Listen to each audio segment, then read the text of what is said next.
Jamu Money Transfer Bureau de Change, your go-to option when it comes to money transfer. With Jamu, you can send money from anywhere in the world to your family and loved ones in the Gambia and be sure the funds will be delivered to them within the shortest time possible.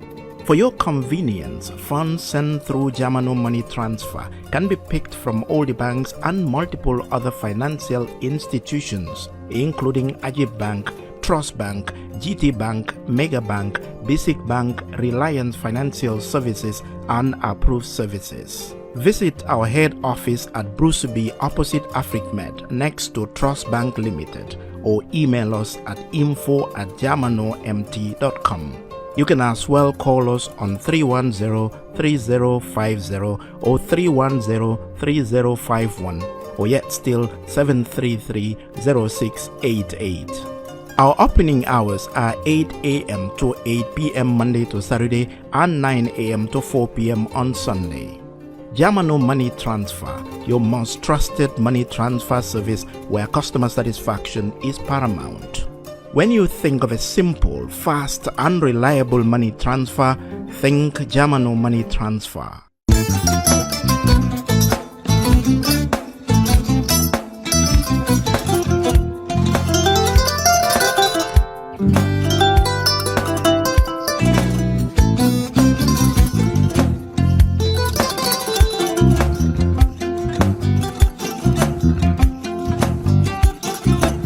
I get it. Albaka. Yo, nga transfer sto. Ya transfer sto. Ha, code nyinji. Okay. Nsila ID soto. Sorry. I get it. Bijan bro. Albaka. Mbaka. Bara Allah service o tariya. Mbare ki janna nun kunu bara tariya. Janno mi wana forest de bureau. Gambia tonkon na no mbari ya bere. Birim koyna fo katon. Bari si kodo kino katon ni fo bolong blabe to. 56 branches mola sota Gambia jam. Ha? Gambia kono ani Gambia bantala bankol. Nko kodo kiya bere to. Kodo sifa fo falindiro fo nyaadi lafta memmen na kodi to poto nin kodi maraw. Jannom number 1 di nyonta. Andum fana nata anoda enterprise sotale. Wolam nyindi ko domorol fana kol fana be firale de dadi mani domorol dil fana beteat. Gambia dawda yalo ngam fa kendol sotale je.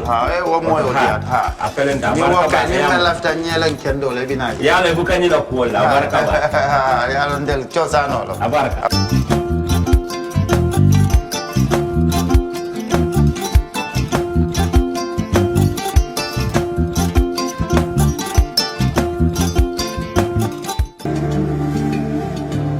Islamic microfinance is becoming an increasingly popular mechanism. Good morning and welcome to our special coverage of the 60th independence anniversary of the Gambia.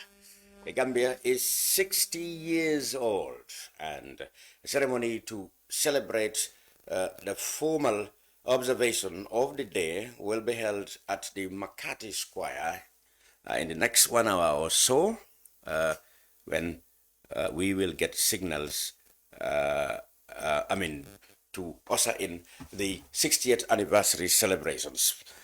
But here in our studio on Kerfatu, we will try to analyze and give our perspectives of the journey of the Gambia since 1965. I'm Lamin Cham, and with me is Buba Gajigo on my right, and our visiting journalist Lamin Jaite, formerly from the Gambia Radio and Television Services, now based in London, but still very much on top of Gambian affairs.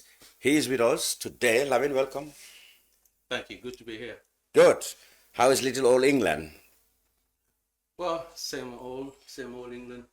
We will make a lot of reference to that little tiny island because they had so much influence in our history politically. That is, of course, the Great Britain. Now, it's been 60 years since the Gambia gained her independence, and we have 3 eras of government: Sadauda Jawara, Yaya Jammeh, and Adam Barrow. But we are told, of course, apart from these 3 people, there were great people who laid the foundation for the country. They included the United Party leader, Per Njai, we have Reverend J.C. Fay, I am Gaba Jahumpa, and a host of others who all were in the political scene and in the process that leads to our independence. This morning we will try to reflect on what they have done, what they could have done, and what those who eventually took over the mantle of the country have fared in terms of leadership. Uba, welcome. Thank you so much. It's a pleasure to share a platform with both of you. Mr. Yere, it's a pleasure to share this platform with you. It's a special day, of course. Independence celebrations again. So it's a pleasure to share a platform with both of you. Good. All right. Like I said, we will also have clips, that is elements that we will play that will deal with matters of our independence. They all line up. But let's begin by asking each other, what had been my experiences independence was, of course, I don't think I was born in 1965, even though it was a very popular year, when I was growing up. So everybody would say, I was born in 1965. And for me, what happened to me personally is I stuck in 1965 and put it in my documents. I knew I was born well after, but because I did some badabunka business, I told everybody that I was born in 65 and I got stuck there. When were you actually born? It must have been in 1960. Cha will never reveal You that. don't even know when you were born. People were not writing those things when I was born. Well, they might, but they skip writing my date of birth. So I took 65. So I'm in 65. But anyway, that aside, I don't know anything that happened in 1965. But well after, I had opportunity to read and research about it. I think it was a momentous year for the country. Of course, when a new nation is born, there is excitement. There are also some anxieties because people were worried whether we can, be a country. Some people describe us an improbable nation. We probably could not stand on our own. There were suggestions that we should join Senegal to be a larger family of Senegambia. Jawara and others, we were told, resisted that. I mean, the delegation that went to Marlborough House in 1964 too were also debating as to whether we should go independent instantly, as was the case. The arguments of Kwame Nkrumah and others. They wanted instant, independence. Jawara and others, propagated for that, but other members of the delegation, as we learned, did not want an independent instantly because they knew, according to them, we could not take care of ourselves. So since then, 60 years down the line, Mr. Jete, how had been your experience? Well, independence for me, as far as Gambia is concerned, signifies a lot of things. Perhaps maybe I can touch on two things. One of which is self-reliance, that's one, but also which will emanate from people knowing themselves. Knowing yourself in our Mandinka parlance is that it's not an insult, but it's a way of self-assessment. Yes. We need to assess ourselves as a nation. We are 60 years today. Where were we? Where we are, and where do we want to be? Where do we want to be? Gambia wasn't born in 1965. Gambia has always been existing. Yes. Even before the colonial days, or even before 18th century explorationists from Europe came. Before record was made. Before record was made. Yes. So, just to point that out, formally, yes, we gained our independence in 1965, but others will argue, like my good old friend Madi, 1970, would be a reference point for some people that we actually have independence. All boils around the definition of what is independence in the first place. Not depending on anyone. Maybe that is a good definition to start with. But independence could mean a lot of things. One of which is self-reliance, but also self-governance. If we're talking about self-governance, yes, we begin to govern ourselves without any outside influence or anybody being our talla on our head, like Maninkos would say. Be somebody to be responsible for our well-beings, deciding for us. Our representatives are chosen by us ourselves. But from 1816 to 1843, remember, Gambia was a protectorate at some point. Exactly. We were actually under the Governor Generalship of Sierra Leone by the British people. We're not even governed directly by the British at the time. Gambia was under Sierra Leone at some point in terms of Governor Generals, powers at the time. But again, fast forward 1965, a lot of things happened in between. You mentioned Francis Small, Reverend Francis Small. He's a very prominent Gambian that we can take time and read history about Edward Francis Small. I mean, perhaps Madi has done well by naming his human rights group after him, because he's a rights activist. There have always been argument. I think even as recently as yesterday, saying that apart from Jawara, and P.S. Njai, not much has been talked about those people, Edward Francis, Reverend Jesse Fay, and others, in terms of recognizing their role in the work towards our independence. Yeah, I mean, but we had a hospital. The RVH was named after him on the Jamu. That was commendable. Yeah, that was. But it's also important for us to understand our history in that regard, as far as Reverend Francis Small is concerned. Like I said, from 1816 to 1843, at the time, the Gambia was on a different rule, under a different rule, and it was between the merchants at the time and also those who returned from slavery when slavery was abolished, and they took them to Sierra Leone, Liberia, and so on. Within that period, the people who have come into Gambia at the time were mostly merchants, and those who are these returnees, the African returnees from there. So some of them happened to come to Gambia at the time, and had these connections with the colonialists. At the time, those who are from the provinces who were not very much educated were not part of government or were not part of the colonial setup. And it's only those who were able to read and write and those who go into these colleges and so on, those are the ones who were actually dominating Gambian society at the time. It was mostly around Batos area, and the provinces was not part of it. People like Francis Small at the time was, he fell out with the administration at the time, and out of that protest kind of thing, he went into the church and so on. But again, being what he is, he's always a hot-headed guy. If you read history, it will tell you that he didn't stay that long. He decided to form his own kind of group, and this group expanded to a point whereby they also had affiliations in other West African countries. At some point, he left the Gambia and went to Gore in Senegal at some point, and they established the first newspaper that was published in the Gambia. A Gambian newspaper at the time. And the colonialists at the time, especially the French and the British colonialists, they didn't like it at all, because he was saying things that, they didn't like, basically trying to champion the rights of the people, because his main point was people need to be represented by their own people. If they need to be paying taxes and need to be doing X, Y, and Z within the country, they should be able to have representation.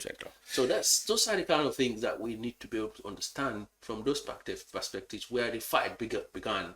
And that moved into a certain level. I mean, when the 1960s, when political movement started in the Gambia at the time, they mentioned P.S. Njai's party was very popular, because there was some elite group around and around the Batos area. And those people formed those political parties. Mainly, this powerful Muslim Congress in Banjul. They have a very big Muslim league. I am Gabu Jampa, Ninjais, and so on. Those were also very powerful. They formed this political party, but forgetting that the rest of the Gambia is not, ending after the bridge. It's beyond, and this is where Sanjali Bojang and the rest, Sanjali Bojang, the Protectorate People's Party, in fact, people credit Sanjali Bojang to be the father of PPP. They used to call it Protectorate People's Party.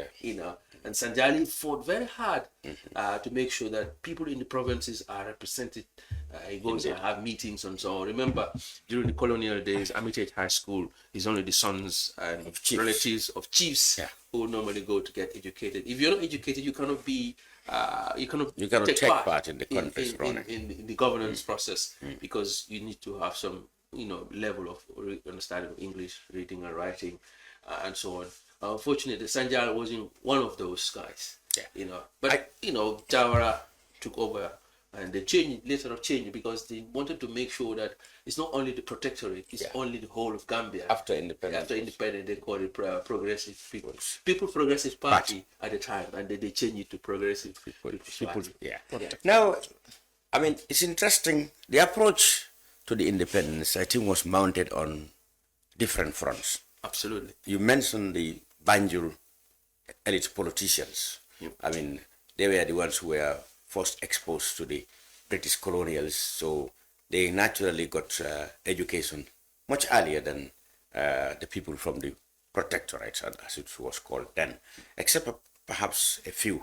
Jawara was lucky, he came to Dara in Banjul because his father was a trader, so he knew people in Banjul and brought him to do Dara, and he had education. He was lucky. But most of the people in the protectorate were not exposed. Since they are not exposed, they were not the first to expose to British colonialists and their work. They were disadvantaged. They didn't have education much earlier.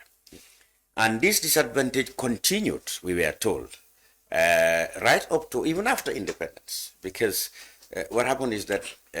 arrival of Jamu, well, the Senegalese president. Exactly. Well, I think what we are seeing on the screen is the arrival of the first head of state to come to grace the occasion, this President Faye of Senegal.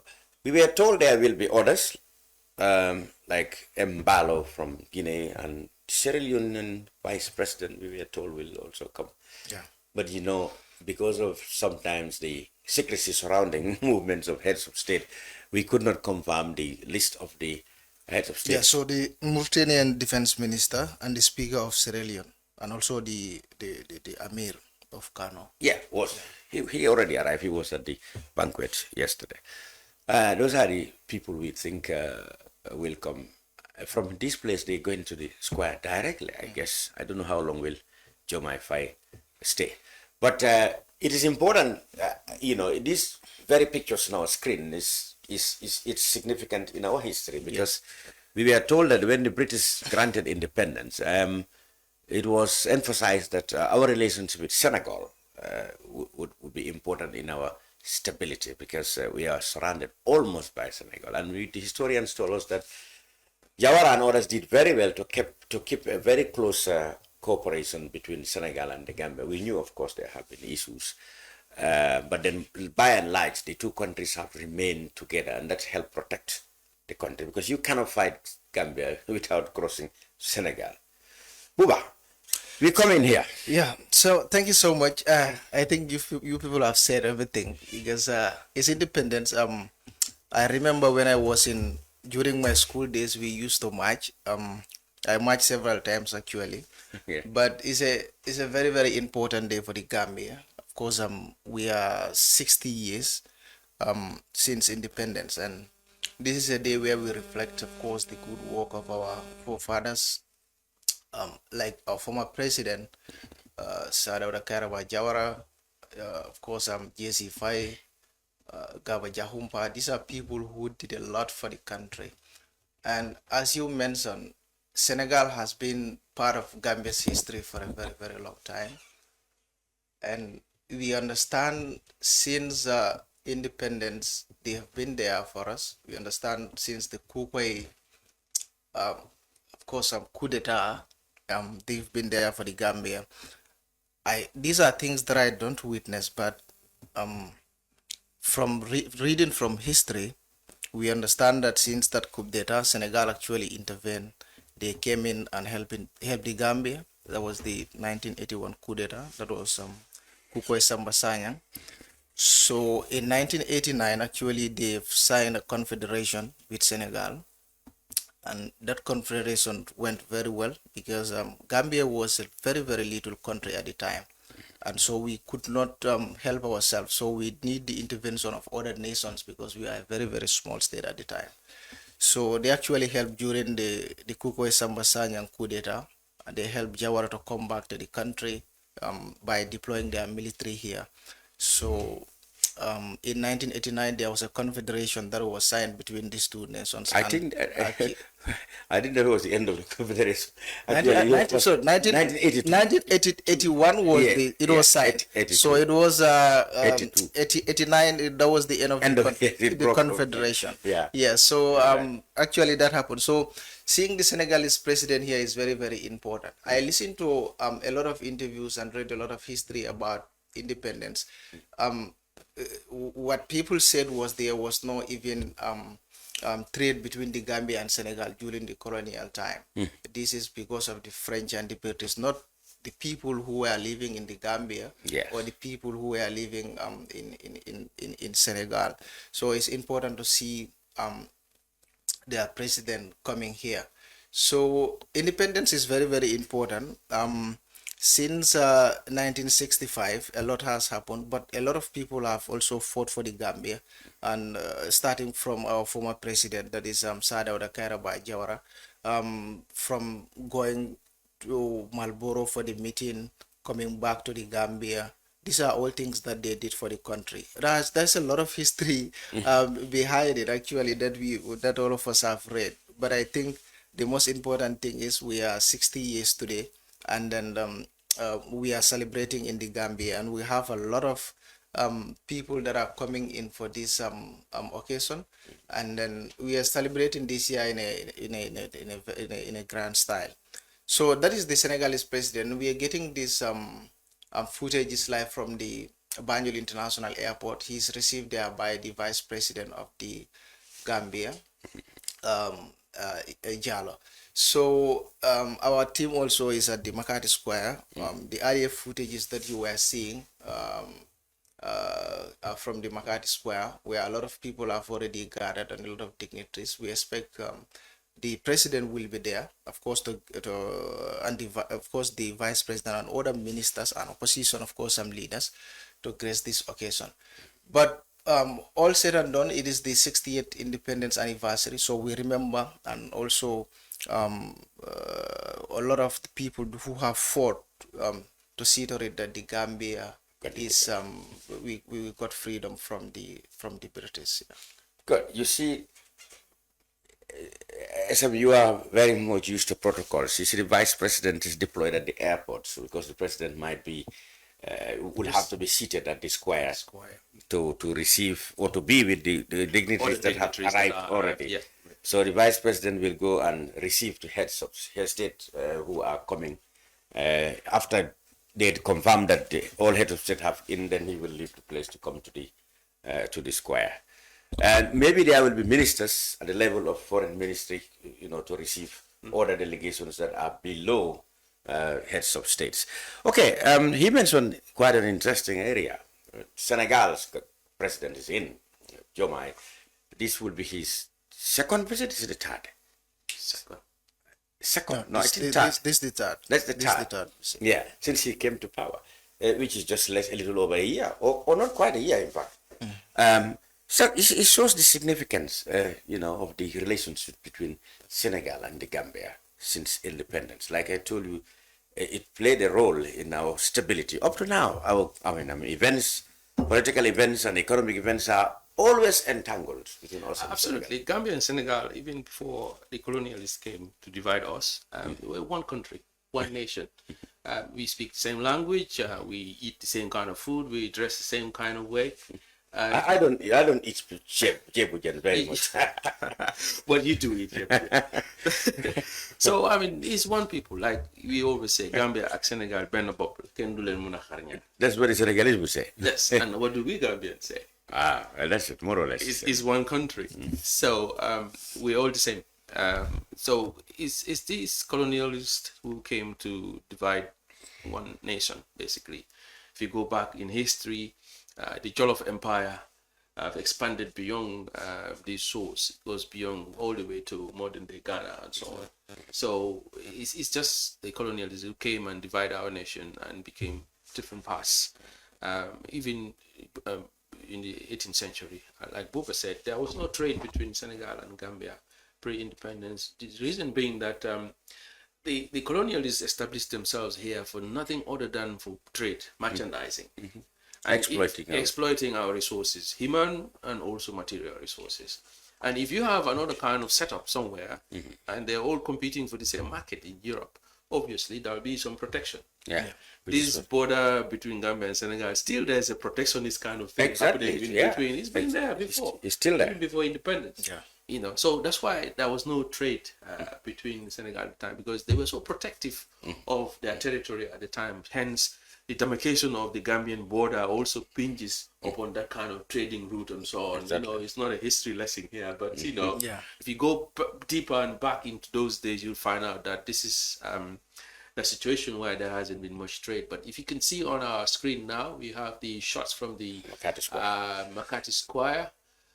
Formerly July 22nd Square, they used to call it, but that's Square now. That's an abomination. Now, but anyway, we can't rob the history. I mean, even at State House yesterday at the state banquet, you know, the Master of Ceremonies, Director of Press, when he was introduced, you know, it had been a little bit of controversial. You remember when Barrow, Jamu's photo should be among the three heads of state, but it has to be there. The Director of Press said, well, we may disagree, we may have problems, but we cannot erase history.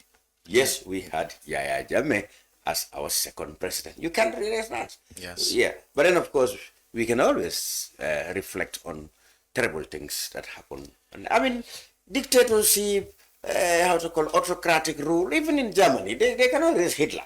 Hitler is the most maligned person in the world, but it's in German history. He was how do they call it in their Nazi language at that time? You know, we're all in the business of communication, three of us. But it depends on context. Context is important. And if you're looking at our history as to who led the Gambia, of course, you cannot erase Yahya Jammeh out of it. He was our leader at some point, democratically elected. You might have some reservations as to that level of democracy at the time, but still democratically elected by our people. At some point, not all the time. But yes, it depends on context. It's not a bad idea to have him lined up amongst the heads of state. The context, like I said, might change. He cannot change that. But if you're looking at the history of other things, of course, some people have reservations about it, and validly as well. But the general context of it is, as far as I'm concerned, is doing not much harm. And the good is going to be doing is to remind people of who were here before us.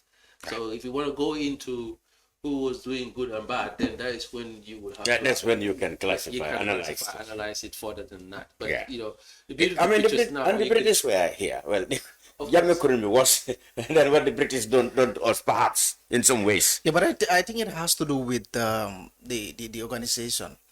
I don't think it was even necessary to print out these billboards at the first time. I don't think it was necessary. So now the problem is a lot of people will also argue that yes, Jammeh was our former president. That is the fact. But there are a lot of victims also who are still crying and they didn't get justice. So seeing Jammeh part of being celebrated, part of our independence, so it will create a lot of other things also. So probably that is the thing. Okay. Independence is very important. We can celebrate, but I don't think the way we are doing it is the right thing. Like putting up billboards, seeing Jammeh everywhere. I think that is the reason why some people are also not happy. Well, we cannot erase the history. He is part of. I think what the billboard signifies history. They're telling history, and you cannot get him out. Well, you can tell history without putting up pictures. Or you mean they could have avoided the sensitivity by putting our heads of states out? We could have billboards where we say we are celebrating Diamond Jubilee and put up pictures of pictures of the earlier leaders. I mean that's what not even the earlier leaders. Are not happy. Some of these earlier leaders can be mentioned during these occasions. Okay, they can be invited. Some of them who are present, the likes of MC Cham Senior, they can be invited to these events. But why are we celebrating independence and bringing up 3 presidents? And we know the history of Jammeh. Yes, the British were here. Maybe they did more bad than even Jammeh, but we have not seen their pictures being put up. You know, maybe that is the argument of some of the people. But we could have, organized it better. and we use different pictures so that we'll not make some other people angry. So, that's what I think. What do you think about? Well, you see the listen, the organizing committee. I've said it here. We, in the business of communication, we need to look at the context and also the state in which we are at the moment as a nation. There are fundamental underlining issues here. It's not all about putting Jammeh's picture in there, but there is something that I will call nation is still healing from Jammeh's rule. And that is the sensitivity about it. And the more this government leaves that to fester, the more problems it will create, because you will not have any wiggle room. Even simple picture posting will become a problem because people have no healed. And that is a process that needs not to be ignored. It has to start now. The healing. But don't you think without posting any picture would have done better? That's what I said. I mean, the sensitivity. Exactly. People are raw at this moment. The emotions are raw. Seeing Jammeh will trigger a lot of things. But the healing process has to happen. Otherwise, simple picture posting of our leaders will create more problems than we think we are creating good about it. So intention might not be just to agitate people, maybe to try and sow history, but inadvertently something it will be triggered because of people have not healed. This is the problem. This is what I see with it. So you mean the organizers could have opted to bring in the forefathers, that is Jawara, the I am Gaba Jahumpas, the pairing guys, Reverend Francis. They actually fought for this. They actually fought for this freedom. So you mean they could have stopped at that and then not try to project heads of states as symbol of independence. I wasn't there when they were making that decision to do it there, but I believe if people have healed, it would not be a problem to see Jammeh again on the pictures, but we haven't. No matter what kind of discussions that you have had before you put on those posters, there may be very valid points there why you need to do it. All right, but still, people are fragile. You want to bring that the sensitivity of the nation is still very raw. And if you want to continue doing that, you create more issues. But it has created more talking points than the actual reason why you're putting it there.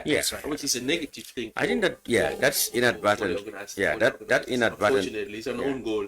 That we call it. That inadvertently became counterproductive on that account. People were sensitive to have Jammeh in there. But I thought the organizers are just merely expressing history.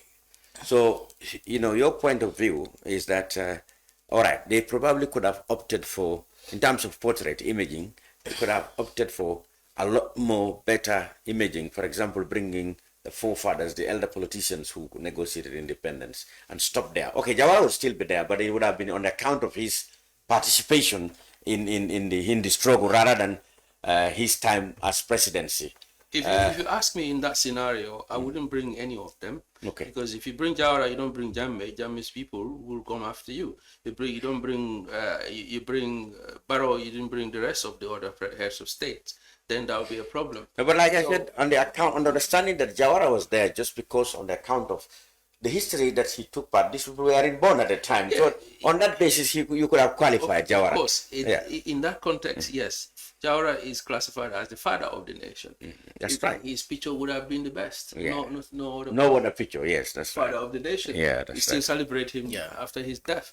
That would have been the best they should not have used the heads of the image as symbol of independence. Exactly. They could have just stopped at one father or the other. Yeah, that's right. I see your point. Yes, they could have been now. Everybody recognized Jawara to be someone who has forefathers. Nobody has any. There are other people around before with him. Like you have George Washington, whose portrait is in the dollar bill, and nobody's querying about it because of the key role. But you put only Jawara there, father of the nation, will resonate more than lining them up. People still have issues with Jammeh. People have issues with Barrow. Even Jawara. So I think even for me, exactly that is the point. People have problem with all these people. Now, this is an independence celebration. Now we are celebrating independence.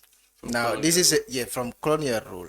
This was a fight that was done by our forefathers, our former president Gaba Jahumpa, JC Fai, and a whole lot of people. Okay, well, I listened to MC Cham Senior, and when you listen to him, you can see that they are not. Some of them who are still alive are not happy the way this celebration is done.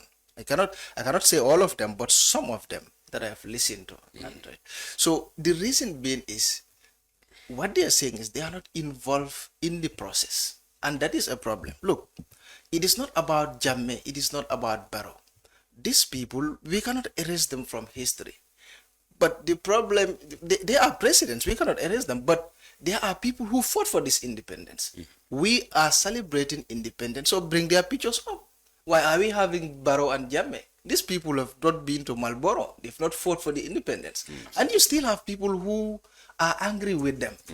That is not the point. Maybe they are angry with them for actually different reasons. We cannot, okay, but we are celebrating independence. Bring up Edward Francis Small, bring up Gaba Jahumpa, bring up Sadauda Karaba. Let's see their pictures. Let's remember them.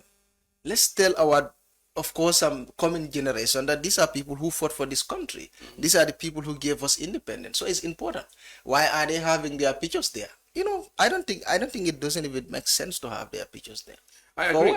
I agree with you to a certain extent. Yes, like I said earlier on, I'm sure they've thought it through, but there's some lapses in that thought process that did not take into consideration some of these issues. Fundamental question, I think, if I were to make that decision, would be, why am I doing this? I need to sit back and ask myself, why am I doing this in the first place? I want to make sure that those who fought for our independence well celebrated and people know about them. Because if you put Jawara's picture, almost everyone will recognize his picture. Sure. If you put Reverend J.C. Fai's picture, will be a problem for even some of us will not be able to recognize. Exactly. That means they are not celebrated. Exactly. Yeah. So that is something that, you need to popularize our forefathers who fought for our independence. I think that would have been the right approach. But it's not late. We have our own platform here. You can do the same. you can search the pictures. So there's a whole, all over the place. we actually have a lot of reports about this independence. So, but actually, we are not part of the organizers, unfortunately. Well, there you go. Well, I think one significant thing also, MC Cham Senior was alluding to was the fact that unlike other British colonies, our independence process and the actual attainment was all peaceful. In other countries, they had to fight. Yes. They even had to fight. And immediately after independence, they had civil wars. That is because even before independence, they had differences on religion, on tribes, ethnicity, and other stuff like that. So they carry on that difference. Even after independence, come into civil war. Some they had to, like in Kenya, for example. I mean, they had to set up a rebellion in Mao to fight against British colonialism. Yeah. Zimbabwe, the whole of Africa had to fight the British to get independence to the people there. Namibia, South Africa, of course, was the black sheep, was the worst. They had the apartheid system. Look, even America fought for their independence. Okay, even America fought. Yeah, America had to fight, and then after that they had a civil war. Ours, according to MC Cham, even the British acknowledged that we had very little problem. So ours was so smooth in the negotiations and the actual attainment. Because, Cham, it was inevitable at the time that Gambia would gain independence. Because other African countries have already gotten their independence. The British are wary of fighting, and at the point, what's the point of holding on? Because it's still going to happen. Why not give it out? But also, Barclay Rice, who wrote Improbable Nation, Birth of an Improbable Nation, in his book, said the Gambia was so small, and they thought it wasn't going to, it was going to fail basically, because of the export was not that much, and we have no mineral resources, and human capital wise was not that much as other countries as well. So they thought, they're going to fail. Maybe Senegal will take over and so on. But it didn't happen. For some, out of sheer luck maybe. But no, also, I think because of the insistence of our earlier politicians. For example, the Jawara camp, they were more keen on having our own separate sovereign entity rather than joining any federation, any federation or Senegal, any union of or Senegal. anything, so They nevertheless want to maintain a unique special relations with Senegal. They acknowledge that. But to be part of it as a region, or a federation, they didn't want that. Yes, and which was good at some point, which is That is what saved yeah. us, actually. Yeah. So well, still some beautiful photos, pictures from the march, the grounds. Seems it's the arrival of the first lady. First ladies. Yeah, first ladies. Oh, first lady. Sergio Barrow, and of course Fatimata Barrow. Okay. The first and the second lady. All right. Yeah. I call them first ladies. So this signals that this is the beginning of the arrival of dignity. We might have missed the arrival of the ministers. Yeah, I saw most of them already seated. They're already seated. Yeah. Seated, yeah. So what we're gonna see? Well, there's a whole lot of program guide that Exactly. probably we can go through. Yeah. And I think that even stretches beyond today. For the main ceremony today, there's going to be a parade after everyone is seated.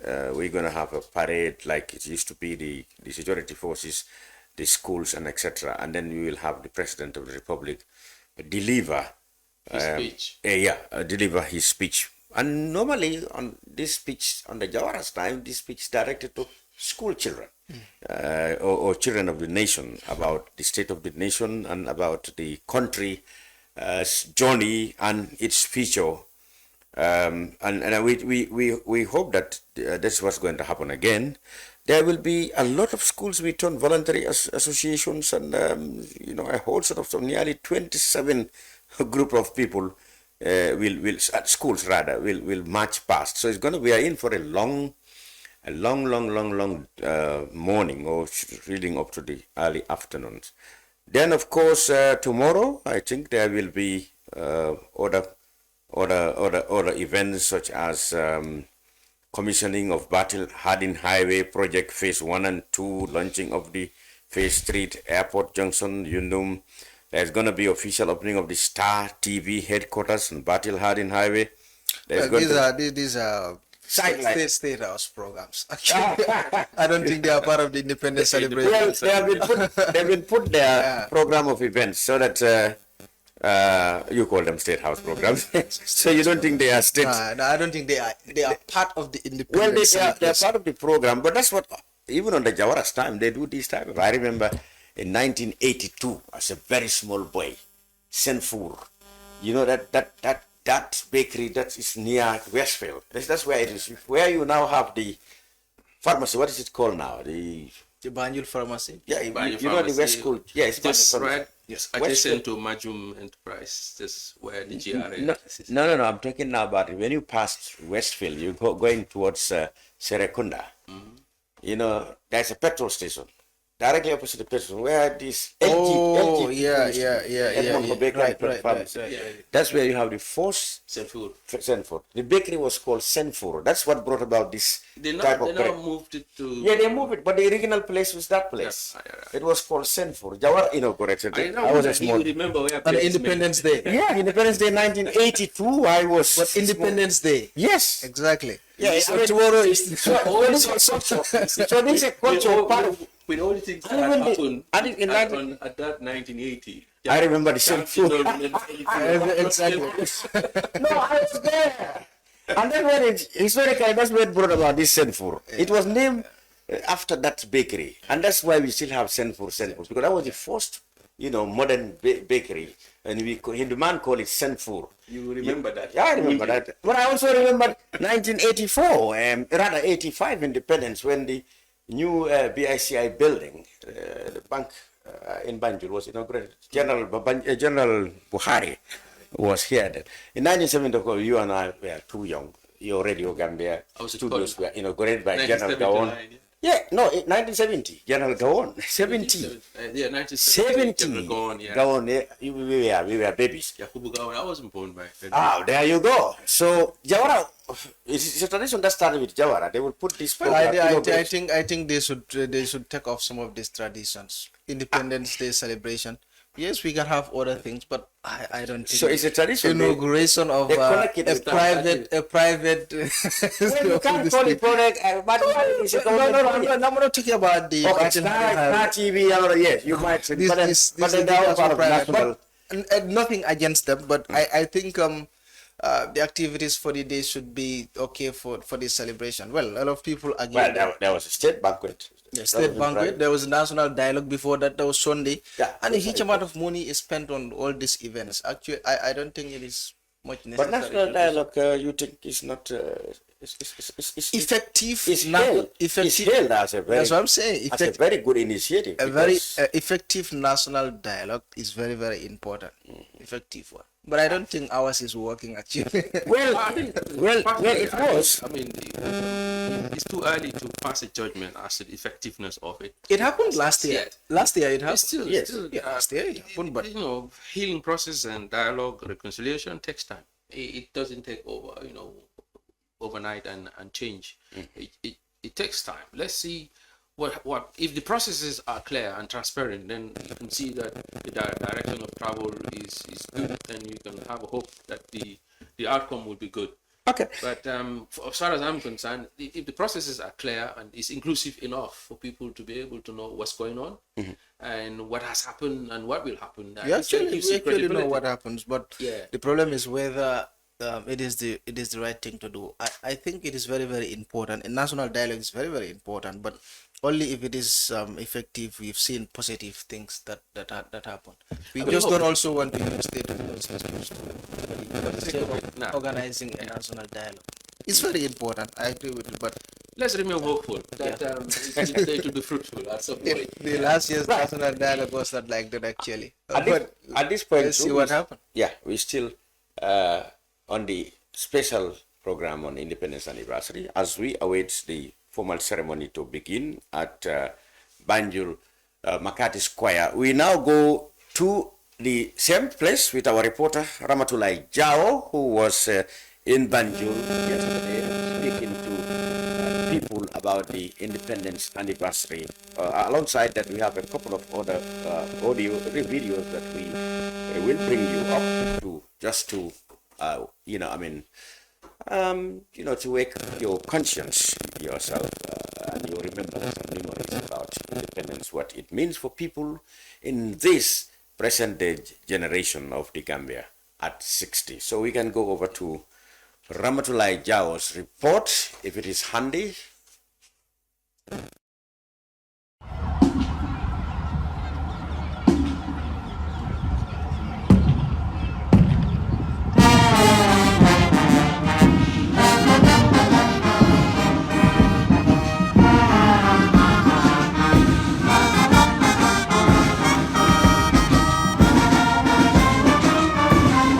As the dawn awaits to break, Gambians will converge at this monumental ground on the 18th February in the capital, Banjul, for the 60th Independence Anniversary celebration.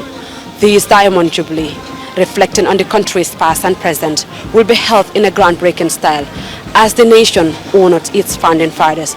But what are Gambians saying ahead of this significant day? I mean, it's important. I mean, as a nation, it shows that we are marching towards self-reliance and making sure that everything in relations to what independence means, we get that. This year we're saying we're marching in solidarity, for self-reliance and development and all of that. And I guess such a theme is quite key, particularly at this very juncture where we are in our nation. As a people, we reflect back to, what our elders have charted for us, the likes of Famarak Wasature, Keba Wasature, the likes of Keba Walifun, Ibu Dawur Njai, Per Njai, Sadauda Jawara, the likes of St. Clair Juve, Lady Mahoney, all of these people that have gone and fought for Gambia's independence or negotiated for Gambia's independence. I mean, all of these people that I am mentioned now are no longer alive, but I am so they would be quite chuffed wherever they are and looking down upon us and saying, this is exactly what we fought for, or this is exactly what we wanted, and Gambia is on that path. As the Gambia prepares to celebrate 60 years of independence, citizens are reflecting on the nation's journey, achievements and aspirations for the future. Kervado spoke to people in Banjul to gather their thoughts on what independence means to them, how far the country has come and their hopes for the years ahead. This milestone is more than just a celebration. It serves as a moment of reflection on the Gambia's history, a recognition of its progress and an opportunity to look towards the future. The theme for this year's independence anniversary, set for February 18, 2025, is marching in solidarity for self-reliance and national development. The Gambia gained independence from British colonial rule on February 18, 1965, with Sir Dawda Kairaba Jawara as its first Prime Minister. Initially, the country remains a constitutional monarchy under Queen Elizabeth II. However, on April 24, 1970, the Gambia became a republic following a national referendum. Since then, Independence Day has been observed annually to commemorate the country's freedom and self-rule. As young people play a crucial role in national development, voices like Suleiman Jai, a social advocate from Banjul, and Honorable Abdullah Njai, the National Assembly member for Banjul Central, stress that for developing nations like the Gambia, independence celebration should be more than just festivities. They emphasize that such occasions should serve as a moment for reflections and opportunity to assess the country's progress and exploit ways to contribute to its continued development. Because of people like me, I am with the perception that Gambia have independent when it comes to the political spectrum, that we are able to be sovereign, we are able to rule our country the way we want it. But then part of being independent has to deal with also economic, which is more important because of economic independence dictates that of the political. In order for a country to be completely sovereign to make certain decisions, the country should be able to have a certain independence in terms of economy in order to be able to be self-reliance, in order to be able to pursue certain agenda. But I believe Gambia, we are retarding in that respect, and then we have a lot of work to do internally in order to ensure that we are self-reliant in terms of food security, in terms of prioritizing our needs, in terms of having an economy that is, grounded internally within the country and without, relying much on it. So if those strategies are put in place, I believe Gambia can have a positive future. But for now, the independence of Gambia is, haphazard, is halfway. So the other part also, since 1965, we haven't done much on it, which is on the economic spectrum. And I believe as young people, this is the mindset we should have in order to change eventually to have a country that is progressing. Gambia has come a long way, and it's very important that we take this time, not just to celebrate it, but also to be a bit more reflective of how far we've come. Are we, in the right channels? Have we set in the right policies? Also, are we in the right fichier as a country to really propel ourselves forward? These are all questions that need to be. It needs to be a self-reflecting moment for us as Gambians. Yes. Keba Marong, a vendor at Banjul Market, expressed his joy as the Gambia reaches this historic milestone, calling it a true blessing.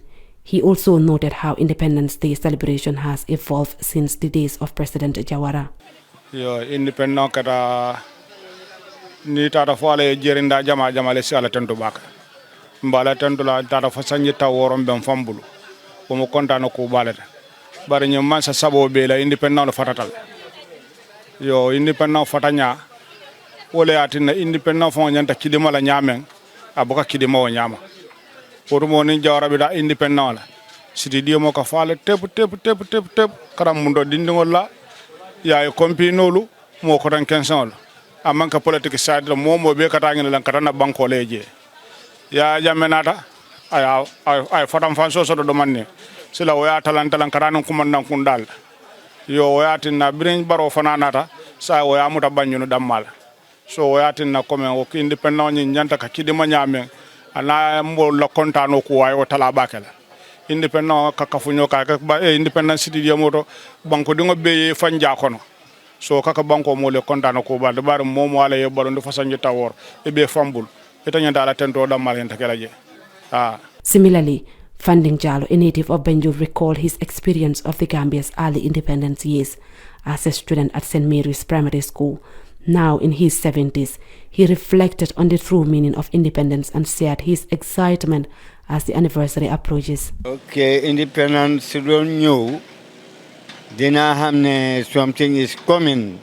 ci loo xam ne ñun ñëpp dañ war di bég wii di Gambians waaw man jamono boobu suy jot rek bala maa wàcca school because maa ngi wàcca school in 1970 waaye bala maa wàcca school ba pare maa ngi last March here in 1966 waaw 67 boobu maa ngi dem high school ñun maajatuñ waaye 66 Gambia dañ am independence 65 66 la last March fii nii in the square as a student waaye nag liggéey naa as a security at the Banjul City Council from 2004 to 2014 even right now my wahayo 2014 la mujjee match fii as a security at the Banjul City Council wow I could fully remember that te man independence su doon ñëw rek dañ ko doon pareel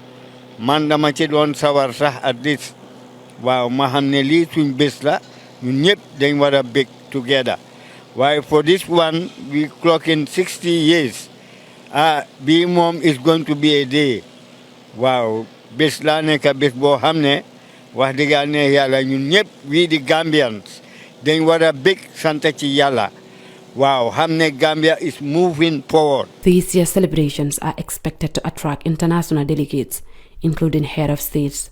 As part of the festivities, various cultural displays will highlight the Gambia's rich heritage. Reporting for Kerfatu. Wow, the perspective of people randomly interviewed by our reporter Ramatulai Jao around the independence anniversary. We go to the square, Makati Square, because we are told that President Barrow will be arriving or has just arrived there.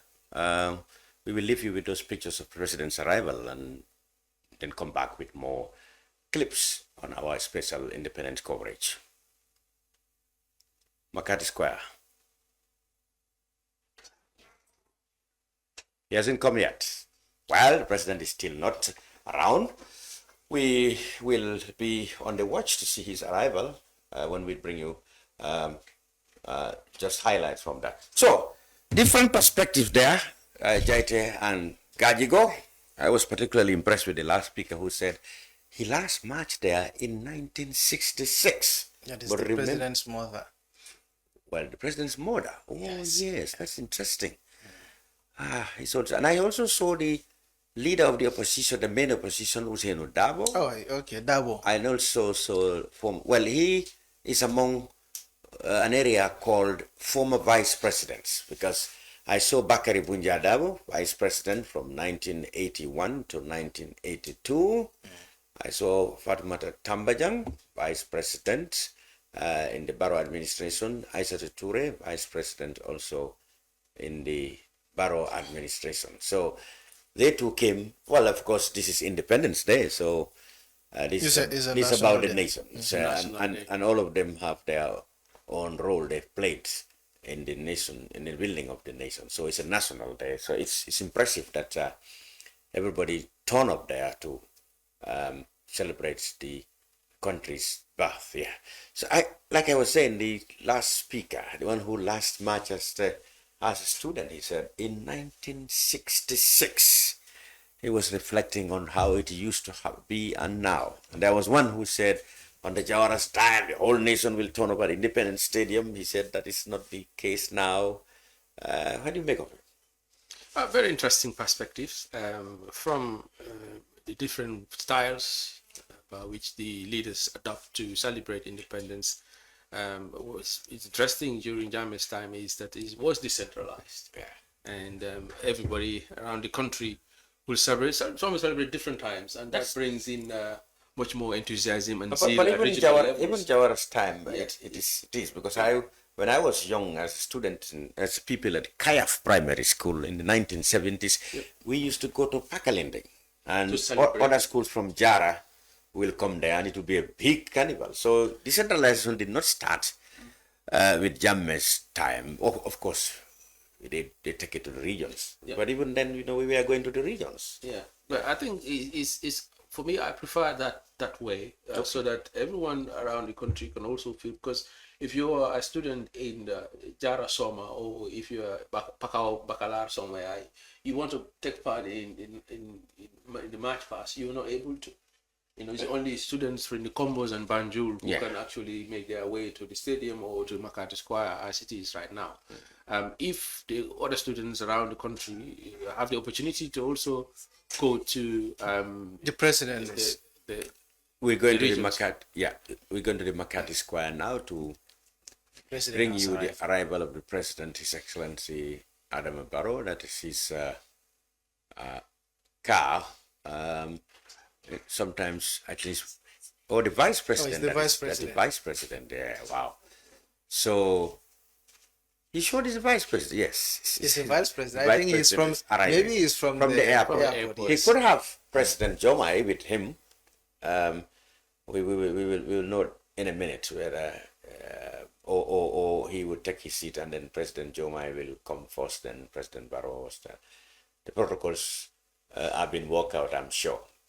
But this arrival of, we are told, of the Vice President of the Republic, Mamadou P. Jallow, who just arrived, who was at the airport a couple of minutes ago, welcoming the visiting heads of states, one of which we confirm is President Diomaye Faye of Senegal. We told President Mbalo, or Mbalo I should say, that is the Portuguese call is Mbalo, but it's Mbalo anyway. Also was expected, and a high-level delegation from Sierra Leone, is it Speaker or Vice President? We are told will be coming. The Sultan Sokoto, one of the religious leaders in northern Nigeria, Kano, is around. He's been around since yesterday, I guess. So what I observed from Ramatullah's report is, I did not witness. I know Jamu witnessed Jawara's time. Even Jaita witnessed Jawara's time. Mr. Jaita, of course. And Mr. Jaita, of course. You were young, but you were. Mr. Jaita, of course. But I think during Jawara's time, it was done differently. It was done in a way where everyone will feel we are celebrating independence, whether you are in the opposition or you are in the government or in every aspect of the society, you feel like there was a celebration. School children will come, but it was done differently from Jammeh's time and Barrow's time. I think when Jammeh came, actually I witnessed that one. It was he started very well according to what I read from history, but later on the July 22nd was more important for him than the independence celebration. So it was done most of the time at a very, very low key sometimes, and it was decentralized, of course, in the regions, but it was not much of a very, very important thing for Jammeh, because I think he calls himself a Pan-Africanist. He was not a fan of independence celebration that much. So I think that is the reason why the old man was saying during Jawara's time, this, because they witnessed that, and Jammeh's time, it was not like that. So he said during Barrow's time, now it is brought to a level of Banjul, which I don't think so. It is actually still decentralized, but most of the celebrations now, because for them they used to go to the Independence Stadium, but now the celebration is done at Banjul. Maybe that is the reason why he's saying now it is now brought to a level of being celebrated only in Banjul. But a lot of people will come and attend. Even the celebration is just a change of venue, but a lot of people will come and celebrate. It's more of the Jawara style. I think Barrow and Jawara style is more of the same. The only difference is, are people really feeling themselves that I'm going to a national event? And maybe, I think that might be the only difference. But I think he also decentralized it, and also it's just a change of venue. Banjul, and also during Jawara's time, it was done at the Independence Stadium. I think it started, of course, in Makati Square, but when the population, and when there was a bigger place like the Independence Stadium, it started happening there because it can accommodate accommodate more people. More students go in yes. as well. Because the less students go, yeah, the less parents are going to be involved. If exactly. you allow only 20 students from each school, from Banjul or Combos, but whereas you can have up to about the whole school or the whole primary 6 or primary 5 is 200 from one school. So more will be involved, and even at the macro level in the homes and houses, parents will be also busy buying school uniforms for their kids to look decent and look great when they go to these march passes, buying sandals and white socks and so on. My Badi Bunka folks use, we like to sell those socks because it's a marketing opportunity for us to be able to sell some of these things. So we look forward to that. And that's independent canal. Yes. Oh yeah. So they used to stock up on those kind of products that people like to buy. Yeah. So business opportunity for my folks. So it's good. Yeah. But yes, some parents may feel that it's not as grand as it used to be. Rightfully so, because of the sheer number of people to go for these events is reduced. So basically, less people will be involved in it. Hopefully, when the stadium is made to be fit for purpose again, to a point where it can accommodate many people, we can still go back to that place, or maybe it's going to stay in Makar Square forever. Or maybe they should build another one. Build another stadium. Yeah. Yeah.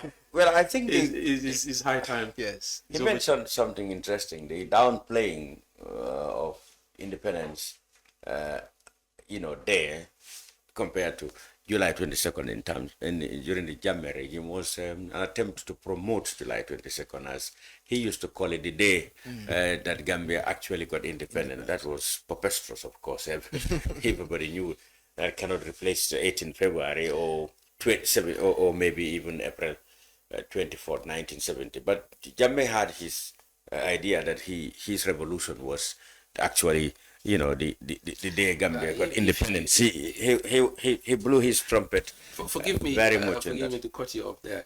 If you propagating the idea of 1970 independence for Gambia, I think it is not also far-fetched to also look at Jammeh's argument about real independence, because it's all argumentative in this strict sense. Because if you say it's 1970 is when we have proper independence. Well, that's what some school of thought believe. Jammeh's school of thought, 1994 is when we actually are able to liberate ourselves from whatever he thinks. Well, whatever. Well, from the British is it's not right. That's why I say argumentatively. He has a point. That's right. If you want to entertain the 1970 independence, no, his was for you should also be able to at least listen. His was to the argument for 1990. I understand your point. His was for the veracity of the point might not be as important as the 1965 one. I think Jammeh's was more of a political propaganda. Yes. But historically, this two school of thought, actually, people are talking about in practical terms. How can we call ourselves independent when we still had the Queen, as our head of state between 65 for 5 years, 65 to 70. So people are saying practical terms when we got in a republic, and that's the time we own ourselves, because there was no queen and everything that. Those are the two school of thought. But even in 1965, the queen was there just as a figurehead. He was not involved in our day-to-day running of the state. Of course, they were helping us, in the budget shortfalls. Even that continued even after independence. But in 1970, with the republic, then you have a president. You have everything now is in Banjul. So that's why people, believe that actually, in practical terms, is when we have independence. In practical terms, Chad, I don't want to be pedantic. Head of state, for example. But again, in practical terms, in 2025, are we actually independent? Well, in terms of politically independent, yes, we have that. Exactly. Yeah. So economically, we're not. Yes, we and still so have many aspects are dictated to us by our donor agencies, our donor partners. Yeah. So hence the argument of we're having talking about political independence. Through independence. Yeah, we're talking about political independence. We know that economically we will have. Yeah, economically, even Barrow can say, I am the one who brought independence. So it's very easy to say. It's not It's very easy to say. problematic. But yeah, politically, of course, we've gained independence. But you listen to the youth leader in Banjul that Ramatullah interviewed, and he made it very clear. I think we've got our independence. We are free from the British rule now. What we should try to endeavor is to get our independence economically. Properly, It is very important. Yeah. All right, we will, before we go to the square, maybe something interesting is happening there. We still await the arrival of President Barrow and his guests. We will go back to Ramatullah, I guess, who spoke to historian Hassum Ceesay. I hope we have the clip ready, or we'll have a bit of it. Hassum is also the director for the National Center for Arts and Culture, or the museum, if you like. He has been talking to Ramatullah about Gambia's independence. Of course, some of the items we dealt with and MC Cham touched might have been discussed in this interview with Hassum Ceesay before we go back to the Makati Square. Society accept the imminent independence of Gambia. Representing Britain at the ceremony came the Duke of Kent, accompanied by the gracious Duchess. They were escorted by the Prime Minister, Mr. David Joanna. For the thousands who had come to Bathurst, it was an historic moment when the Duke handed the constitutional instruments of independence to the Prime Minister. After that formality... As the Gambia approaches its 60th independence anniversary on February 18, 2025, the nation stands at a crossroad of reflection, honoring its past, celebrating its progress and envisioning its future. This milestone, known as the Diamond Jubilee, will be commemorated under the theme Marching in Solidarity for Self-Reliance and National Development. The Gambia gained independence from British colonial rule on February 18, 1965, with Sir Dawda Kairaba Jawara as its first Prime Minister. At the time, the country remained a constitutional monarchy under Queen Elizabeth II. However, on April 24, 1970, the Gambia transitioned into a republic following a national referendum. Since then, February 18 has been observed annually as Independence Day, marking the country's sovereignty and self-rule. Kerfado spoke with renowned historian Hassum Ceesay to explore the Gambia's path to independence. Mr. Ceesay underscores that the Gambia's independence was the result of decades of resistance and struggle. He explained that from 1884 to 1885, during the Berlin Conference, Africa was partitioned among European powers, and the Gambia was officially established as a British colony. Prior to colonial rule, the Gambia was home to independent states such as Nyomi, Kiang, Kombo under Fode Silla, and Fuladu under Musa Molo. According to Mr. Ceesay, British colonial rule dismantled the autonomy of these states, replacing traditional rulers such as Boers and Mansas with colonial appointed chiefs. British laws were imposed and territory boundaries were defined, making the official extent of the Gambia's borders. Mr. Ceesay highlighted key moments leading to the Gambia's independence, including political activism, negotiation, and the rule of influential leaders who championed self-rule. I mean, it took several decades of struggle. You have Edward Fanti Small. Now, he was a newspaper editor. He had a newspaper called the Gambia Outlook and Senegambia Reporter. He was among the first people to start to raise awareness about the need for independence and freedom. He advocated for constitutional development and for representation, elected representation. He had a slogan called, "No taxation without representation." Okay? And now his struggle, also in organizing Gambian workers, in organizing Gambian farmers, culminated in the nationalist movement of Sir Dawda Kairaba Jawara, Pierre Sarr Njie, I.M. Gaba Jahumpa, Reverend J.C. Faye, who started the agitation for independence. Over the years, Independence Day celebrations have evolved, reflecting the changing times and national priorities. Mr. Ceesay explained how past commemorations were marked by grandeur and patriotic fervor, with significant lessons drawn from each era. Well, it has really undergone a lot of changes. Some things have remained same, so there's some continuity, but there have been a lot of changes. Under the First Republic, it was basically an affair of the school children. Okay, Sir Dawda had his boys and girls, speeches, the assembled, children at the Makati Square, He will address them, to exhort them to be good citizens, to work hard, for the betterment of their country. Now, under President Jammeh, the celebration became very low-key because there was this very, very unfortunate attempt to equate, the day of his army coup, 22nd July 1994, with independence. So in fact, sometimes the 22nd July celebrations had more amplitude, than even the independence celebrations. Art, culture, and community initiative has played a crucial role in Independence Day celebrations. Mr. Ceesay provided insight into how these elements have been incorporated over the years, fostering national pride and unity. That's why we are having a full-fledged celebration, a cultural, artistic, military, sporting activities, and so on and so forth. Yes. At Independence Day, 1965, there was Kumpo, Kankurang, Halam, Sabar, Seruba, Bokarabu, Riti. If you look at the old, newsreels of 18 February 1965, Gambian culture was on parade. Gambian religion was on parade. The Bishop of Banjul made prayers. The Ahmadiyya, chairman, made prayers. Also, the Chief Imam of Banjul, Imam Ratib Al-Haji, Momadou Bah, also, Motlamin Bah also made prayers, at Independence Day, And now the banquets, the other activities, all were marked by cultural performances, And this has continued as a trend, And in this year, in particular, there is a lot of activities on culture. For example, in addition to the, entertainment, all the, regions will send cultural groups who will parade to showcase Gambian culture. The writers will have a book fair. The fine artists will have an art exhibition.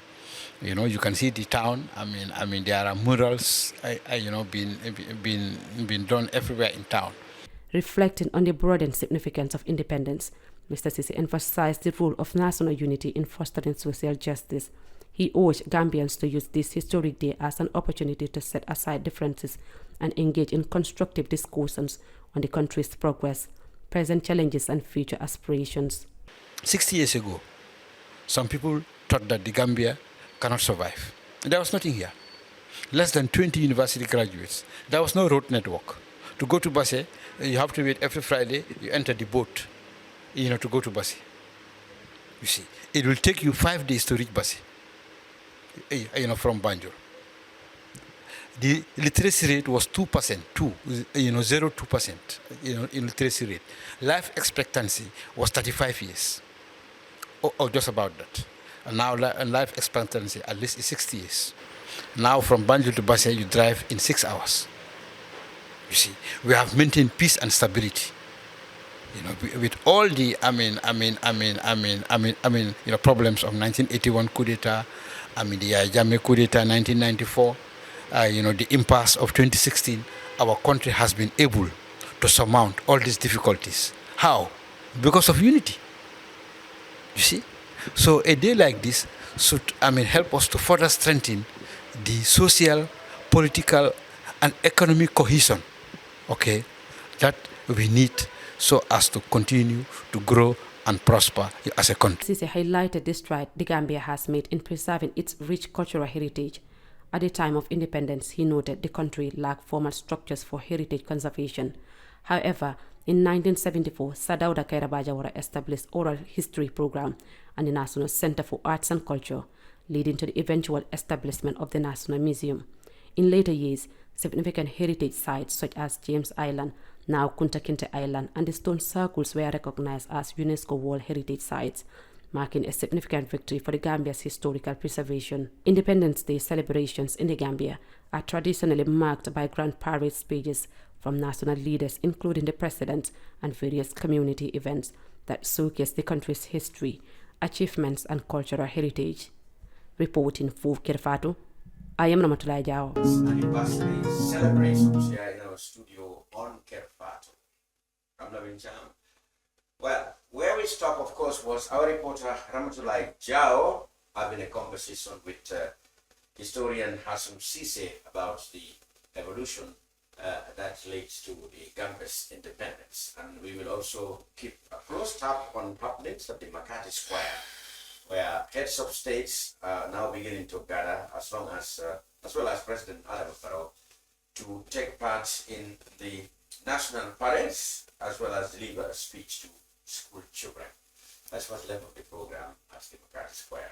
A long queue of schools ready to march past presidential dates and then the president's speech. We continue analysis. Like I said, we go to historian Hassum Ceesay.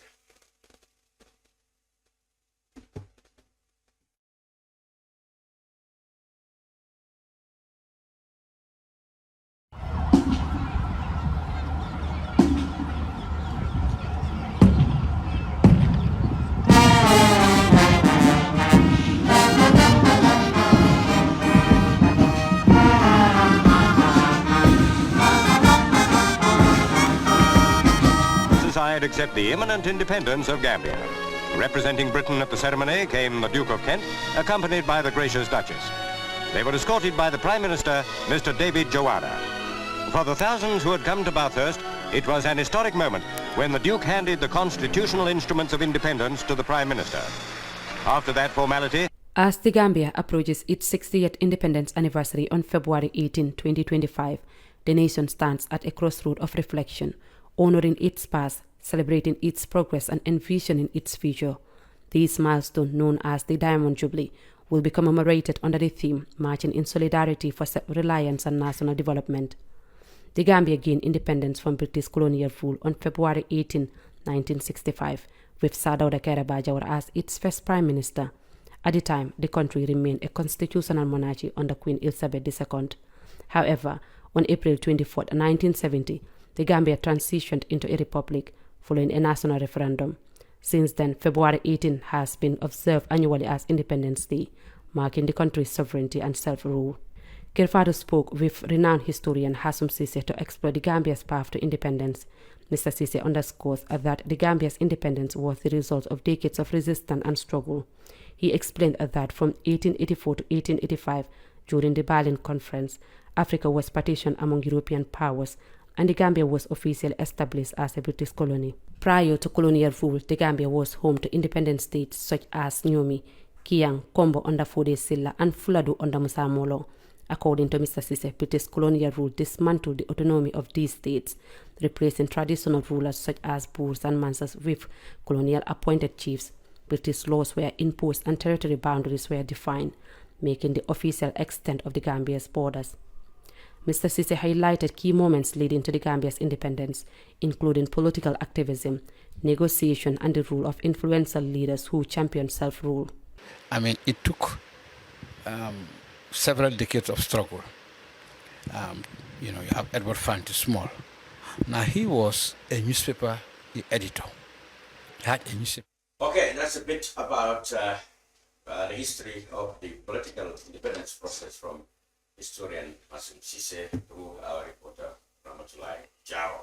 Now we go over to the independence, rather the Makati Square, where we can see, as you can see in your pictures, the ceremony is gathering momentum leading up to the march past as more and more dignitaries arrive there. Uba and Lamin, when you took part yourself in, I've never marched in Banjul, of course, because being probably a provincial boy, I never marched fast. But what I did in Pakalinding in the 1970s, you must have done it.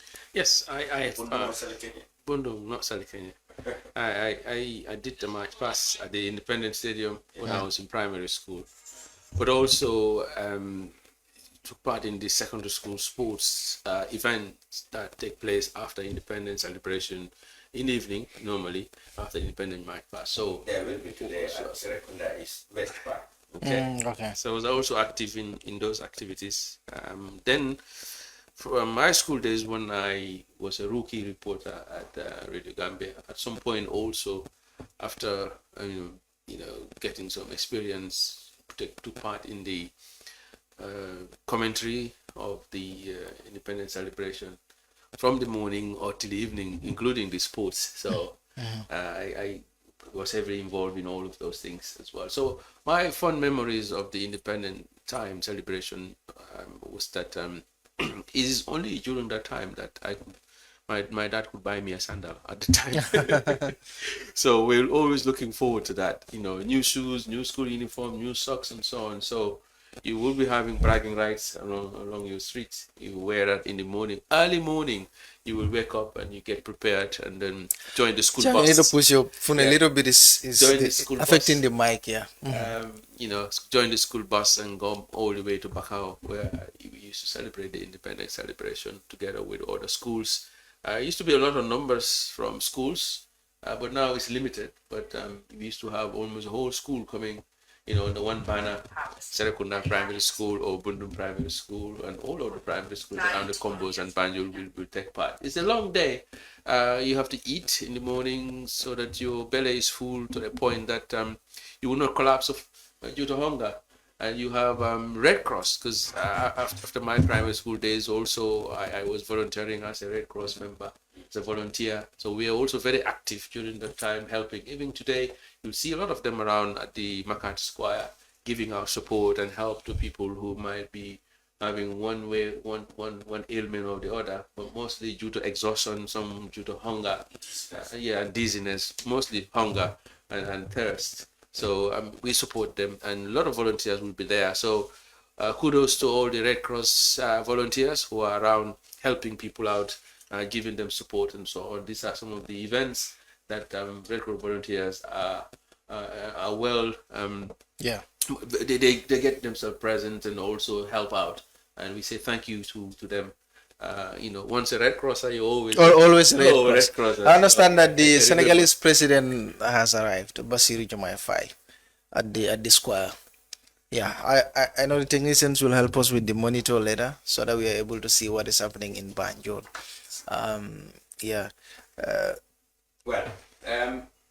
Do we know about any other invited dignitaries? We haven't seen President Barrow yet. We don't know whether he might have sent a emissary or will come later. But the president is yet to arrive, isn't it? The president is yet to arrive for now, but we will get to see more footages from the Makati Square when our monitor is done. We are not seeing some of these things for now, but I think the technicians will help us with that. But the vice president has arrived. Almost all the ministers are already there, former vice presidents, opposition leaders. All of them are seated now. The Senegalese president also is there, Bassirou Diomaye Faye. As we said when he arrived at the Banjul International Airport, I think it's very, very important to maintain this bilateral relation between the Gambia and Senegal. It has been a long-standing relationship. I know there were a lot of hinges when Jamu came between him and Ablaye Wade. There were a lot of problems that happened, but seeing Barrow and Diomaye Faye coming up together, and Diomaye, this being his third visit since he became president at a very, very short time, and that signifies that these are two countries that should definitely be only peace should exist between us. It is from history since before 1989. In fact, a lot of history happened between the Gambia and Senegal, but even in 1981 alone should be something that should teach every Gambian that, of course, Senegalese has been there for Gambians, just like how Gambia has been there for Senegal. In 1981, actually, when our president was not in the country, they were the people who rescued us, during that coup d'etat, and definitely we were able to get our country back from Kukoy Sambasanyang and the people who actually wanted to overthrow the government at the time. They helped us then. It was the reason why we, as Cham mentioned earlier, we signed that confederation between the Gambia and Senegal, and then in 1981, then it ended in 1989, and during that time there was definitely some differences between, at the time, Jawara and of course the then president of Senegal. I'm not sure whether it's Senghor or Abdou Diouf at the time. Abdou Diouf at the time. Abdou Diouf at the time. There was some difference because they were not happy with when the confederation didn't went well between Jawara after helping the Gambia get back our country after that. That's why it was very, very easy for Jammeh to come in 1994 when he did that coup d'etat. The Senegalese actually refused to help. But look, there was a lot of problems between the Gambia and Senegal historically. But if we've seen today our two presidents coming together, visiting each other, that is very, very important. That's why every Gambian will be very, very happy to see Bassirou Diomaye Faye attending Gambia's independence in the Gambia. And the other thing, Mr. Jare, is we will listen to the president. Last year he spoke actually, and he touched on a lot of things, and what he said was, the event of COVID-19, the Russia-Ukraine war. These are some of the things that affected some of the developments that he wanted to do for the country. But he said despite that, he was able to do a lot of things which he listed last year. So we expect him also to talk about different things this year. We know that yes, it is not the best year for the country, but I believe the president also have a lot of plans for the Gambia, and we believe that he is going to talk about some of the things that he think infrastructure is some of the things I know he will be definitely coming up with is his baby. But we're expecting a lot of positive things from his speech for this year also. But it's important, and we have a lot of neighboring countries, but Senegal is one of those countries that we need a close tie with. They don't joke with Senegal. Even if you look at our relation with Senegal, the ambassadors that they bring to Senegal, these are educated people, high level people. That's why we say they don't joke with Senegal. Probably we are the people who don't. But it's important to maintain this tie between the Gambia and Senegal, and we've seen these leaders doing that, and we hope this will continue. Great integration of any country, whether between one another or within itself, depends on the people. And the people are integrated in a sense, in itself. The Senegalese and the Gambian people, no matter what the government that leading these countries think or do, the people will always be united in one way or the other. You have a lot of Gambian businessmen now who go to Senegal and establish businesses there, build houses. Likewise, Senegalese come here, establish themselves. For us, there isn't any kind of border. It's just a formality. You pass through Karang or Siliti or anywhere. Yeah. I mean, it's just formality, but the people are the same. We like I said, we speak the same language. We wear the same clothes, except the official language, English and French. Yeah. But apart from that, there isn't much difference. So to integrate these two at a political level, because politicians will always be politicians. Yes. They will do what best fits them, and to some extent, what best fits their nation at a particular time. What may be fitting for Gambians during Jammeh's time, or even during Barrow's time 6 months ago, may not be the same that will fit us at this time. Right. So it depends on who is at the helm and who is making plans to make sure these things are, trickling down to the Gambian population. Because you can make policies at a higher level, but if it doesn't trickle down to the people, it becomes a problem. But as far as we're concerned, it's like a bottom-up thing between Gambia and Senegal, because the people are integrated anyway. Right. It's the governments now who need to consolidate those integrations that these communities have to make sure that everything is smooth sailing. Because intertrade between Gambia and Senegal should be a lot smoother. It's very surprising that if you want to take goods to Senegal, it becomes a problem, or sometimes from Senegal to here becomes a problem. What are the protocols that the AU or ECOWAS protocols say? Sometimes they are blatantly ignored by the politicians and so on. So, people are integrated, like I said, but it's at policy level that these things have to be consolidated in a sense that whatever is envisaged, can be realized. With serious kind of efforts, not to just have Gambia, Senegal, or Secretariat, which is very fantastic. They're doing a very good job. I think they could do more by making sure that some of these high sounding kind of rhetorics that they normally do or say during their meetings put into practical use for the people. Because if you go and do have a Senegal-Gambia relationship meetings that you will normally have frequently, it's not to go and stay in hotels and have some conference and drink tea and baobab juice and so on. But if those policies are not helping anyone, if cement trade, for instance, is becoming a problem, sugar trade is becoming a problem between Gambia and Senegal, then what is the point? You cannot even have a good relationship in terms of commerce with your immediate neighbor. How can you be able to trade with, say, other parts of Africa or even Europe? That would be a problem. So the litmus test really should be how best we are able to establish those trade relations. The social relationship is there. The political relationship was much better during, between, say, Barrow and Macky Sall. It was like a brother to him. So, but still, even with Jamu, there isn't anything broken as far as we know. But the approaches can be different. But like I said, the same people, same culture, same kind of trajectory in terms of how we want to develop ourselves. So it's really, really easy. If there is any model that the AU can use or the Africa ECOWAS can use to show to the rest that this can be done, is the Gambia and Senegal. Because Gambia is small, Senegal is relatively bigger than us. But once those integration policies are put into good use, it can be an example for the rest of Africa, for the rest of West Africa. That's right. I think they've worked a lot when it comes to that. Just as I mentioned earlier, the Senegalese president was here and he came twice before this one. And the Prime Minister also, which is a very powerful person in Senegal, Ousmane Sonko, was here for that forum, which is very, very important between the two nations. And I remember our trade minister and the Senegalese trade minister also met, I think, twice, if I not forget, to discuss about the trade relations, because a lot of our businessmen were having problems and are still having problems.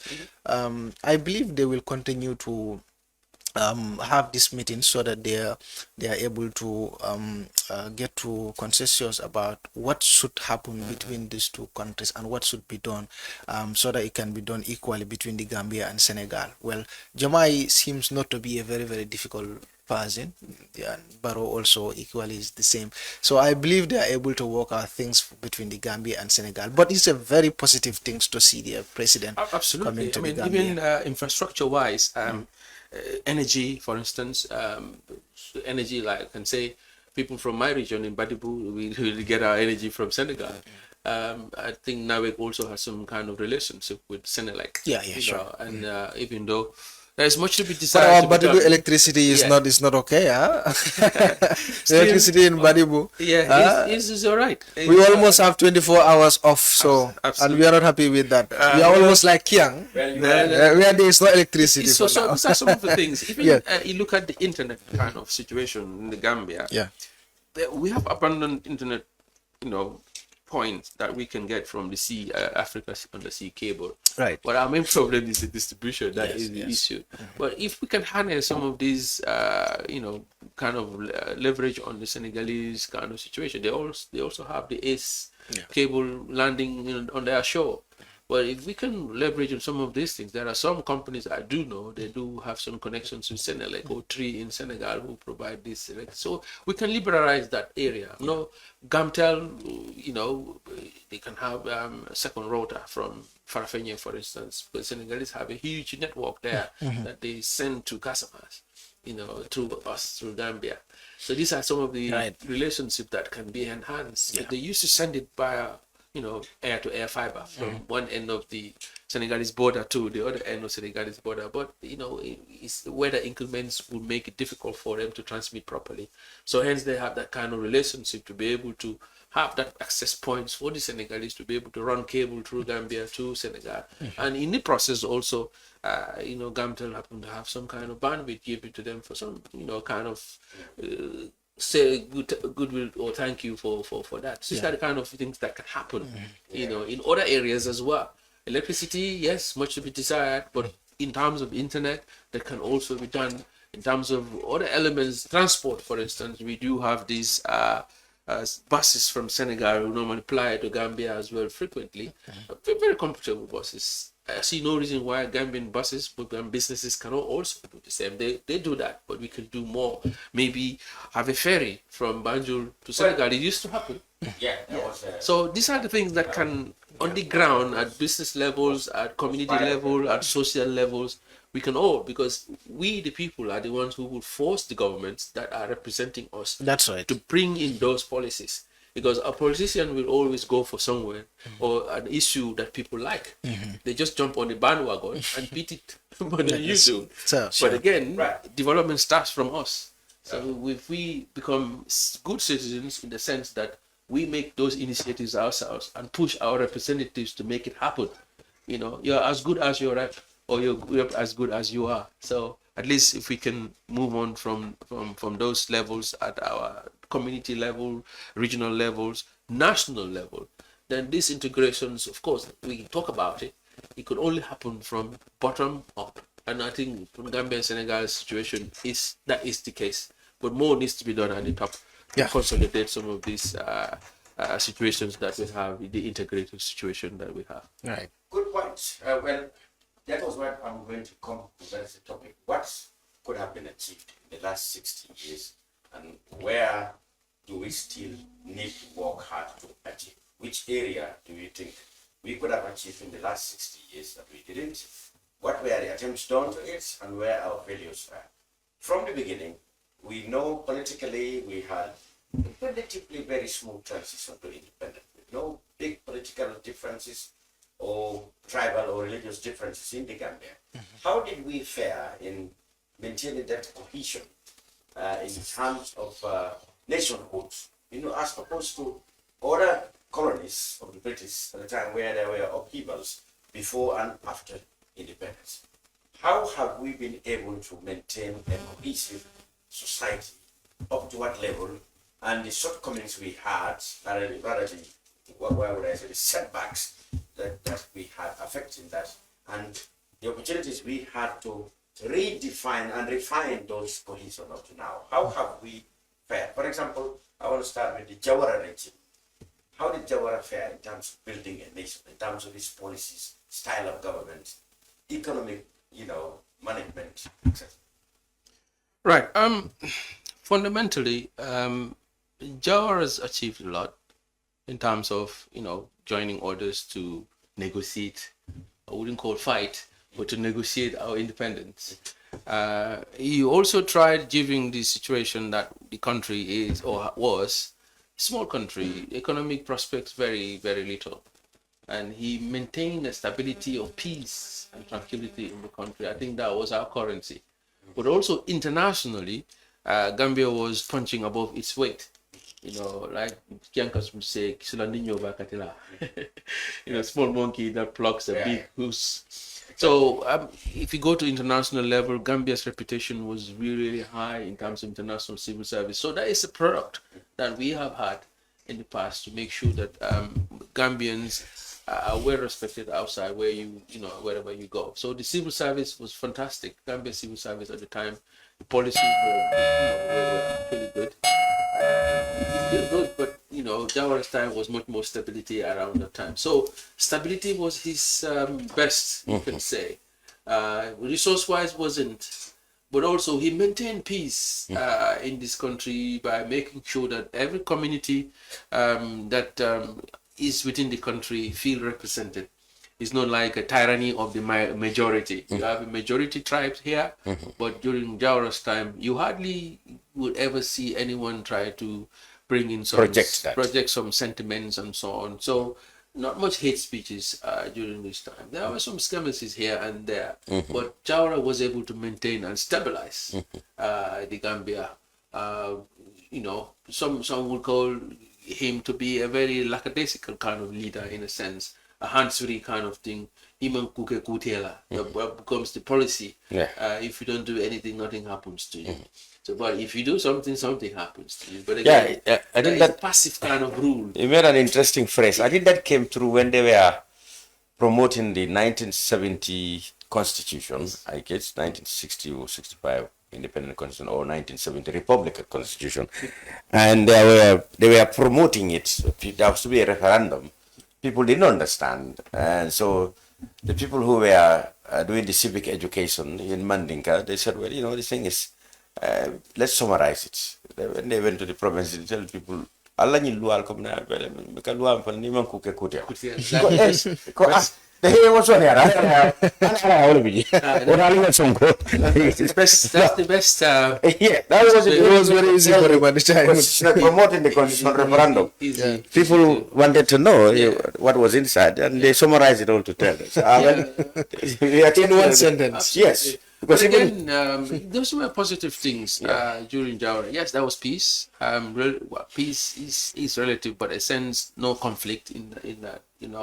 1985, when we have that famine around the country, that was a problem. The economic recovery program came. That was very brutal for Gambian civil servants at the time. And I think that was one of the challenges that PPP had or Jawara had at the time. The economic recovery program kicked in. But also the little resources that we have had could have been invested into capital gain kind of investments that would bring in more jobs, more opportunities, but also, yes, people were sent abroad to go and learn, being civil servants, basically.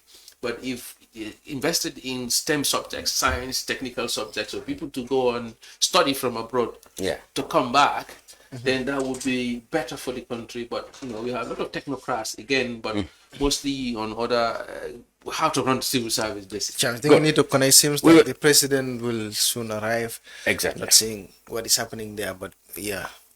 So we go straight to the Makati Square to catch up with the proceedings on the independent anniversary, the 60th independence anniversary. We watch you like feed from GRTS until we come back to you with more analysis. Students, flaggy. Flag is go. Flag is go. Red, white, blue, and green. Flag is go. And students here,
Please rise to welcome His Excellency the President and Commander-in-Chief of the Armed Forces, His Excellency President Barrow. He is being received by the Vice President of the Republic of the Gambia, His Excellency Mohammed B.S. Jallow. You are welcome, Your Excellency.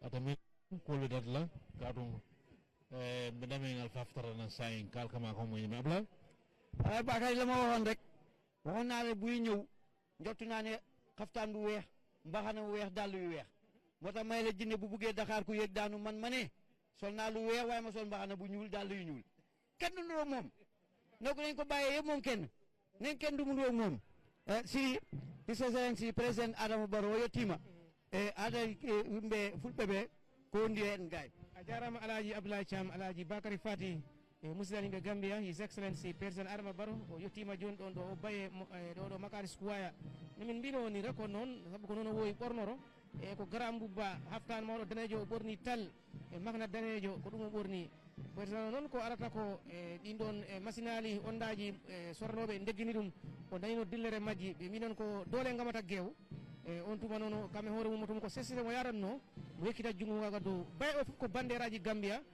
bay o fof komo banderaji Gambia sa laari hande bandereji ɗi fof hande ɗi jekkite ga dow vice président His Excellency Mohamed B.S. Diallo kam jaɓɓi ɗum ko asuɓe ɓe mbaɗi on ne ko garaɓuɓe danejo talo ɓorni yo mbahna danejo paɗe daneje président noon joni mboni mbo ara mo yaha o daro ɗo foti o daro on tuma sornoɓe ɓe jimane ɓoggol ngol e leydi ndi président o paɗe ko daneje garamuba o ko danejo mbahna o ko danejo hamne foof koko ranu o waɗi président o moni joni mbo ƴeegan o foti o darade on tuma nanen liggonoɓe danduru ndu police aɓe sornoɓe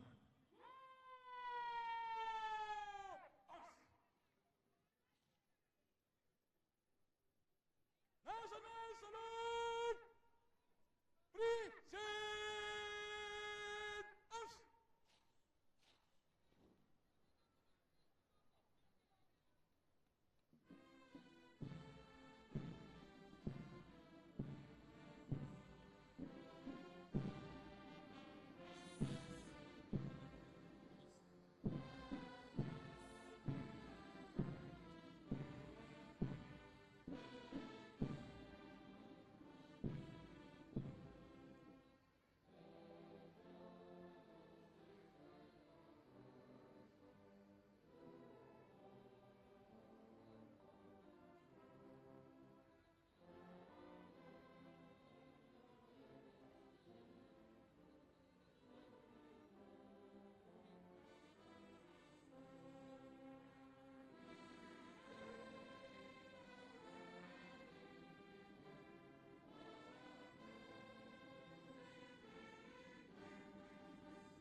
You have just a few minutes to take all the necessary photographic footages, whatever you want. Okay. It is going to be coordinated by the Director of Press and Public Relations at the office.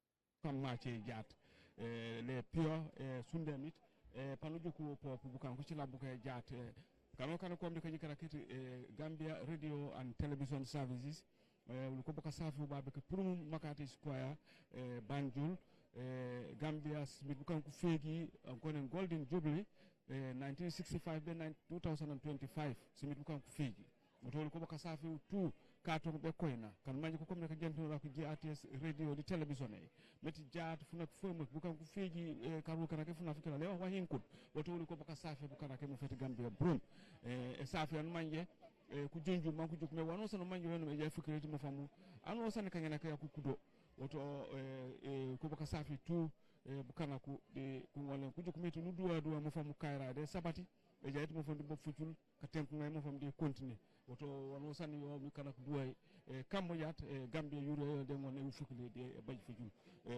sumbundu afele president Barrow duntanan ani chocho ba mul wulta ya bolo ya welcome ku balem Gambia la sangi taworo amanke ka kan kuti be kunte Gambia ya katale Gambia mul ya katale ko ngafole Senegal be min be marché auto min be dawda ibe bulobe dunne ko ya jeko Gambia afele furtina bi tembo mento kayro ni yurwa ngamin soto ala tentu wala ala tentu bale woti woto min ta fengo fenkela pa may ko dire la pour ka foy ko sañ president Barrow natala kafuñu mal president min yalon ko ay invite I will be contonne Excellencies, so ni ala sonta ma to do wol jelare atemela sumbundu.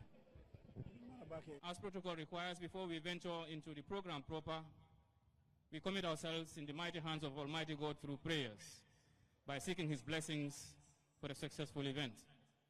On this note, may I respectfully invite the Imam Ratib of Banjul, Al-Haji Cherno Ali Umas, to lead us in the Muslim prayers.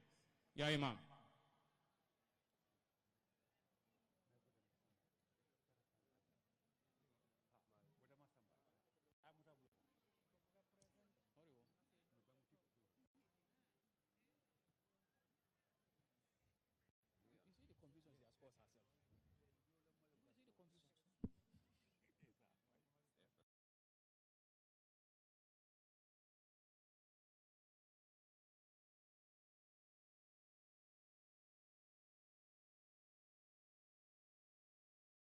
ta uranga sasa kundu ara korame mutu kendo president mukrube tanu gadi do man sakundanu benu angat na jamanu benu igara so ifarna ki katoy abran nan li tawro ke kota non kengan ke independent celebration yakun sigordi chief no tangande bo lakini manko iswairo kunne angat nanti Gambia tan menchine njurande independent nyani ko gara ko mo be hande no la junu baji yagaru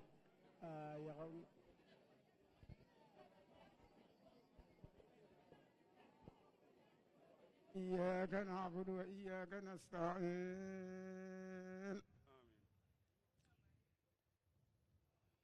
اهدنا الصراط المستقيم صراط الذين أنعمت عليهم غير المغضوب عليهم ولا الضالين آمين ربنا تقبل منا أنت السميع العليم وتب علينا يا مولانا إنك التواب الرحيم ربنا هب لنا من أزواجنا وذرياتنا قرة أعين واجعلنا للمتقين إماما ربنا اغفر لنا ولإخواننا الذين سبقونا بالإيمان ولا تجعل في قلوبنا غلا للذين آمنوا ربنا إنك رؤوف رحيم اللهم اجعل بلادنا غامبيا بلدا آمنا مطمئنا يأتي رزقا رغدا من كل مكان ونجنا من كل بلاء وقلاء وطاعون وسنا ووباء تعين من ذنب ذلك بلادنا خاصة بلاد المسلمين عامة حرمة اللهم صل على سيدنا محمد الفاتح لما أغلق والقاتم لما سبق ناصر الحق بالحق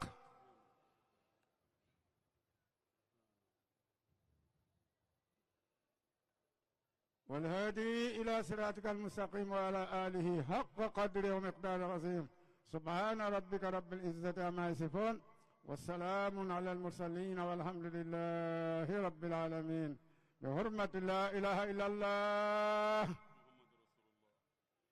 لا إله إلا الله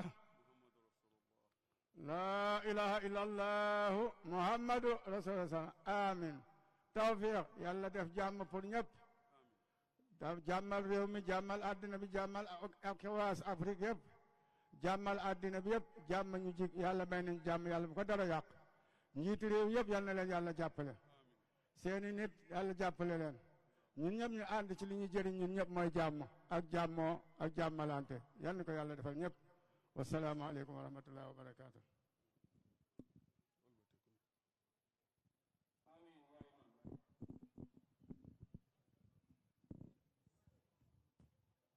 At this juncture, invite Chairperson of the Christian Council, Bishop Bani Manga, to lead us in the Christian prayers. Bishop.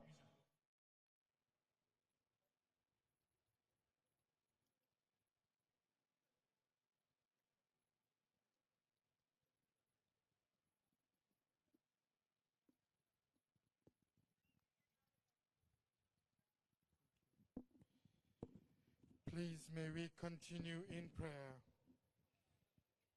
Great God of nations, we bless your name for the gift of the Gambia. We bless your name for all who have participated in making us an independent nation.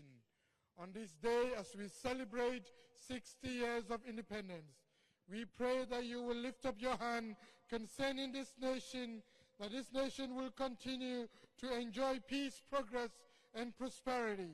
We pray that in our celebrations today, that you will be present by the power of your Holy Spirit, that in its beginning, continuing, and ending, it will be to your greater good and glory and for the blessings of this nation and her people. Bless our gathering and bless all of us as we celebrate 60 years of your goodness to us. We pray in Jesus' name. Amen.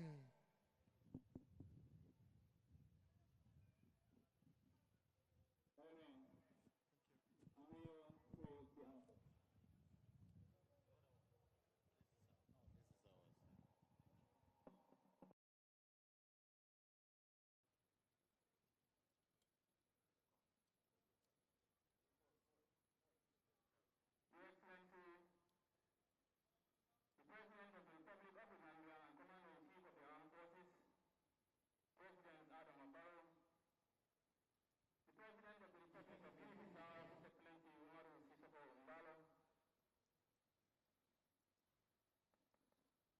President of the Republic of Senegal, His Excellency Jamu, the ladies of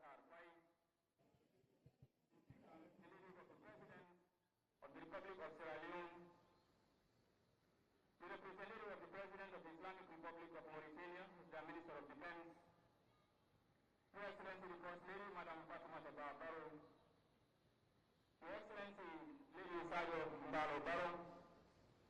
Your Excellency the Vice President, Mohamed B.S. Jallow, the Honorable Speaker of the National Assembly, His Lordship the Chief Justice of the Gambia, Her Lordship the Mayor of Banjul, Madam Malik Low, Excellencies, former Vice Presidents here present, the Secretary to Cabinet and Head of the Civil Service, Honorable Cabinet Ministers, Honorable Members of the National Assembly and Members of the Judiciary, Excellencies, Members of the Diplomatic and Consular Corps, the National Security Advisor and other advisors to His Excellency the President, the Chief of Defense Staff of the Gambia Armed Forces, the Inspector General of the Gambia Police Force, the Chief of Defense Staff of the Armed Forces of Senegal, representatives of the Chiefs of Defense Staff and Chiefs of General Staff from the Republic of Guinea-Bissau, the Kingdom of Morocco,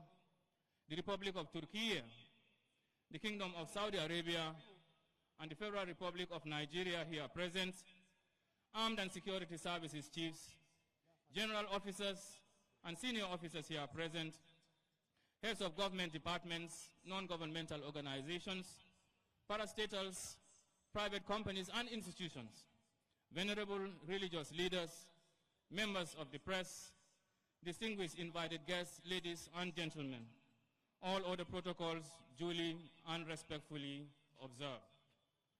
I am Colonel Lamin K. Sanyang, the Director of Press and Public Relations, Gambia Armed Forces. It is indeed an honor and a rare privilege to serve as your Master of Ceremony for this great August occasion, marking the 60th Independence Anniversary, which is the Diamond Jubilee Celebrations Parade of the Republic of the Gambia. I am ably assisted by Captain Kemo Kanute of the Gambia Armed Forces Public Relations Directorate and support staff from the Directorate of Gambia Armed Forces Communications and IT, and also the Gambia Telecommunications Company, GAMTEL.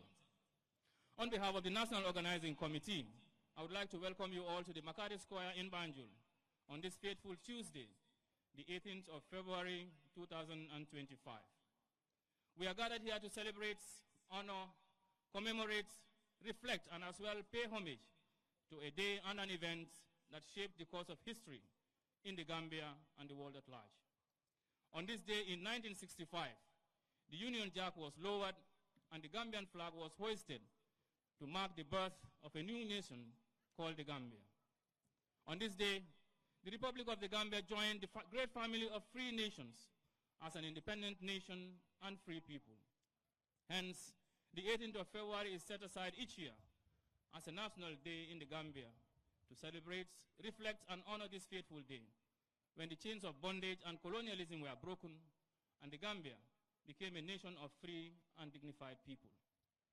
At independence, it had been made clear that the Gambia is now the free homeland of the Gambian people, and that as a country liberated from the colonial yoke, it had rights.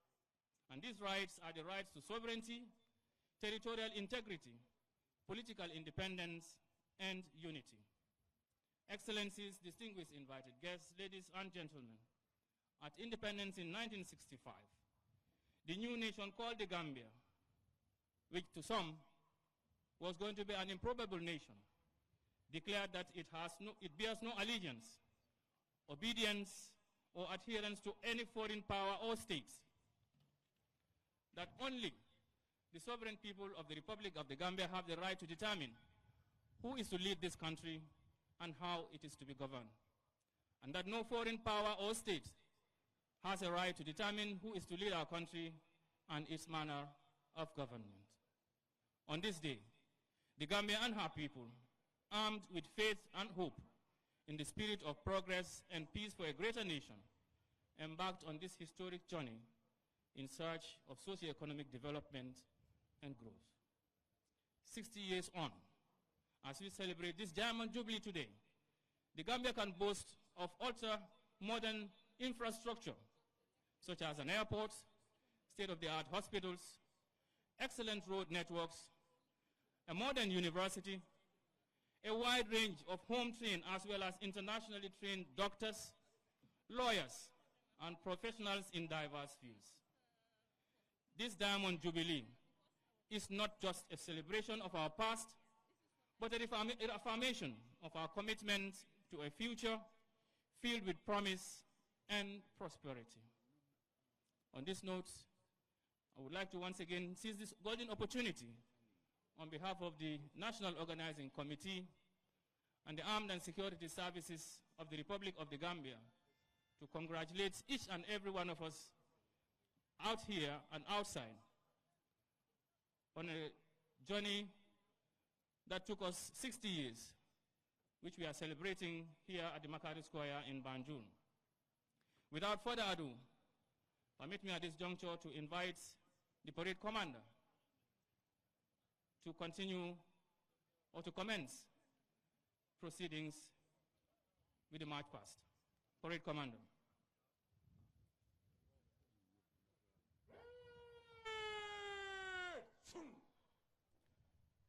The parade commander will now invite His Excellency the President and Commander-in-Chief of the Armed Forces, His Excellency President Barrow, to inspect the forces on parade.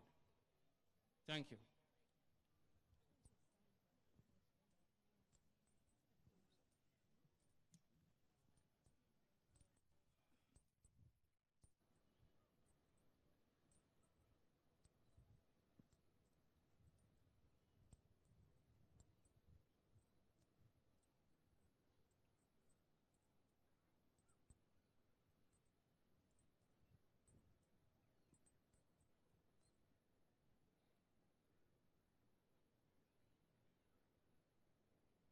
Good morning, Your Excellency. I am Lieutenant Colonel Armando J. Jata, Parade Commander, 2025, 68th Independence Anniversary Parade, form up. 60 officers, 640 order ranks, in open order, ready for inspection. Your Excellency.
Excellencies, distinguished invited guests, ladies and gentlemen.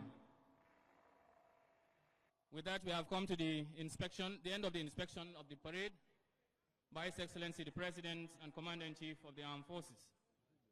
Next, we shall have the march past of the security forces on parade. I just want to make a few housekeeping, an announcement on a few housekeeping rules. You may recall that the color party has two officers with flags. One, the national flag, that is the red, white, blue, white, green. And then the other officer has the Gambia Armed Forces flag. You may also recall that the President, during his inspection, when he reached the national flag, he had to pause for a moment and pay compliment to the national colors. Now, as they march past each and every one of us, it is expected that members of the security services in uniform shall all rise, as well as civilians, to pay compliment to the national flag. Thank you.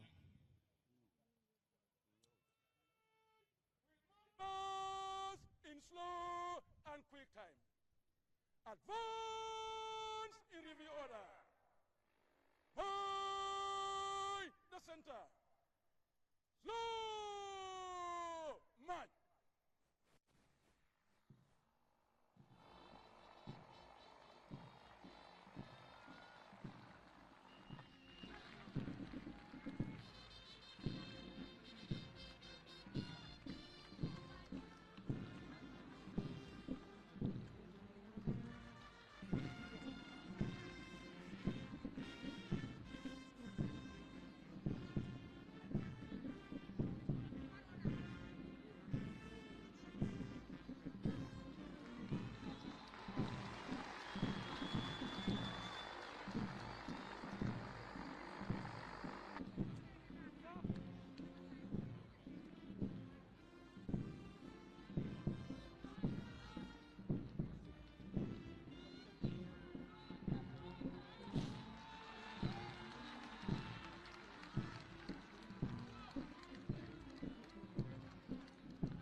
by Captain Maimuna Tamba.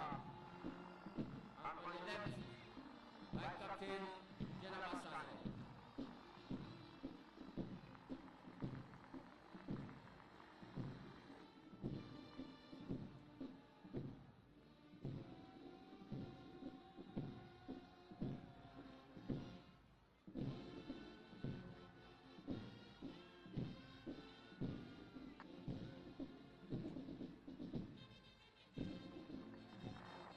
By Captain Sirandu Kajama, and assisted on the right by Captain Maimuna Tamba.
baji kamne o halla jolaɓe ko majjol ngol tolni ɗo ɗo bayɗo nuwa bisimilla.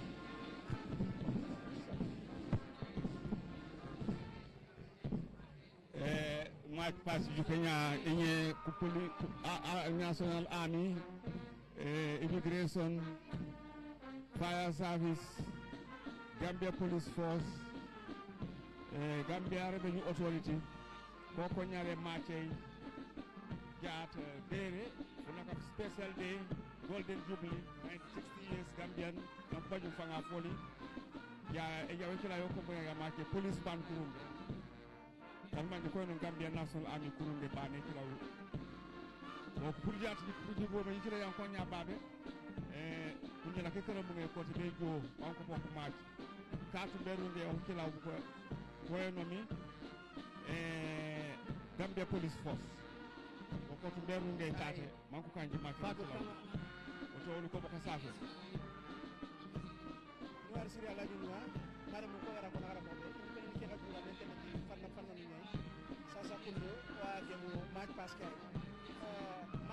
Roma akemu na talla aldinondi na nyakota yangat na kota be sey na ko pasimre day kenni ga yangat na di yagaru be ga uniform no andi ngena yagaru ko compliment lenki baski wadi kare wadi yugula ho go mun ni sikkenga ila ho go mun ni nandalla tengu batte no yagare la tekela bari wadi lenki yagaru kunya jaldo nyai wadi masha Allah paral commandant yogo ni yagaru nyai yera kunne hibenu gara imman ka wutu ngawtu jiare kengani Gambia Revenue Authority, Gambia Navy, nanaga warati Gambia Immigration Department, nanaga warati Gambia Fire Rescue Service, nanaga warati Gambia Police Force, kendo fanna gabe nanaga warati Gambia Armed Forces, wadni kunku wadni higanay kundal lake bar lengi ya haruni mena kana ngawutu anda dalana igana mat paske dabari nasmana injiri na marahan katu tambile do katto nakati warni sere ken kay katakane barke hakati ya harunji wi uniform no onde wadni mukabe kenyan tawi birambe ti makat square rankune wadni ki hakati dadala nagari Turkish nuku hibenu wati Turkish nuku la dan pon la xewani ko gar na ndika hoyi na loko dake dalla lundo dangani parce que ko tani biram be angana mukke gangwa gari ni manga wadni ken alhamdulillah hi goren amanya nan dego Gambia ga do ke television ka hore banane ra kunne wadni television ka hore tano gido jaman cellanga na liera kunne ko di warna ndika hoyi biram be na ke ko da jura ke ngani independence celebration ke sa kundu ke mo ko nambe be ganyari ganninga anga nan di militaire ngai parenga makinga iti tanga nempo la kontro nagane no nalante wala camera mo ngasdo dingiran do mejo bari ke killa gamanya GRT sa ga nagane no ni ay da su sigin sellanya asu ga sigiran kita bila manga ke munu anna kita na afilme ko do ni Gambia tanga nempo la kunga wani oni ya magan kuto ngasa sakundo ni indi fo mu ngi ipare mo gonyani ito hunu nyani ipo mo gonyani wani masha Allah asu ange bulengi bila meti independence celebration kay wani excellency president Adama Barrow ay me nasmana aso en koreyen parce que tane gora bari ara mo goda bari mu to mu fallo ay ken ma tangane ko nak njoro bara ay me gara bari manyiri hasal nyai ri hasal ken ni kay nako na ke sera saro ko da kena parce que ngana wi bu bakeno ko wara bakeni bar ku ni taru gude ngana de ngira batenga diga joni no ba ngana joni ni kunu nyai ken no on wadni aduna golle subati anna karanya anna famu nya anna kata adabar ni ken no golle ke karada famu akatuna dabari drambe na dabari lenki wadni jamanu benu tuganu ka hoy kadi nan dawaru ko ga jamanu ken gondi reti tangan ni manko cabinet minister no député no kendo civil society nan daga wati NGO no ko lakke su angat nan di su uri ke kotay nan di kahine ke kota jura wadni man ko ko ne ke kota jura pom ko hana keri ke be tenko nga jamanu ni ken mo tenko wadni o ma sangate hakkat no jua tangan den pino ma sangate hakkat no jua ko ko biro ko don ni biya me kenya na ko men ko to ganari ona katu jura ni ho su hakko lenta ho de anga tangan den pour la ken ko ngal so ni so do ngay ran ko ni ri iya ni so nga matu akon dani ko renya ni seo ken no gal watni ona ken fan nay yera gune Gambia ni jamane anga tanti ke ko no ko mo manji jura ne na duba tuwa sagunde dingira wunye dingira ko mo do ga tage o do ko ngol lubare ne do do jamaw tan ngoro ko mo mekita no on ci gollunga anga don jiru wan tan gollunga warni na microphone kikini alaji Esa Jalloy kalima ni ko thank you very much Haji Sumundu. As you can see in our pictures here, the parade on the way. Now they are going to switch now to quick march. And the order of the parade is the Gambia National Army leading in their red ceremonials, followed by the Gambian Navy in white, and the other red after the Gambian Navy is the Republican Guards Detachment, and then the Gambia Police Force, the Police Intervention Unit, and the General Duties Officers follow. Your Excellency, the Immigration in their brown, and the Prisons Department coming with the cream and brown. So that is the Immigration, and the Prisons follow with a green jacket ceremonial dress. Followed suit after the Prisons is the Gambia Fire and Rescue Service, and then at the end of the parade is the Gambia Revenue Authority Detachment. Well, this is the formalities of the event, and it will tell you that after this parade by the security forces here, we will witness a parade of school children. Well, before the 1980s, or before the birth of the Gambia National Army, we used to have the Gambia Police Force that used to lead the march paths, and then followed by the voluntary organizations like the Boy Scouts, the Boys Brigade, the Brownies, the Girl Guides, and the Red Cross. And then the school children from different regions of the country, or different schools in Banjul and the Congo areas. And also at the tail end of that, you will see the athletes who are supposed to take part in the Regional Athletics Championship after the parade. Well, today we've seen that the order has changed, but we are expecting to see the police band to lead the second part of the parade after the parade of the security forces. When we talk about the music that is being played underneath here, mainly traditional songs and some religious songs. And this is what many people come here to listen to and see how this is being done in the form of a parade.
And the security forces on parade, another resounding round of applause for that spectacular display of drill and march. But that is just the tip, because as they have turned their backs now, there is more in store. Stand by.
Ladies and gentlemen, next we shall witness a display whereby the forces on parade will be inscribing some letters and figures that have everything to do with this Diamond Jubilee.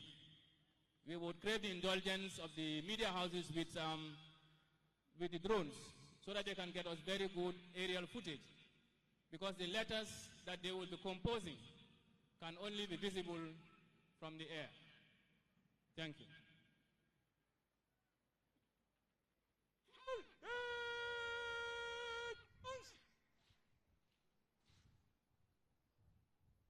Move to the right in column of roots. Right turn.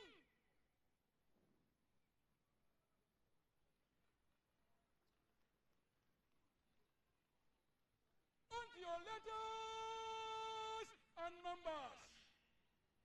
By the left. Quick march.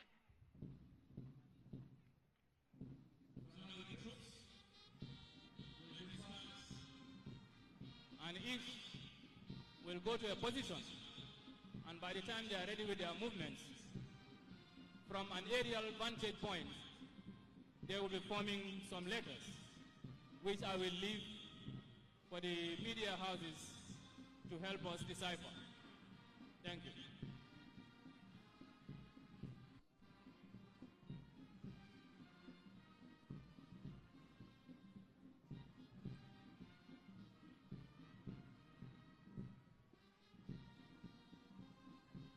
The letters will be read from left to right.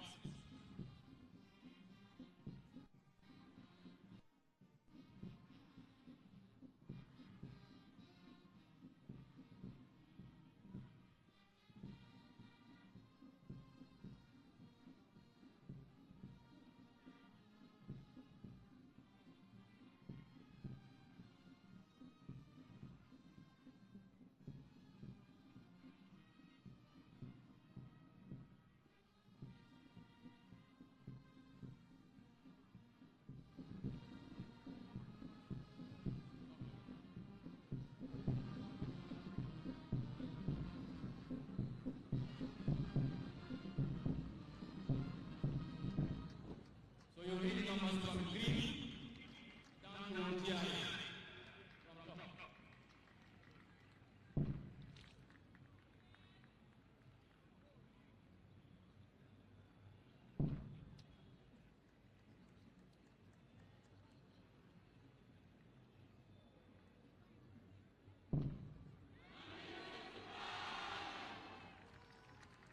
That's 1965. Dash. 2025. So from aerially, His Excellency, so from top to the green, from the green, that is the National Army, down to the GRA, the aerial footage will show us the figure 1965-2025.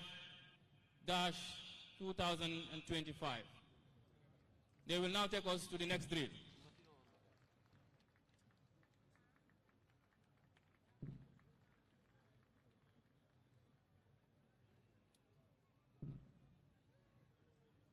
They will disperse again and form another combination of letters and figures.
Right, they're almost done. So aerially, what do we see?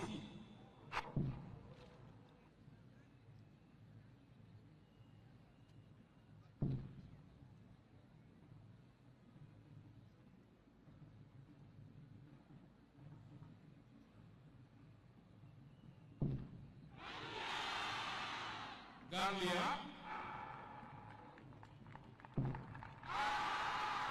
At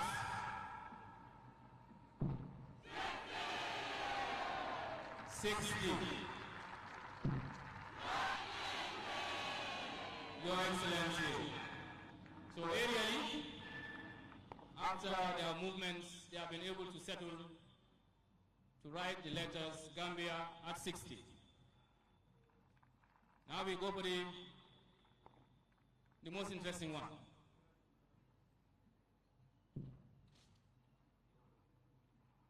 Now they will move back again and then compose another design. Or is it a color? Or a letter? Or a figure?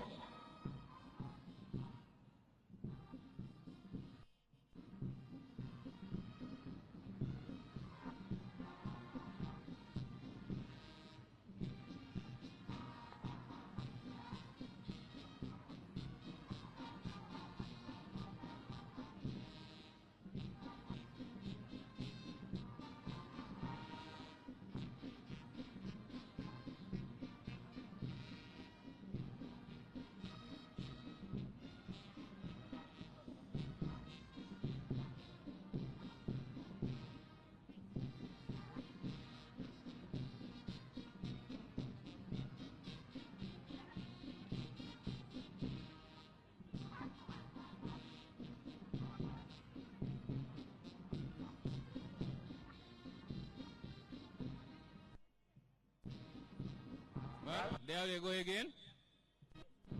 What magic will they pull this time around?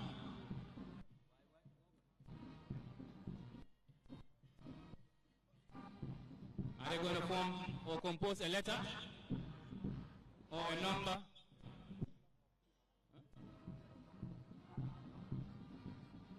or a color. Now they have formed themselves into a rectangular block, very closely knit. Then they will face us, and then from the air, they will give us something very interesting.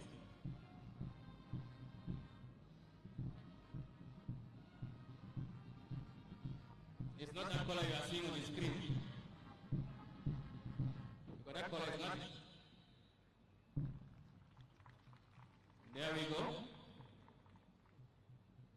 This one will be from towards the pavilion, coming down to the presidential dais. So you read from that, up, down. So they are bringing out something from their pockets.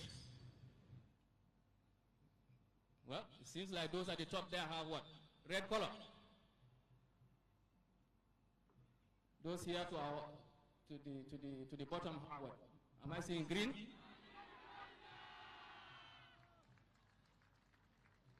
It's a red, white, blue, white, green. That's the Gambia flag there you have.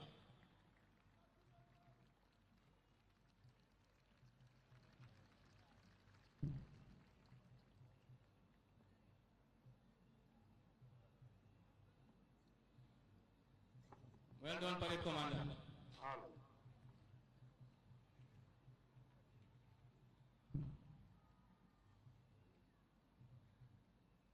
Now they will go back to where they left off to join back their various detachment commanders and the parade commander.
Gentlemen, after the formation of letters, next we shall have a fire for a joy. For a medical personnel, your instrument is the needles, the syringes, the stethoscope. For the electrician, you have your toolbox. For us men and women in the profession of arms, our equipment, our weapons, our arms and ammunition. So each of these professions have a way of expressing joy in commemorations like this. So for this occasion, these troops on parade will be firing for a joy. This is a mark of high respect and compliment to a sitting head of state or a sovereign. Please be warned that the ammunition that will be fired here is all blank ammunition to not cause any harm or injury. So they'll be firing 3 volleys, and at the end of each firing, there will be a rendition of the national anthem in several stanzas. Whenever the national anthem is being played, it is expected for us all to rise, and those in uniform to pay compliments by saluting. I thank you all for your kind attention. Parade Commander. We'll fire for the joy. Officers and colors, take post.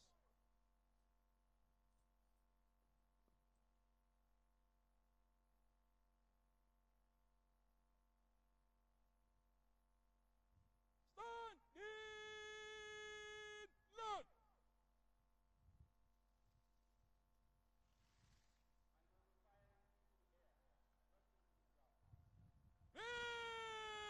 line. Son.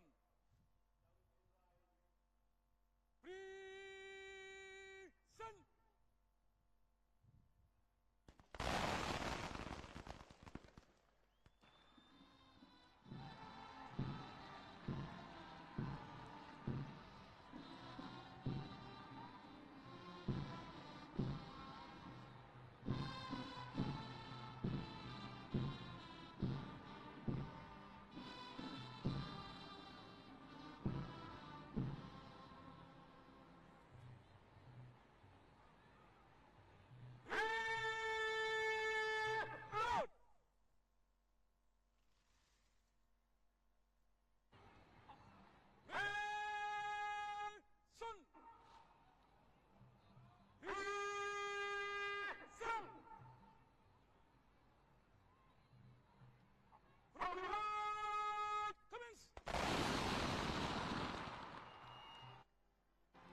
Take pose.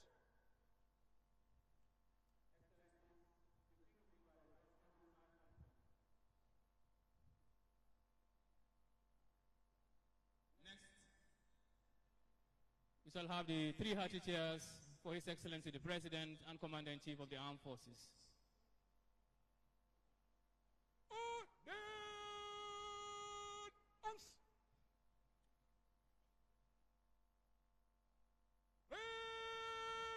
We remove headdress.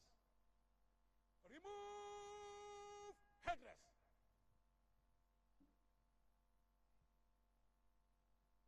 Three hearty cheers for His Excellency, the President and Commander-in-Chief of the Gambia Armed Forces, Mr. Adama Barrow. Hip, hip, hip! Hip, hip, hip! Hip, hip, hip!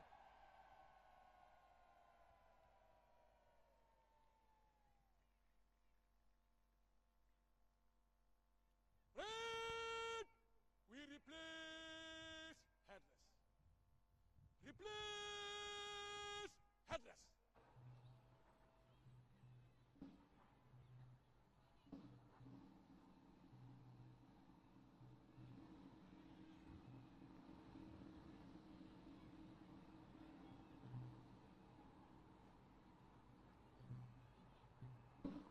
Next, we shall have the national anthem. We shall all rise to pay compliments before the parade marches off.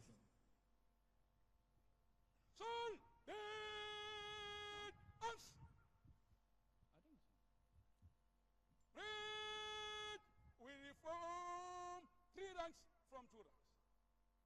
Form 3 ranks.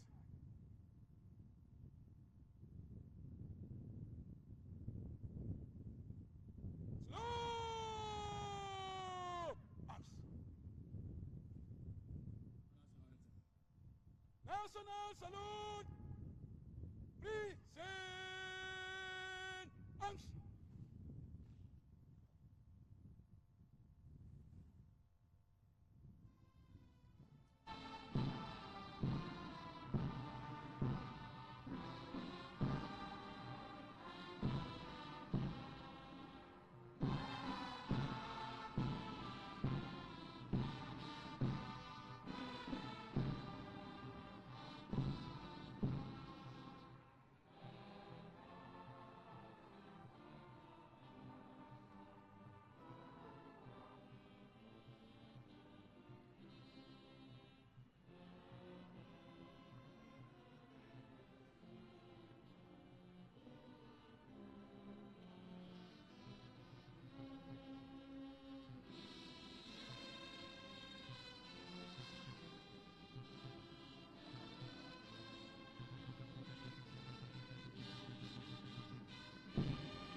You may now resume your seats.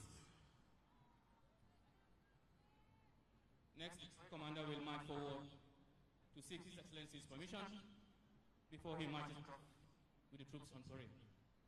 Parade Commander.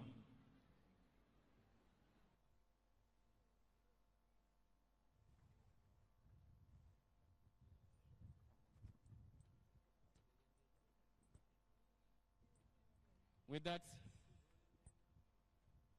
we have come to the end of the march past of the forces on parade.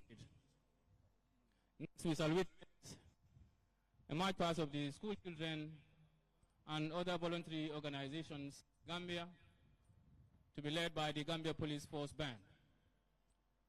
Once again, on behalf of the National Organizing Committee, we would like to thank you most profoundly. And we hope in slow and quick time. Advance in review order. Drill display. 4 for the joy and 3 hearty cheers. May I have your permission to much of the parade. Your Excellency.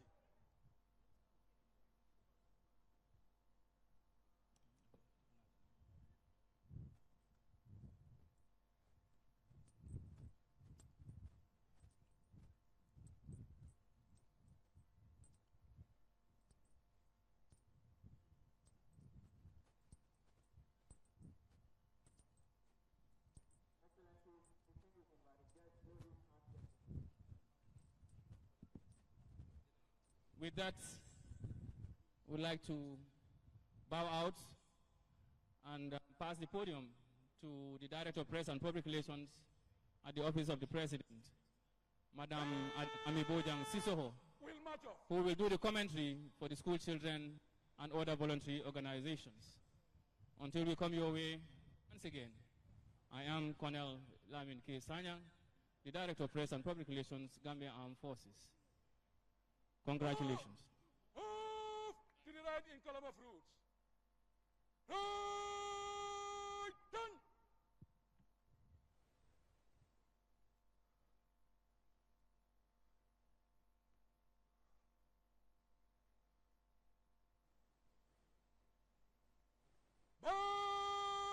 By the left.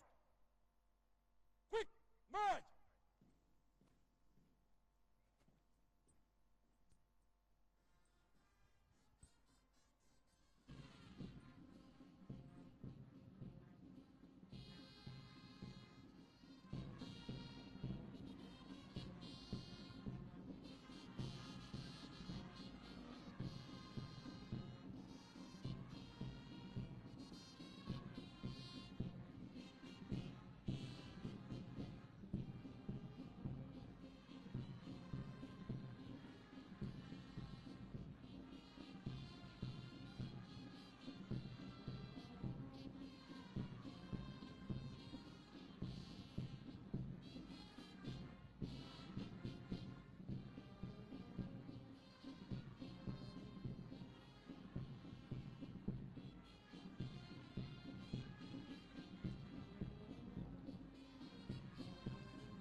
Shall we humbly rise as we honor the class?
Captain Kemo Kanute, and your entire team, the technical team. We thank you all for that wonderful commentary. Excellencies, distinguished guests and invitees, allow me to stand on the existing protocols already mentioned by Colonel Sanyang. We are here to celebrate our Diamond Jubilee, and today, for the march past by voluntary organizations and school children, we have 5 voluntary organizations. That's the Scout Band, Boys Brigade, Guards Guide, Red Cross, and the regional athletes. However, we'll have 70 lower basic schools who will also be marching, along with 46 upper basic schools. Also, we have 34 senior secondary school children who will be here to march with us. Today's parade also includes performance by Bright Stars on the 3 Diamond theme, marching in solidarity for self-reliance and national development. We will also have the national anthem in Wolof by school children. This will be followed by the address of His Excellency President Barrow. Before that, we'll have the cultural display. Excellencies, distinguished friends, Gambians and friends of the Gambia are celebrating with us. And some in our embassies around the world are also celebrating. However, distinguished guests, boys and girls, today is historic because our friends from the Turkey military are also here to do a performance that is by the Ottoman Mehva. Today's parade will also be followed later in the day by the Inter-Regional Athletics Championship for the lower basic school, which will take place at the Serekunda West Mini Stadium. Before we continue, we also remind you that later in the evening, there'll be a wrestling contest in these very grounds. So come and see what will be displayed this evening.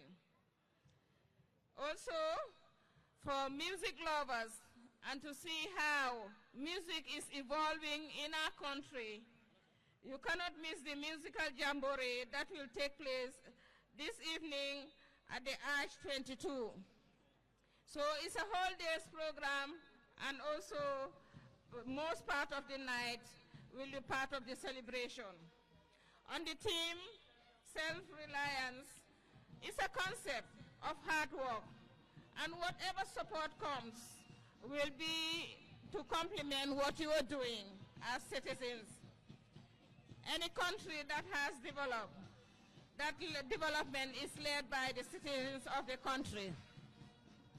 Therefore, after 60 years, we Gambians are more determined as ever, like our 18 forefathers and the mother, Rachel Palmer, the only female among them, who negotiated our independence and self-rule in 1961 and 1964, respectively. Distinguished guests, excellencies, ladies and gentlemen, this colorful parade here today will be a memory one for many of us. The young and the old are recalling, especially those of us who witnessed the earlier march past when we were younger, when the Gambia took over from British colonial rule. It is memorable, emotional, and it's very touching. However, at the end of the day, we must move on by working hard to be more sustainable with our national development efforts, and also to ensure that we strive harder to make sure this country develops further. today's March past mbokk yi ñu nuy leen di leen sargal di leen wax ne tey bés bu maagal ne juróom-benn fukki at di ko maagal loolu du caaxaan dafa wone ne liggéey bu rëy am na si gannaaw am nañ fi kilifa yoo xam ne nag ñoo fi teewe tey bokk na ci ki nga xam ne ñooy gani président His Excellency Adama Barrow di ganam yi président Omar Mbalo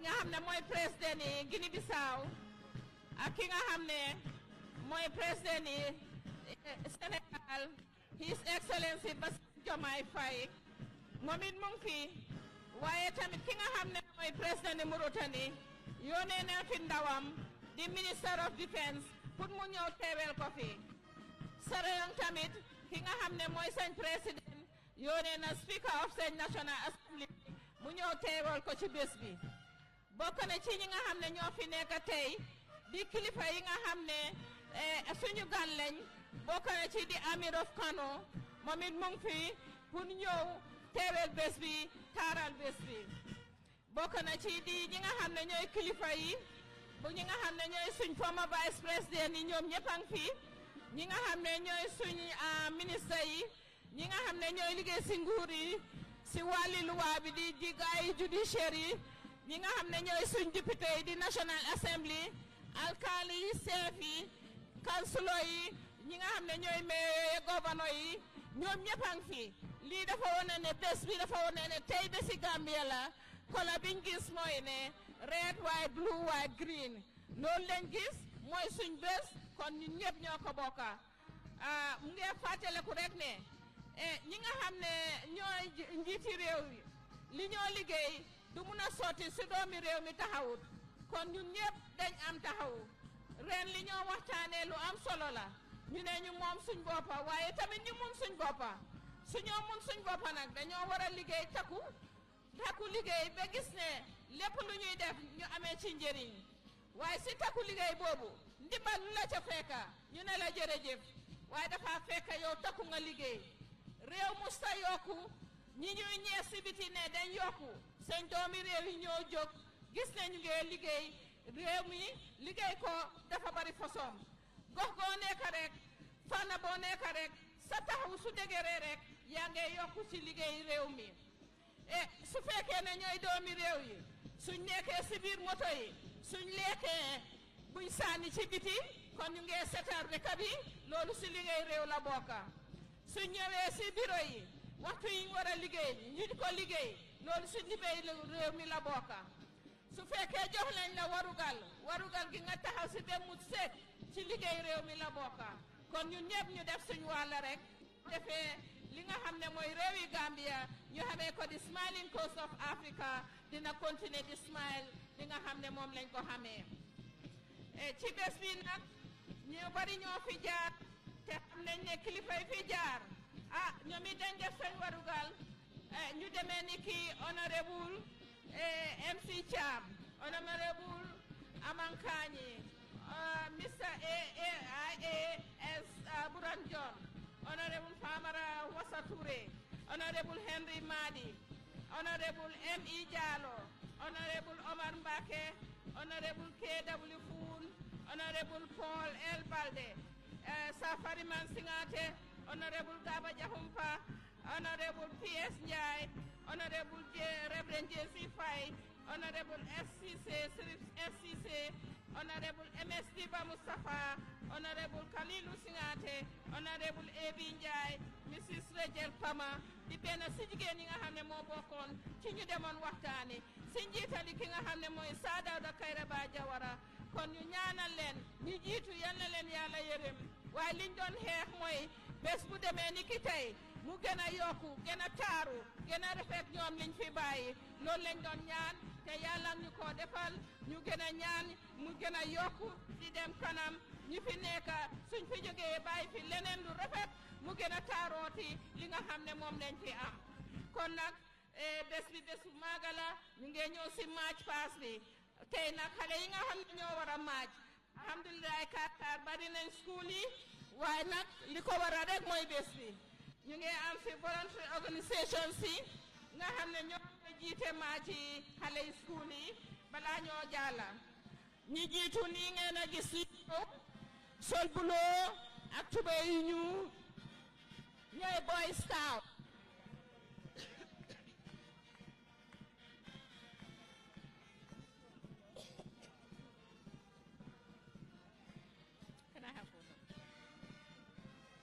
Boy Scout ñu ngi display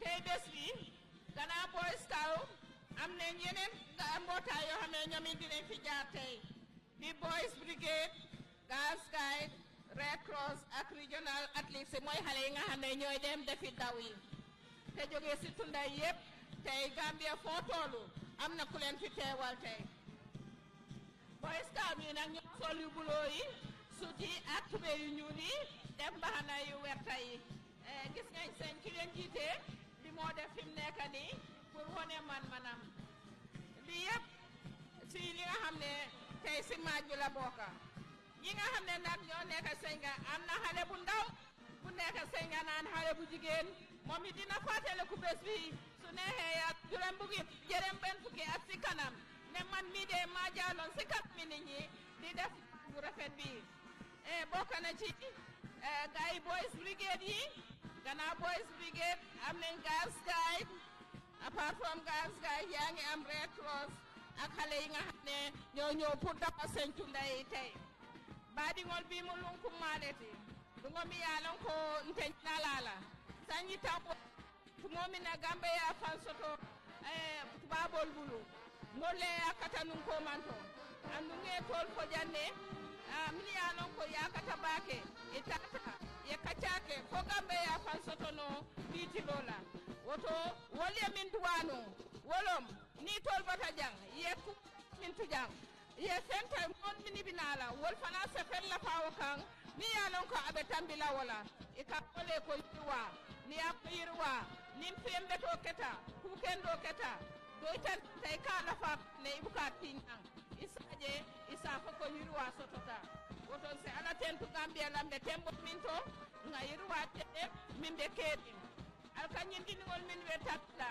wolle keta sta koti itabita Boys Brigade tamita Girls Guide tamita Red Cross tamita ñindi ngol min be ko madum wolle nata pour ko sila tundole bi boromi yalon ko dingol be ñose lala wole binakela wolle sayadu wo mumuneti bala bo ñoto la karola wo fana ka dingol ma ko le ila jata kende ala karola adama ya ala karola se mbadi ya soto toje ye tere ya soto nyode bari fana ise ku meto keno le soto noje de bi ngalo ne ko kulete dunia kono wo fana ma fansun kulete abe mu walete momo be fanna o fannato ise fet kedorong isaje ko ila lodu la yata anyama bawo bi nali akopi na monyengu batti bawo His Excellency President Adama Pro luntangol nata amonyo presangol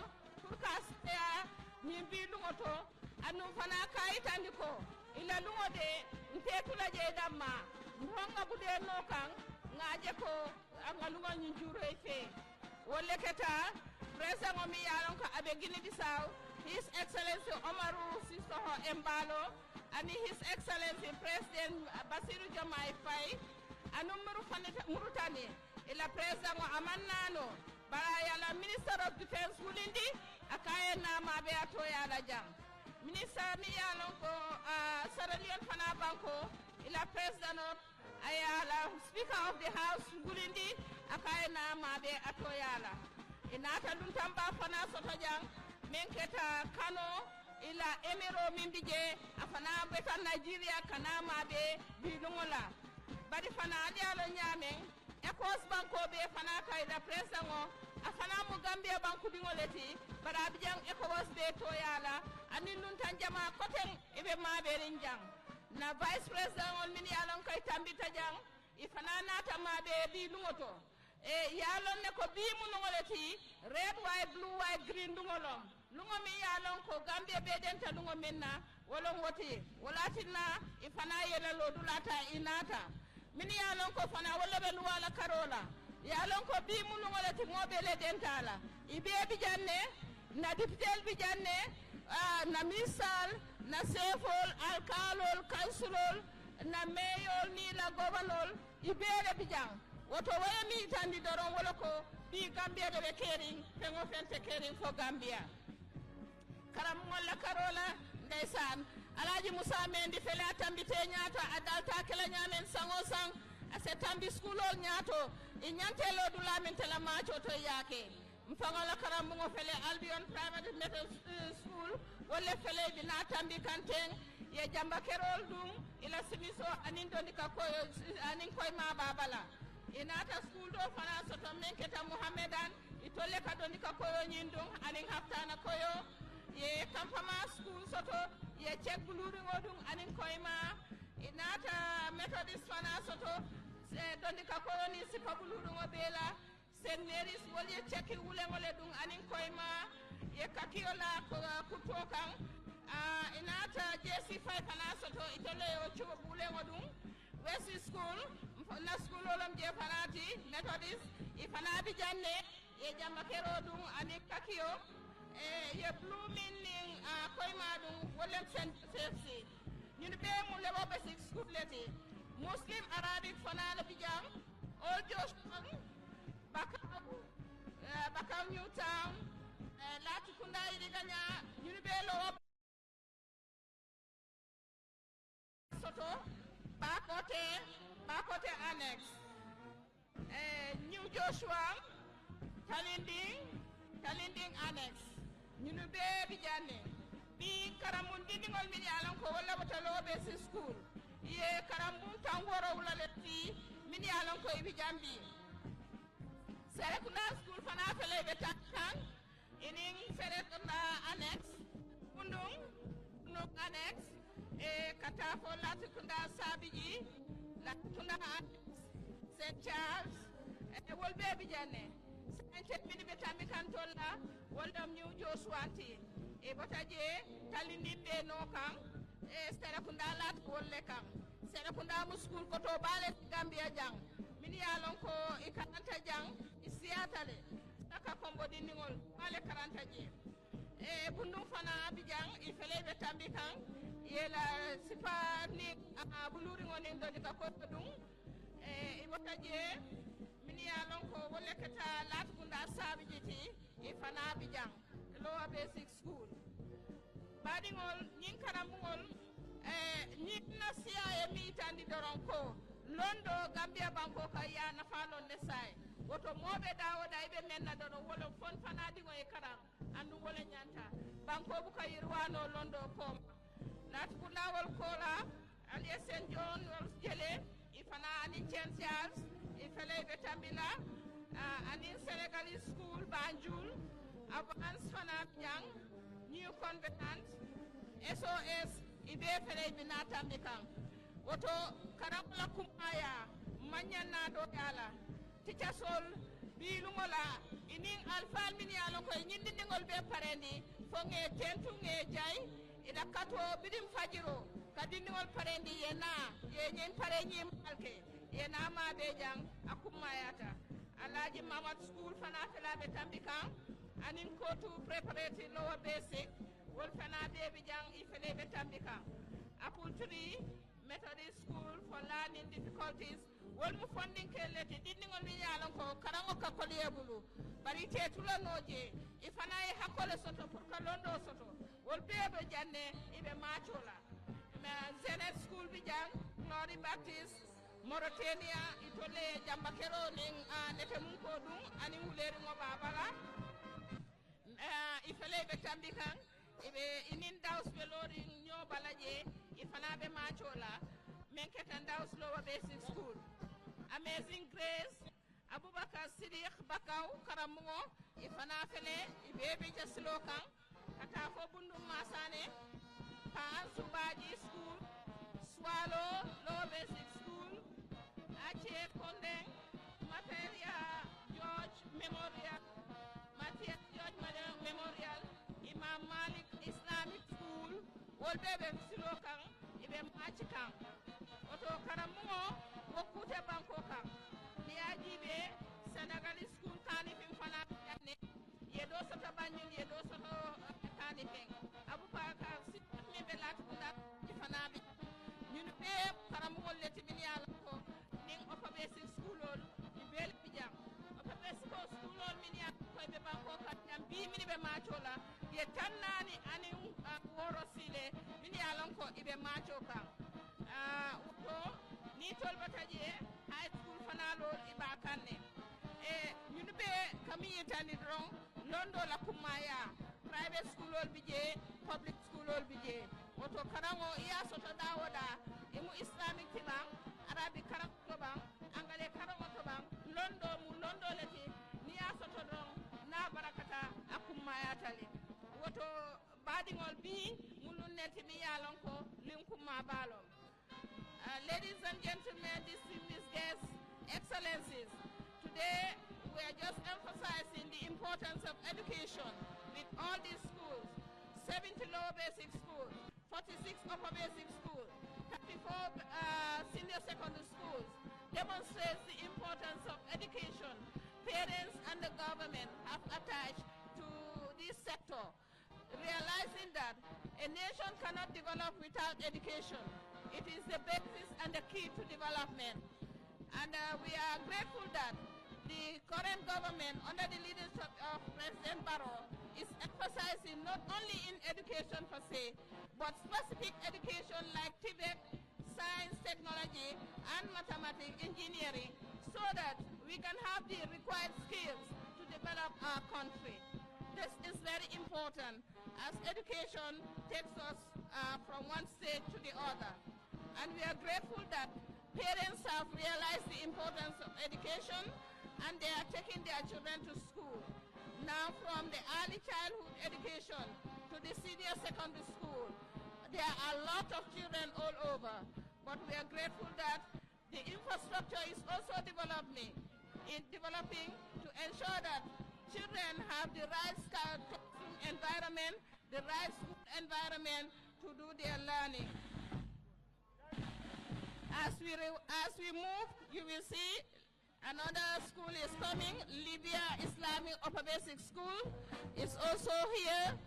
Apple Tree International Junior School, Gambia Senior Secondary School, our alma mater, is also here in blue and white.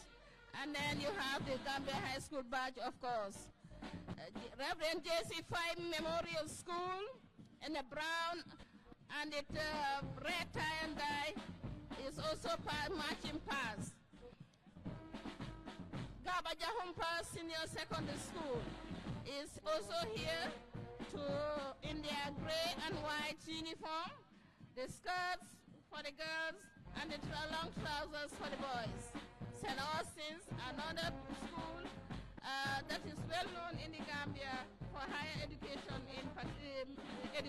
in particular high school. Oh, that's your alma mater committee. Good. And we have Bakote also passing. That's Bakote Upper Basic School. They're also passing, marching past the crowd.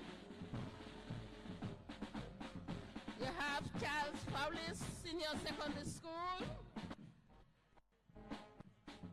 Kairaba Senior Secondary School, Daddy Job Senior Secondary School. They're all marching past among the 34 senior secondary schools that are around today. We have the Talindin Senior Secondary School also in their mauve uniform. Abuko Senior Secondary School in their white scarf, white shirt and blue trousers.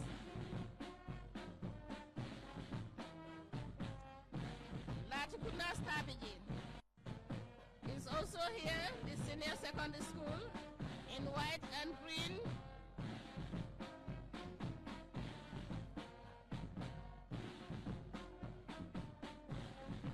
Nusrat High School, Nusrat Senior Secondary School is also here. Greater Banjul Upper Basic School and Senior Secondary School. They are together. West African Secondary School.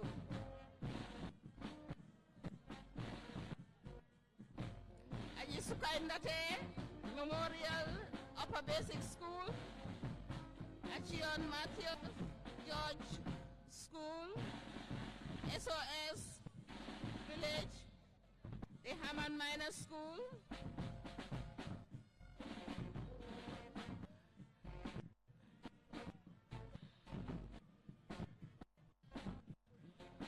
Badingol nga fojane ko ninko nga yirwa ngam fansoto mbe tele site nga do koke alon konto ta anko di momo yebe da oda ibe bunda o ta to kana jutwa fo fitar le bang fo mo president wala tibang fo mi security le tibang ibe civilian yala da oda isa lon koy fana e lodu la le soto mbe nga ne lodu la ke ribaje la ko Gambia banko kam molde continue la inyaka bomfe ye Gambia lon Cairo ni sutro ni tenko minna be ana dan la way continue kada mun tarambu wala fele fana be tambila Mr. Red fana ya la flako muta kama dal takela nyame be duwala alama mela nyinna karamol fele be tambika tichasol ifana ni ndinol be pare nyi malke nyin do mu nyami leti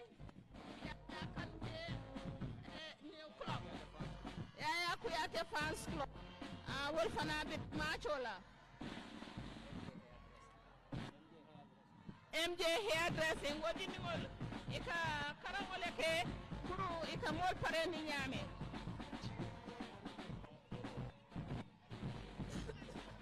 chairman Oswada ala fans club ko e chosano leke ibe machola e chosan pare ke ifana be chola kay kandiko na parel fana kulati mi alon ko nyabo kolo na ada tulunan kula tulunali fana ye pare ma chola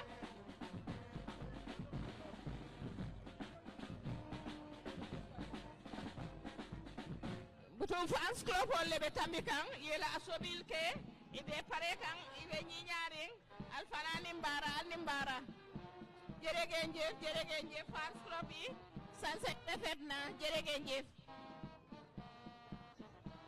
ñodema ko to power station MPP ñam tamit ñu ne ibe ñeppang fi mbebe tentulam be jayla kana kakafu ñim machola fi yalon ka abe keri coming up right now macho lebe caring nim macho botala bright stars inyanta tala on standby now yena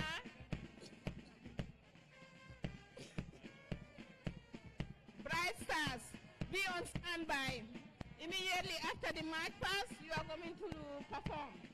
Bright stars be on standby. Can we get the bright stars to be on standby?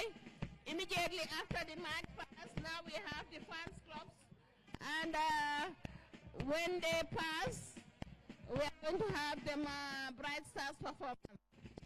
Wa bright stars nañ pare parce que su fans clubs yi rombé ba pare rek ñoom ñëpp ñëw pour gis ne ñu ñëw display fii tey won ñu ñamit niñ gisee kaddu gi nga xam ne mooy taka suñ duga mun suñ boppa do am sa boppa rek waaye mun sa boppa tamit ñi ñëpp ay fan clubs yu romba lañ ñu jógee si Sinthiou Wuri ñi that is Carton Ward in Combo South ñoom tamit ñu ngi fi Combo South Alcalo Society seen jabar yi ñu ngi nii Combo South la musol ila Alcalo la musol wol fana macho la animbara macho ñing alhamdulillah mo bebe pa match kanne nga dol ta suute man dol suute bari the lucky ones ibe jenne ramatulay soppe ñaadi ramatulay sowol MPP benkafo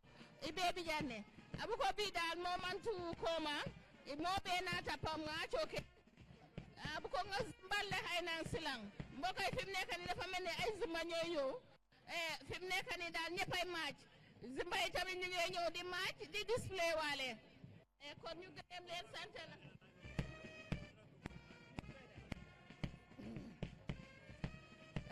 kon nag mbokk yi ñu gërëm leen sant leen di leen woon ne daal tey ñëppam fi zimba yaa ngi fi North Bank séeréer yaa ngi fi Sierra Fula yaa ngi fi West Coast region Manjaako yaa ngi fi Lower River Suba ñu ngi fi West Coast Manjagos Upper River Gawlo ak Saraxule ñëppam fi Kumpo yaa ngi fi jóge West Coast oto abele bi jambi sanin zimballe bi na wala be display kan red white blue white green bi tey daal moom lañ xewal tey national colors rek la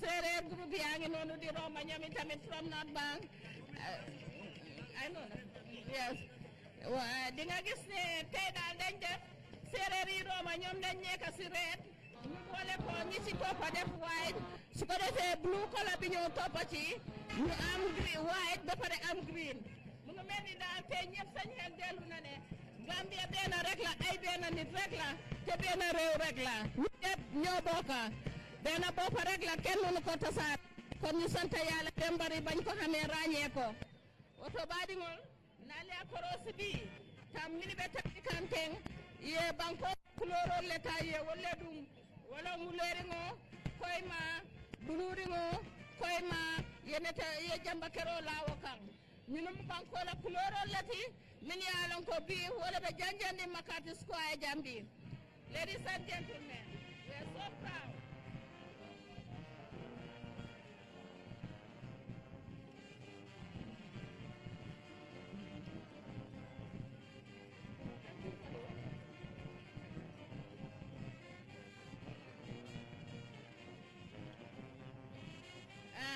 LRR, they are in blue. Wale ko suba. Abuko ini ko manjango lebe tambikang.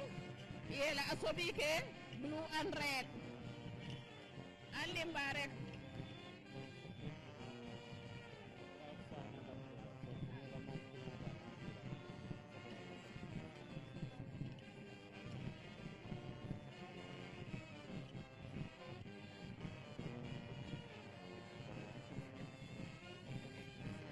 Badigol ñunumu LRR ko leti Lower River region.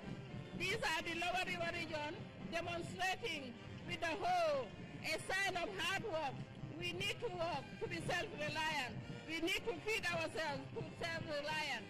We can have political independence, but we need economic independence or at least self-reliant in such a way that whatever support comes, it is to complement. And this is what we are seeing being demonstrated today. They are showing that, and this is when part of our culture, that when you are farming, you are singing, energizing yourself, and this is what they are demonstrated by the LRR. Now you have the Upper River region fullers, that is what they call Fulo, and the Sarakules. They were the ones singing in their green, demonstrating that they can continue to contribute to what is happening today. The Diamond Jubilee should be memorable, and it is memorable. With what we have displayed today, it shows that every Gambian from every corner of the country is here represented, that we are here to celebrate our day. It is our Diamond Jubilee.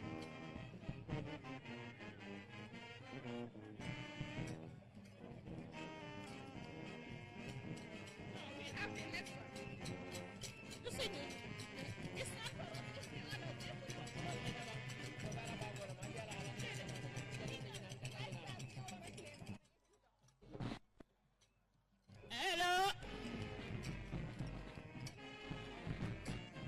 Badigol mbal danila aliela moy demande ñu ngi leen a ñaan fi mu nekk nii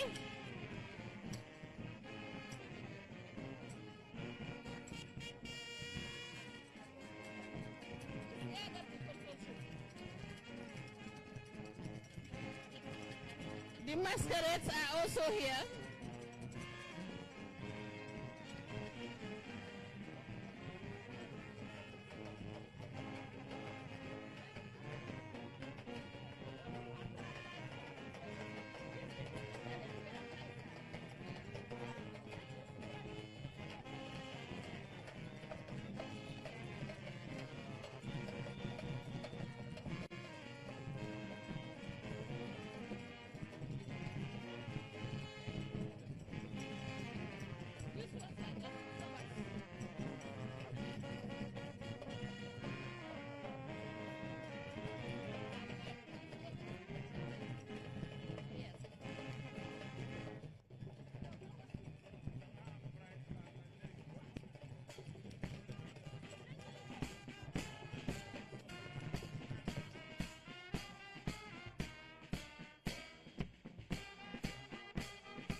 Bright Stars, can you take your position, please?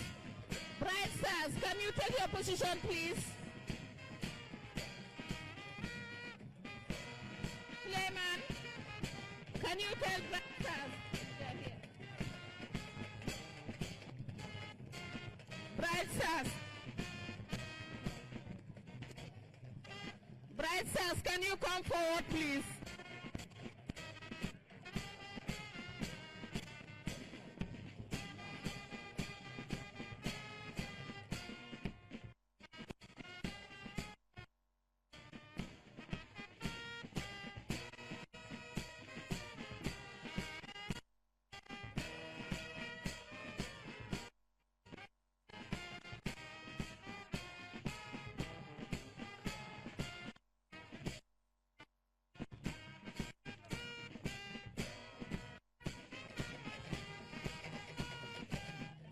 ñu ngi gis ay ñu ngi def red white blue white green ak seen sang ak seen fecce yu rafet def seen bloc ñoom it ñu ngi display suñ paree rek Bright Stars ñoo war a ñëw dañ war a ñëw léegi nii nekk fii Bright Stars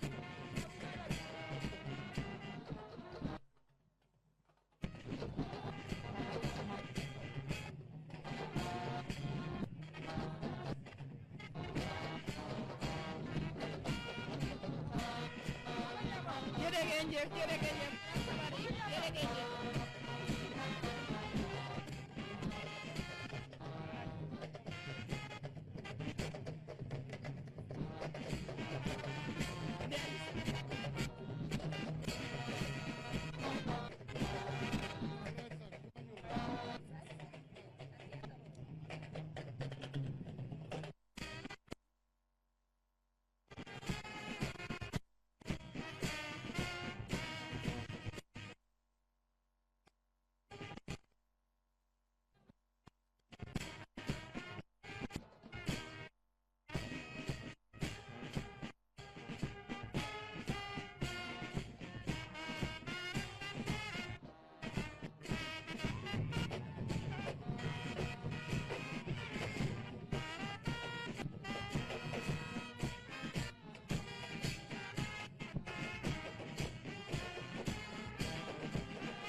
Allo.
Yeah.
Yeah.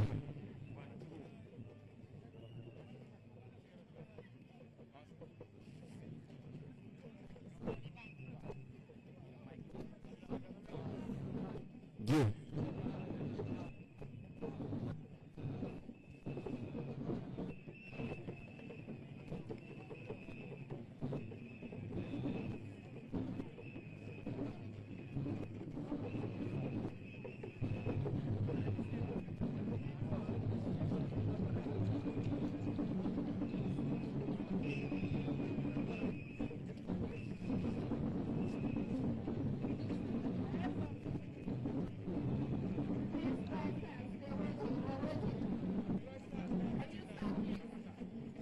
asalaamaaleykum réewi Gambia nuyu naa leen ku nekk sa tur ak sa sant mbaadi mandinkoolu albe kayroto yon jabboy fuɗɗi e nder berde men jomde saafu ankirajam baytinji ndarom. May peace grow within our hearts. I am West Africa, Gambia, the smiling coast, the motherland. 60 years ago, I was born free, free to rise, free to build, free to dream. But freedom is not just a gift. It is a duty, a promise we must keep. 60 years ago, I carried the legacy of those who fought for my independence. And yes, today I am adorned with the diamonds that have become me. From Banjul to Kato to Koina, from our eastern borders to our coastal shores, from Kato to Koina. Today we march in solidarity. So march with me, my people. March with me. For without you, my destination is out of reach. March with me, my people. Now let's go.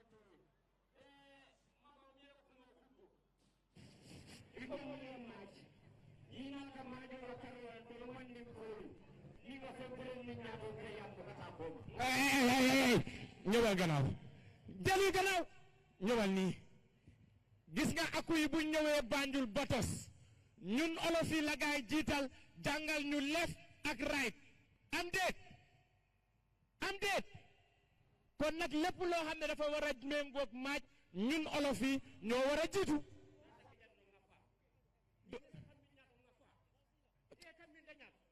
bilaay maa laa jiitu bilaay maa laa jiitu si gannaaw déet bu nu xuloo saraxule moo war a màcc de saraxule moo war a màcc saraxule màcc fan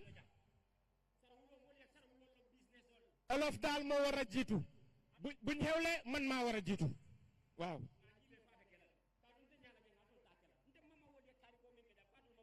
Wonal.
Let me show you how we do it and how we march in the Lord. And this is how the real marching looks like.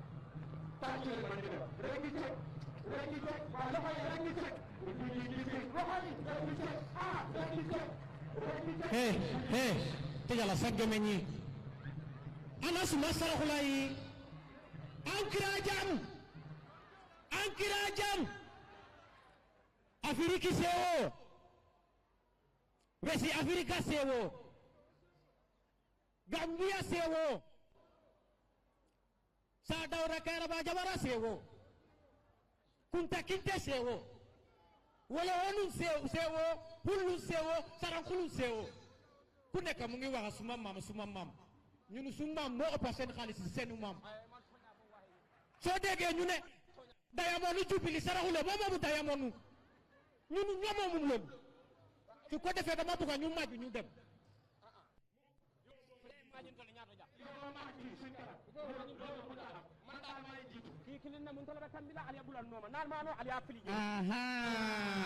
Jaamu naa leen. So da ngeen def seen kabudu boppa. What a discrimination. You have ni golden Jubilee. Yen. Lii moo nekk lion come here. Giraffe demel nii. Zebra come this side. Moose demal nele. Why is it that when important matters are being discussed, duñ dee include njaago yi foofu? Lan moo tax ñi yëpp war a maaj njaago du ña maaj. Election su jotee polu day compte, man ni ko day compte, wolof day compte, sarahulle sa am na 1 2 3 xanaa njaago amut 1 2 3. Where is the Minister of Higher Education? Ana Hendi Gomes. So we are leading and you must lead. You must follow me and I lead. Nañu dem. Nañ toppaleen déglu ma fii maaj bi day neex day saf comme dahini sipa loolu kenn du ko wéyati wan toppaleen neefarindi manci kabal ñi kabaani dooma topp.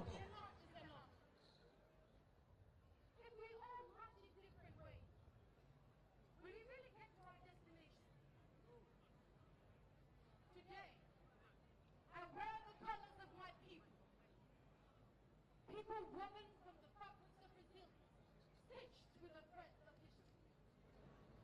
March, not just in movement, but in spirit. Let your feet echo the heartbeat of a nation, stronger than bravery. Enough of the holy bird. A journey to Biden is a journey to Lane. People divided are people love. We must march in unity.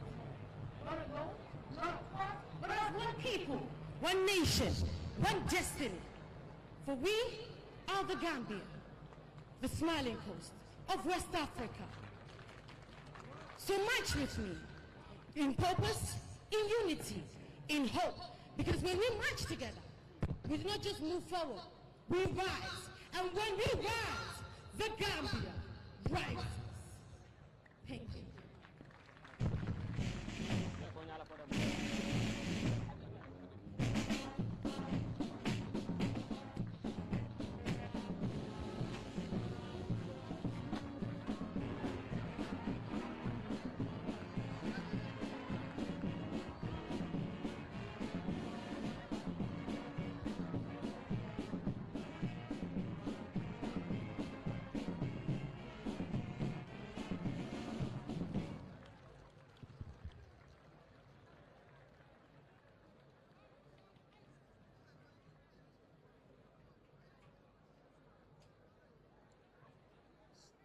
Thank you very much, Bright Fast. I'm sure the interfaith part is very important, realizing that we cannot go without unity and solidarity. Now we're going to call upon a slight change that will invite the Turkish military that came all the way from Turkey so that they will perform for our guests and His Excellency, and then we will have the address by His Excellency. The Turkish band, now you can.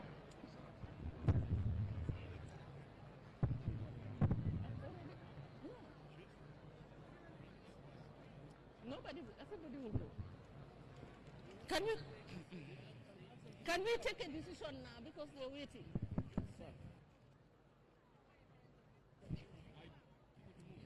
Hello? They say this is a big band. We'll have His Excellency address the crowd, and then we'll have space to get the performance by the Turkish people. Thank you. At this point, it is an honor to invite His Excellency, President Barrow, to address the nation. And our invited guests.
Excellencies,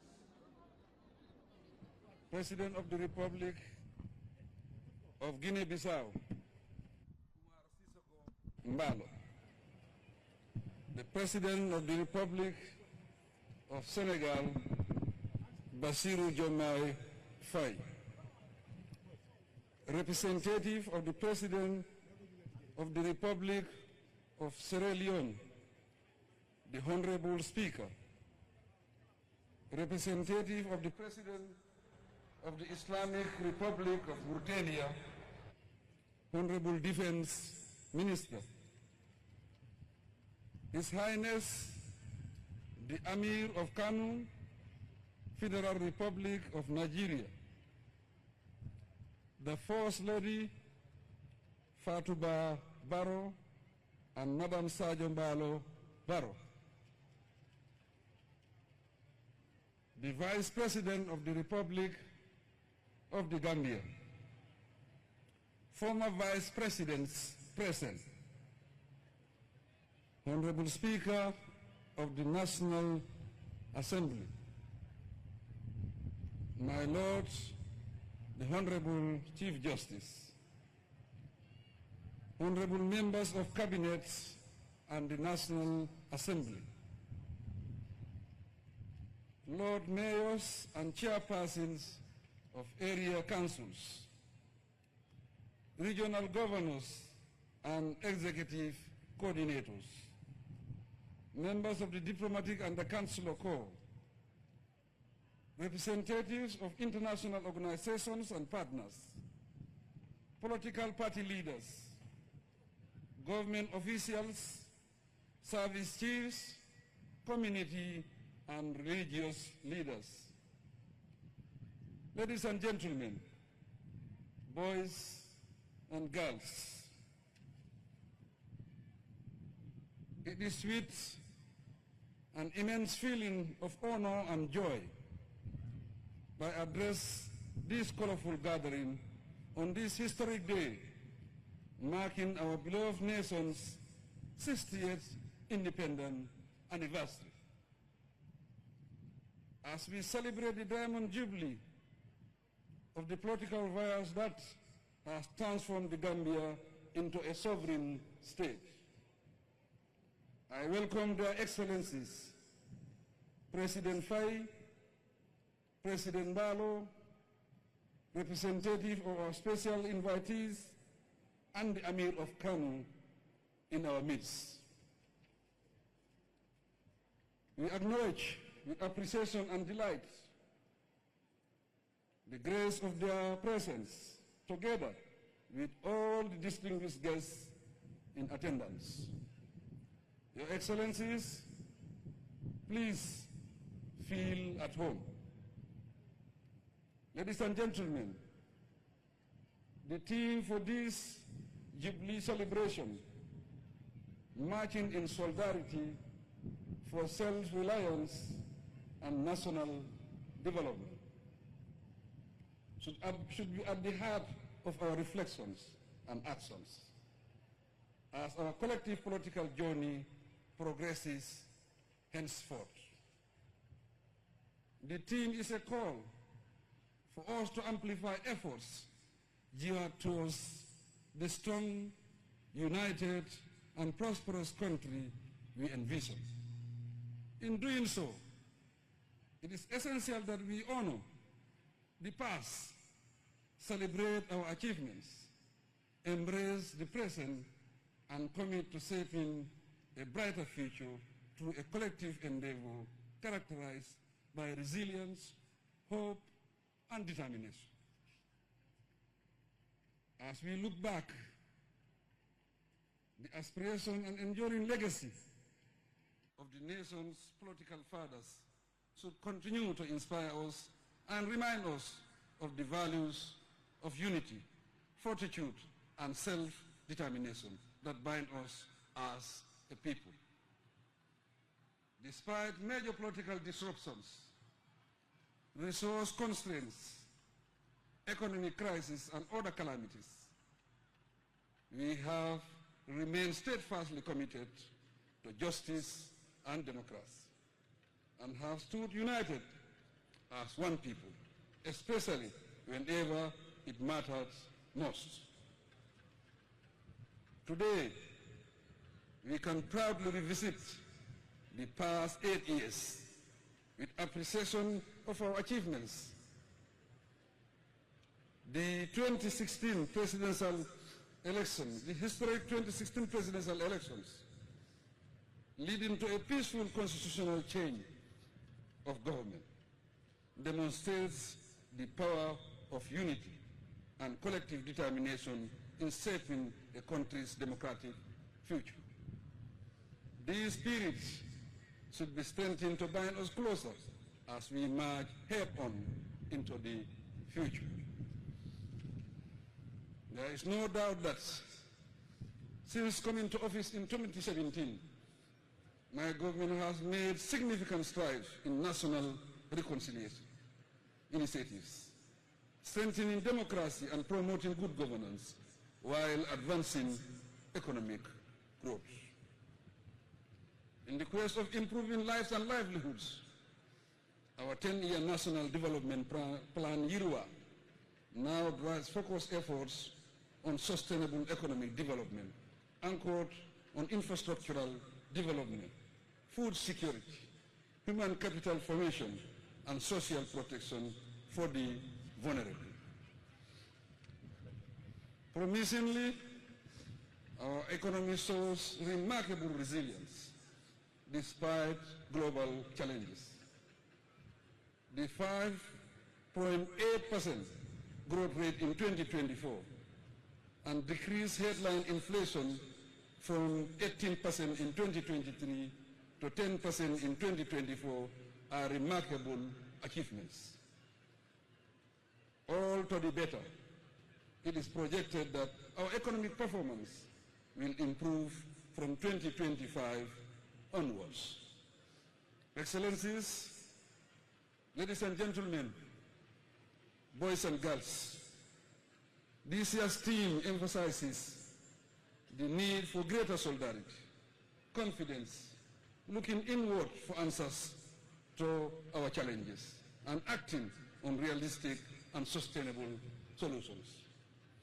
It also put emphasis on increased reliance on domestic resource to reform and develop our institutions and governing processes for effective and productive service delivery.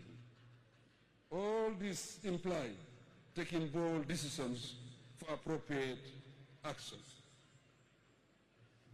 The unwavering dedication of every Gambian, both at home and abroad, in driving progress is truly commendable.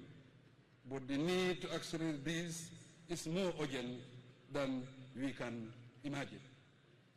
Evidently, it is through solidarity, resilience, and shared determination that we can navigate challenges to position the Gambia as a competitive force in the global economy.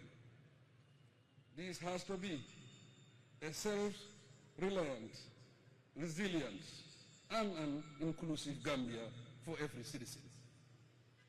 Distinguished guests, ladies and gentlemen, boys and girls, we have made striking headway in various areas of development, with infrastructural development accorded top priority, typically through construction, expansion or upgrading of hospitals, health facilities, schools, training centers, universities, roads, and bridges. The multiple projects undertaken, either completed or in progress, are already enormously impactful. So far, over 910 kilometers of roads, for example, have been paved, and works on 365 kilometers of rural and urban roads are ongoing. Our plan is to construct 500 kilometers more of quality roads. We also take much pride in our achievements in the area of education and health. This far, a total of 424 new schools have been constructed, along with 6,400 new classrooms to meet the growing educational needs of Gambian children.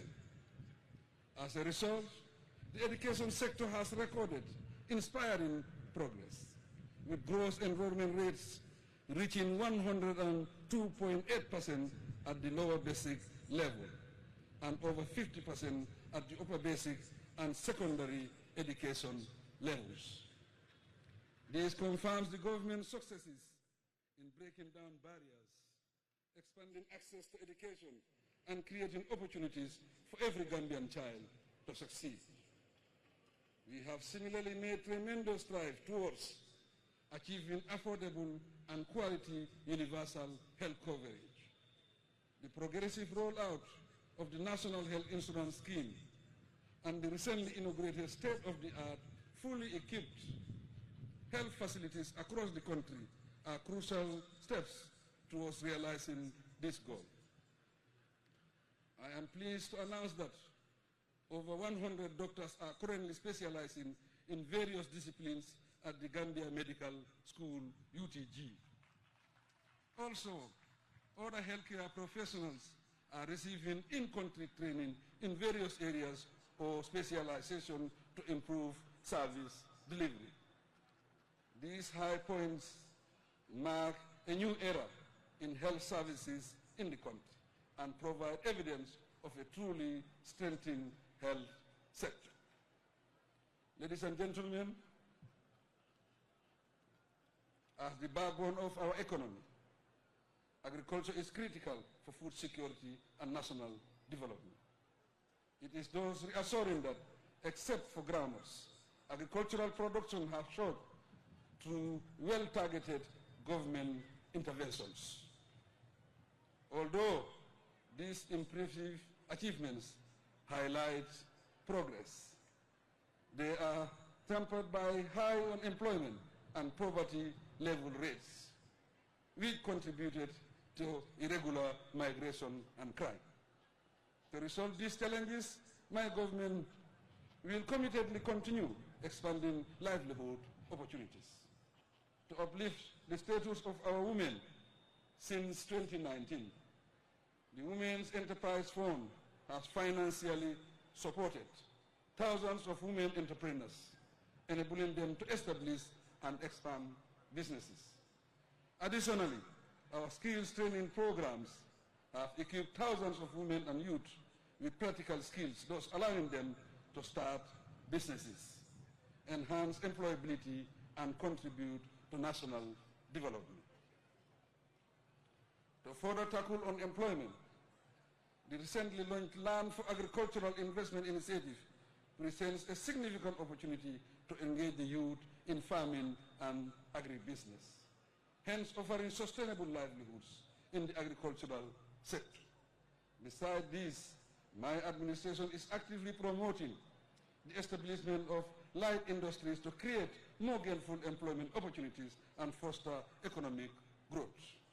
Fellow Gambians, boys and girls, today we are a proud nation of 2.4 million people. These milestones call for reflection on how to better utilize our human resource, skills, knowledge, and the vast potential that resides in the people and the land for better and faster results. As we march on, we must acknowledge the struggles that many Gambians face, particularly the youth. The Gambia's youthful population is our greatest asset, and this includes you, the school children and students in our educational institutions. You are endowed with immense potential and therefore be able to drive our nation's growth. Yet too, many young people venture into irregular migration. Let me assure you that my government stands in solidarity with you, and we are determined to create various pathways for you to succeed here at home. The opportunities at your disposal are amazing. The technologies at your fingertips are tools to save your lives, change the fortunes of your families, and transform your communities and the nation. To succeed, however, you must pay heed to good advice. Be respectful, hardworking, and law-abiding. Do not be deceived by the stories you hear about other lands. There is no land of milk and honey. This is a world of hard work, and no one can change this reality. I will quote the former Vice President of America, Kamala Harris. She said, "We love hard work. Hard work is good work, so we must work hard." Distinguished guests, ladies and gentlemen,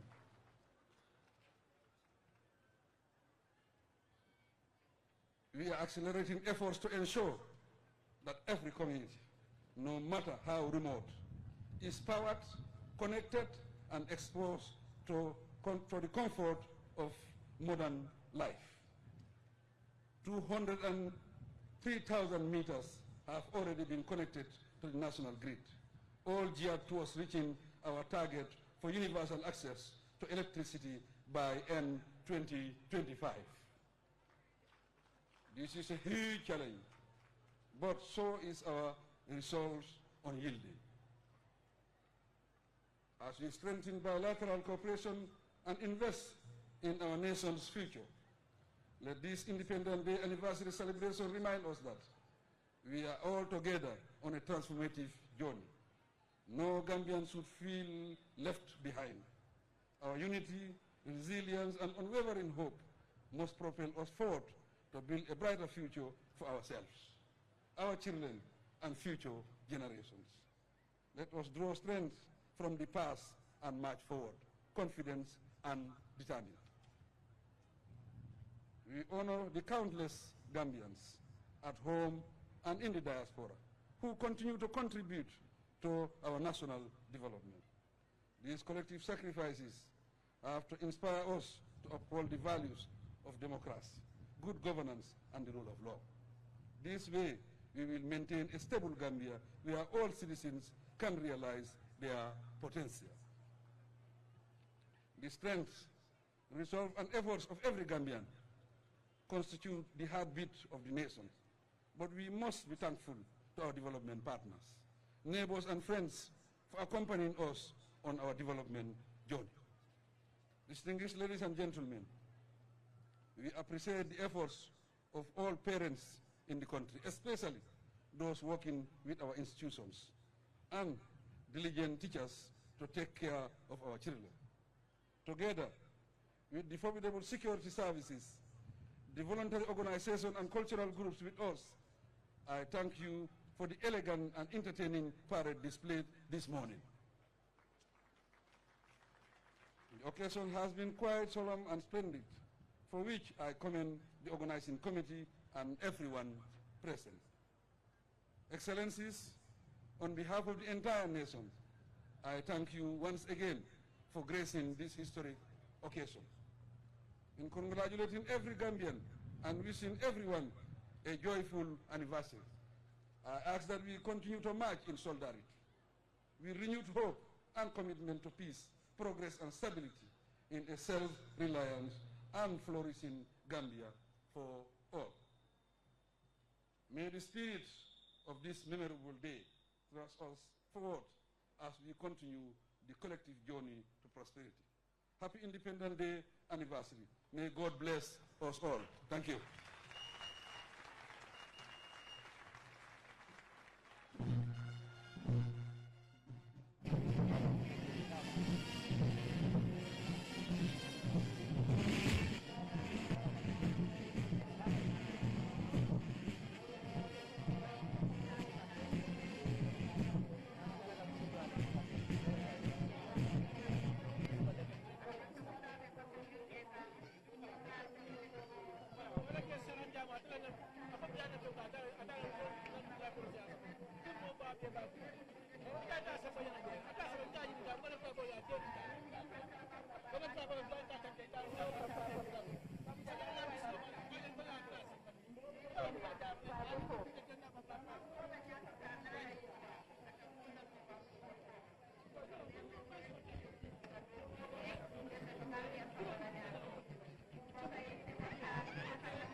bu te mun a am fi mu nekk nii ñu ngi ñaan ñi nga xam ne ñoo nekk di school ci ren yi fa am waa Turquie dañ jógee seen dëkk ñëw seen militaire yi dafa am loo xam ne moom la ñoo bëgg a wane fii tey kon nag moo tax ñu yaatal jiw bi su ko defee ñëpp toog seetaan gis li nga xam ne ñoom tamit loolu la ñu amal tey pour yokk ko ci bés bi taaral ko ak bégal ñu sañi mbaɗigol ɓe men parendi kan wolom torkiya la soldarol e la military e laatale pour kam fana sewonde jambi ka yaye bi lugola min ketan na tañitomoro juraro ñinna wala tinnay ko dindigol e luwoñin fanundi ɓawa kana min ke ɓe sola la place ba fanundirgol la eɓe wole kekanten pour kana yaye bi lugola min keta sañinde wattan woro Gambia ya fansoto ne mbiyetema komin al hakkili bulandi non minna dron banko ñinan kaca kumoñin be mo muneti wolo mben fansoto la ñaadile e tesito la karola kaje ko nga yirwa soto tesito la silola ni ko ye fansoto ani yirwa kulo mi yalo ka mayata bake sañi be min kela mbe Turkiya la soldarol mbe kuma kaŋol di la ŋa munundi soldarol la la piaro a fana ye kumandin fo moolu ye pour sa faham ñiŋ miŋ bina ke la muno be woti awati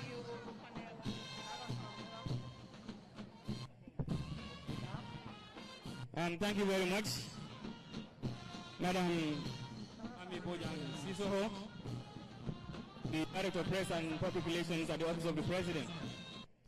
Excellencies, distinguished invited guests, ladies and gentlemen. Next on stage we shall have the Mefter Band, also known as the Ottoman Band from the Republic of Turkey.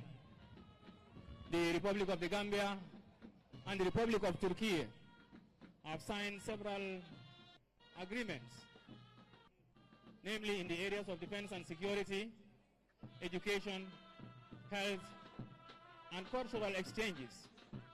It is on that note that this year, as we are celebrating our Diamond Jubilee, our strategic partners from the Republic of Turkey deemed it fitting and proper to invite the Ottoman Band, considered as one of the oldest military in the world,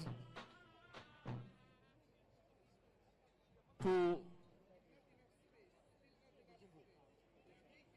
inviting the oldest military band in Turkey to join us in this 60th anniversary celebrations. The Mefter band from Turkey is considered one of the oldest military bands in the world. Mefter is a glorious monument to Turkish heroism and Turkish sovereignty that has reached universal dimensions. Throughout history, Mefter's music played on the battlefields has strengthened the national and spiritual feeling of the soldiers, giving them moral and instilling fear in the enemy. It has also an important place in Turkish military culture, with the music it plays in the Ottoman palace and in the presence of the public. The person who leads the music of the Mefter is called the Mefter Basi. The musicians that compose the group are into 7 groups with instruments. The Mefter is the Ministry of National Defense of Turkey. The Mefter of the Ministry of National Defense of Turkey represents the Mefter of the 18th century Ottoman Empire. Today, the Mefter Union continues its activities in Turkey and abroad with concerts on national days, public concerts and international musical festivals such as this one. It may also be noteworthy to state that the Gambia is the first country in West Africa that this great Ottoman band is playing for the first time. In Africa, they have also played in Djibouti, so it is indeed a sense of pride and honor to have our friends, brothers from the Republic of Turkey join us this morning as part of a cultural exchange between the two countries. Very shortly, they shall finish with the setup and entertain us with very captivating indeed music. I think we need to still open up the space because they take, can we get the students still move a bit to either the right or the left so that they can take their position on stage? No, they will move. Can the teachers from the various schools help us get the students move back? We promise you of a very unforgettable performance by this Mekter band from the Republic of Turkey. On this note, on behalf of the Gambia Armed Forces and the other security services, can we have those students around the end to the State House also move back? The scout bands, please help us get the students move a bit to the right.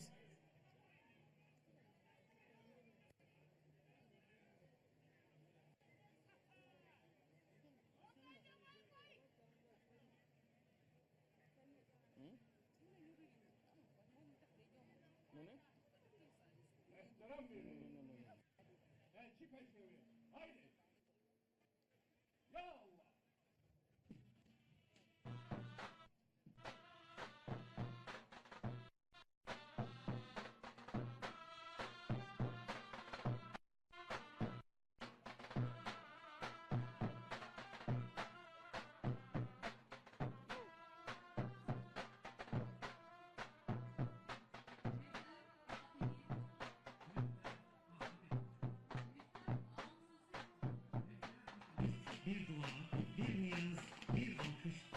Tekrar, Türk Ulusu'nun kıtalara yayılmış sesidir. Değerli izleyiciler,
hey hey!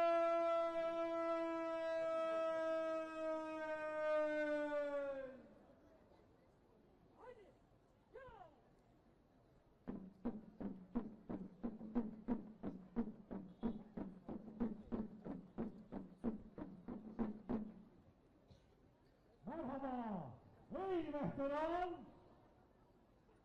Merhaba! Mehterbaşı! Mehmet-i Sala Darfaslı Devlet Marşı! Haydi! Ya Allah!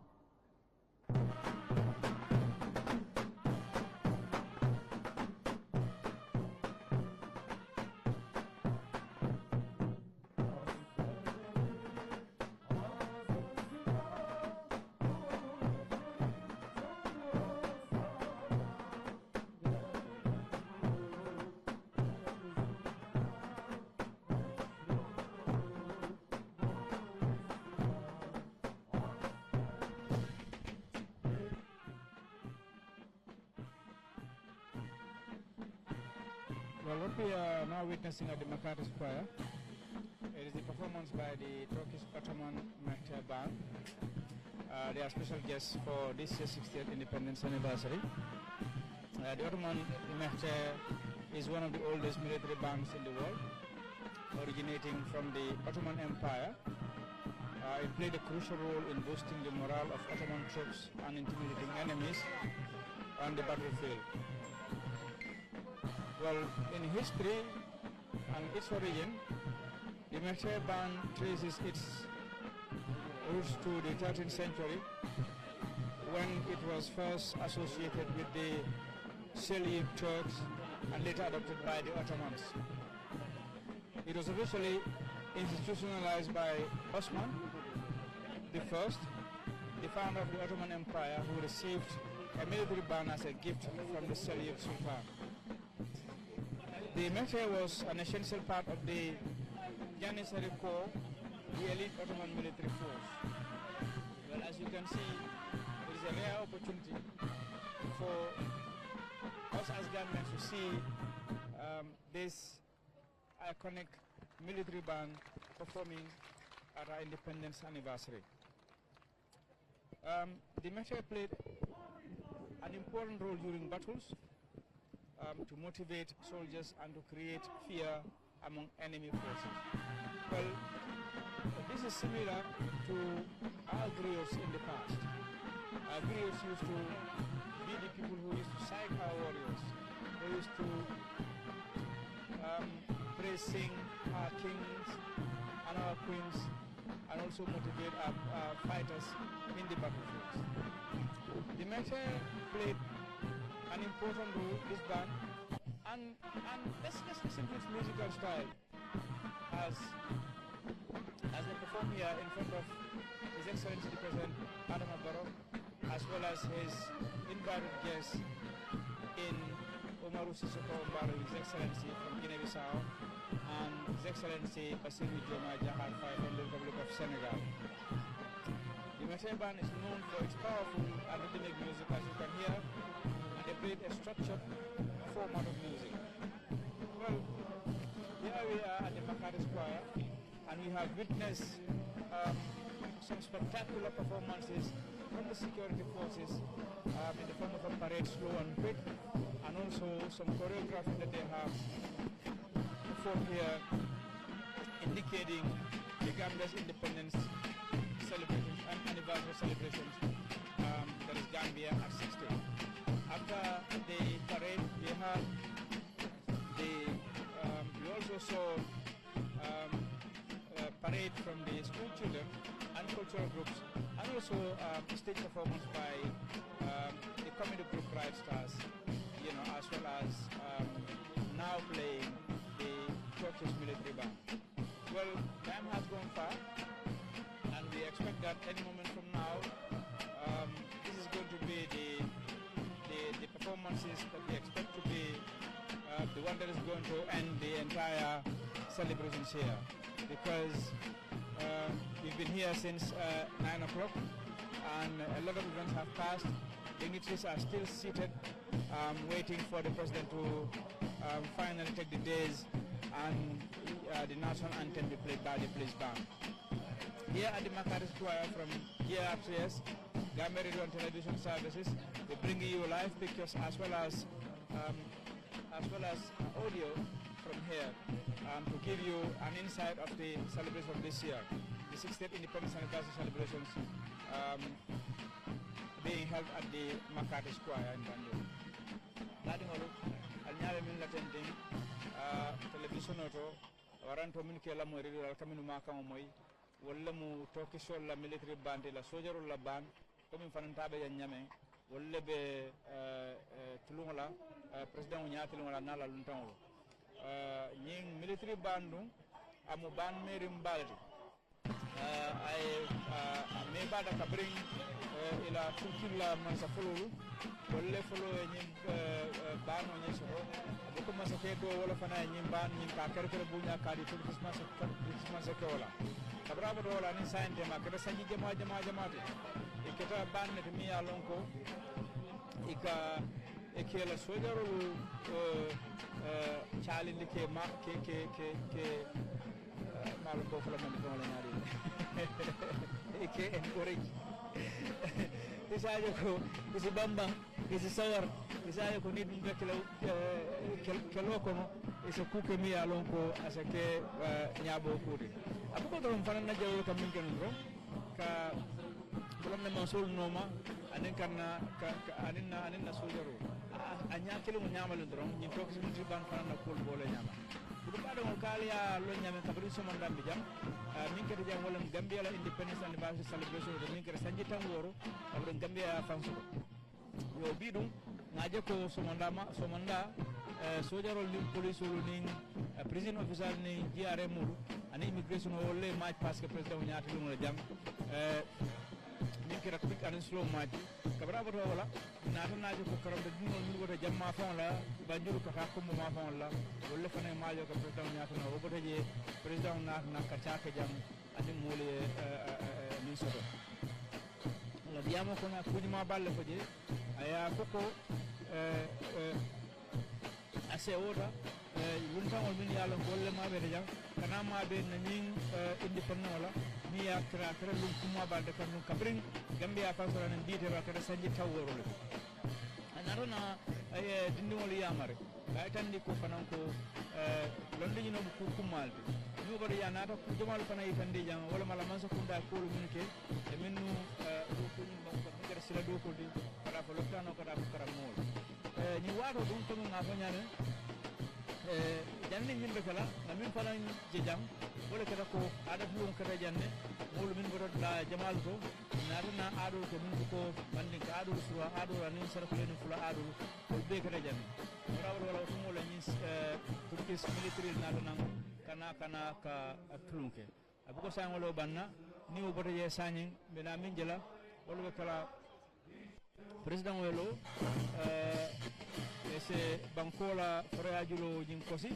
ni wo ko tabun salon ko janyama sike ay dum be ni tandile jam fana wala min de ko ñin dolem jural foloto min keda ni ñende kala somo ndakata fa ñu wato bar nim boto yande ron karam de dindingol min ya lon ko lebe ñi banko tundul be la wol fanam be la juralo kala andabe kala ñi bala bo ñu do fel dum be kala sera kunda wes wala mbi don wan kata tuutri anan 4 5 6 7 ko dum ko ñu se ak boro ko anan ku jamal yo fanan be kala fo nen jam fanan ni wula ro sida e baaji la ko be nan ñoborin tulum bale kala makar squad ha ko fanan be kala kul mi ya lon ko abe dula bagal kan ko mi do parre ko kamma e ku jamal le tamande mi ya lon ko abanyin independence anniversary celebration yin abakala ko min mota jina la kanki yo ni o boreje suulo la jalolu fanambe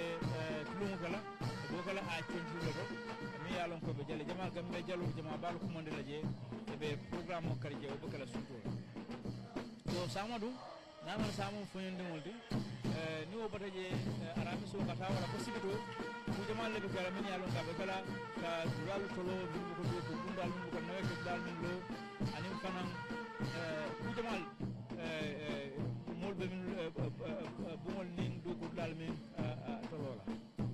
Well, listeners and viewers, we're still here at the Makati Square bringing you live footage and as we said, we are still witnessing the performance of the Turkish military band, and we hope any moment from now the performance will end and we will witness the final singing of the national anthem and the end of proceedings here at the Makati Square.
performance from the Turkish military band, I believe.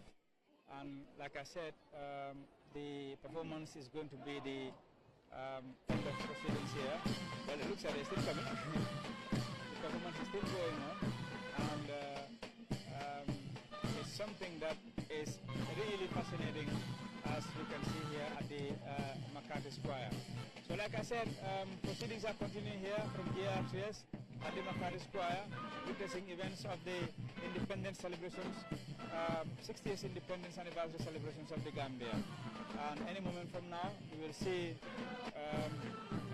the end of this performance, and then capping the entire celebrations here with the national anthem of the Republic of the Gambia.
Thank you very much. That was the Ottoman dance from Turkey. Can we give them one more round of applause?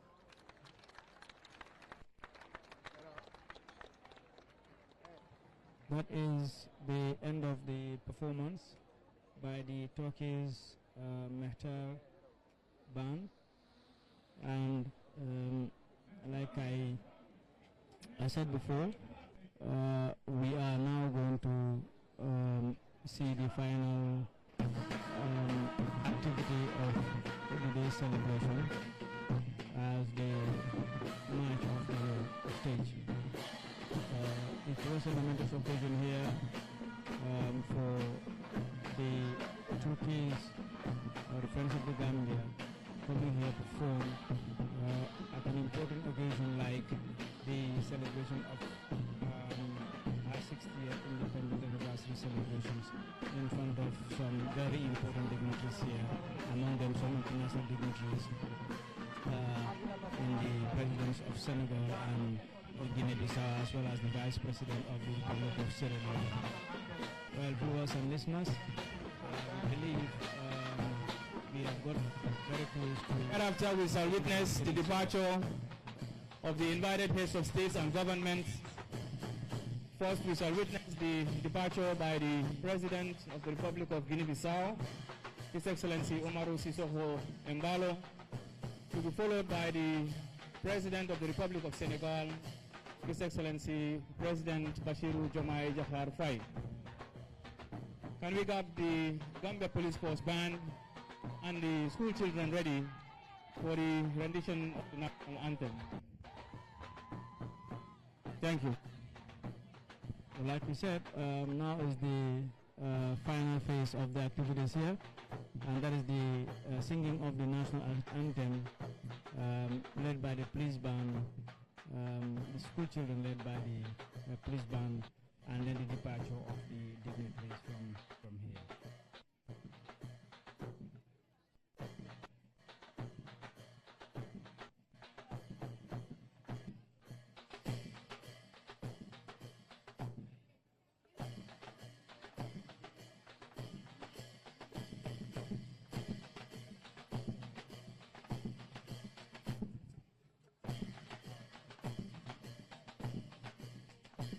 léegi mbokk yi mu ngi mel ni ñu ngi egg si jeexteel bi ñu ngi def si national anthem bi suñ paree am na kilifa yi nga xam ne ñooy gan yi ñëw dinañ dem kii njëkk a génn fii mooy nekk président ni Guinée-Bissau His Excellency Umaru Sissoco Embalo ñu ñaan nit ñi ñu teew suñ dal suñ paree ki nga xam ne mooy président ni Sénégal His Excellency President Bassirou Diomaye Faye moom tamit dina tàggoo ak kilifa yi nga xam ne ñoom ñoo war a génn su ko defee ñu ñaan nit ñi ñu dal mais kilifa yi ñu génn su ko defee His Excellency moom dina fi des ak ñi nga xam ne ñooy waa réew mi su ko defee mu tàggatoog ñoom moom tamit mu soog a dem jërëjëf ala baraka mbaɗigol sañembina national anthem la nimbota je dorong Guinea-Bissau président o Omar Sissoco Embalo abita aɓe murunnaya président mimɓe bota Sénégal fana min keta président Bassirou Diomaye Faye a fana ɓe seyla anin alpha kotegol buto mbalda namoɓe tenkun ni pareta président o nimmolɓe sarala isaje a fana sinata mbe moɓe dan nanga tenkunga luntagol batu ye sey ala baraka bake. Yes.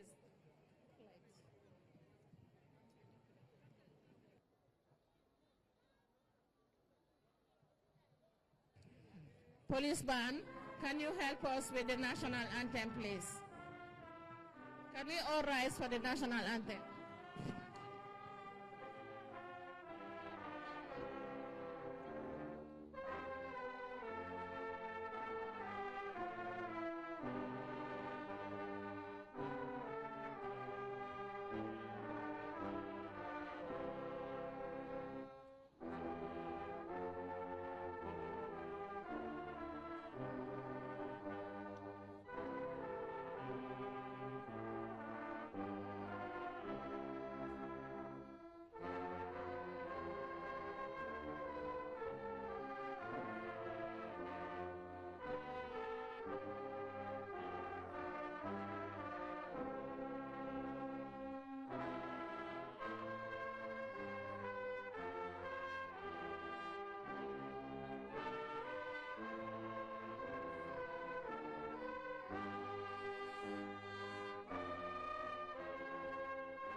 President Bassirou Diomaye Faye jóg na mu ngeen di yonte first ladies yi ak ñi nga xam ne ñooy kilifa yi ngeen tàggoo jërëjëf nañ egg ak jàmm dal ak jàmm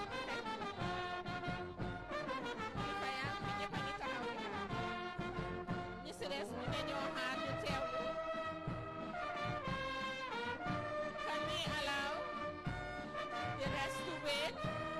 As promised, His Excellency is going to have a handshake and then we go.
Ladies and gentlemen, we now coming to have the handshake so that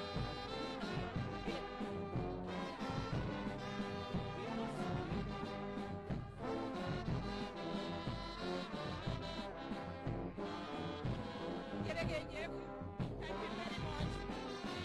Ni mi ya konton diro keno no jisita isaje do fana se konton diro keno. Kare kasila mi ni mi ya konton diro silo mota. Thank you very much. Thank you for coming.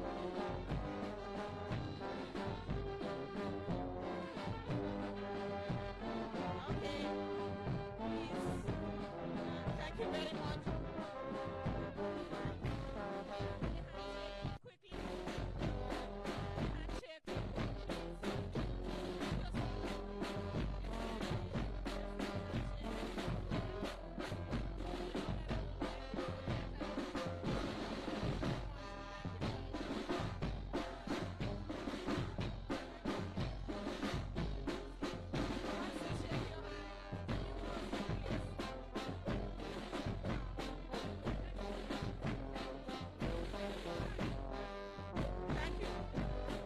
Thank you. Anna,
Correct. Slowly. Let's not push. Let's not push. Please, let us not push. Let's do it gently and everybody can have the handshake.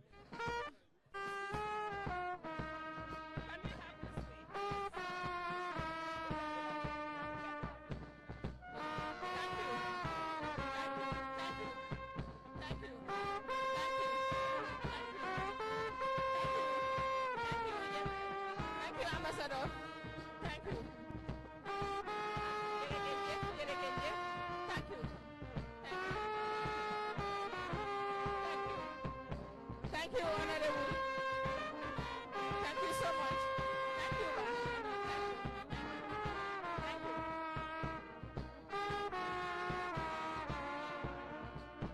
Thank you very much. CJ, thank you. Thank you so much.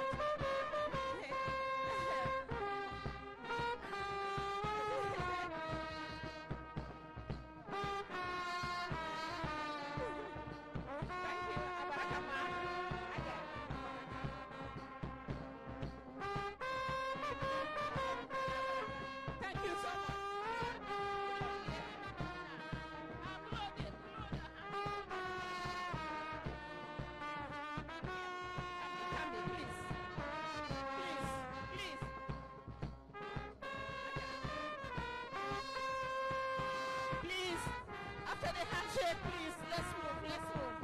Yes, please. Thank you. Okay, thank you so much.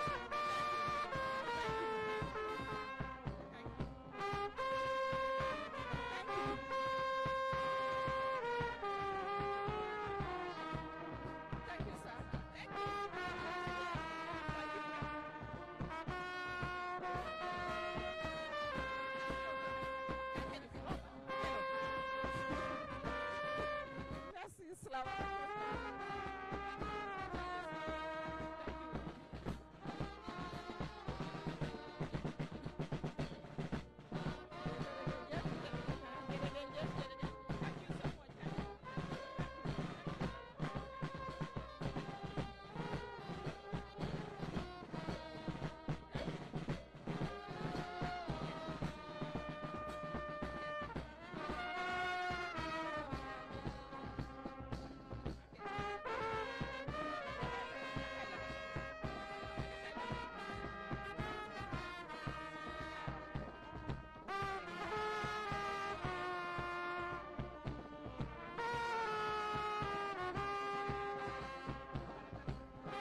orderly manner, please.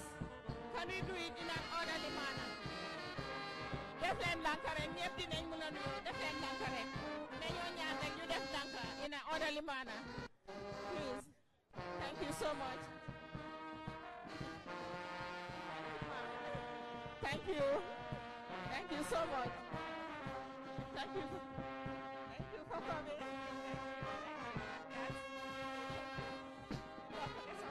Thank you. Jërëjëf, jërëjëf, jërëjëf. Thank you. Yàlla yàggal ko, my dear.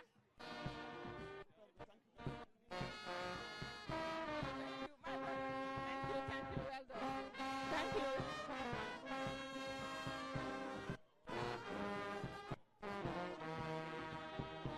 Thank you so much.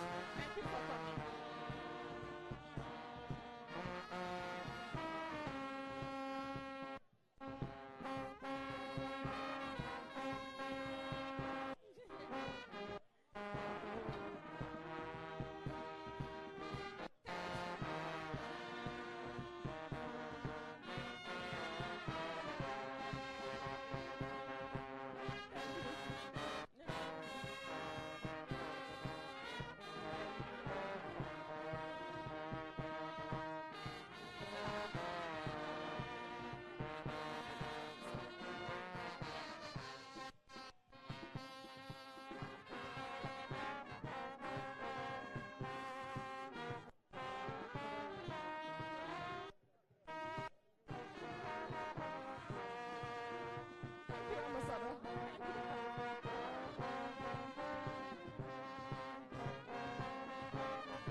Thank you very much. Jërëjëf.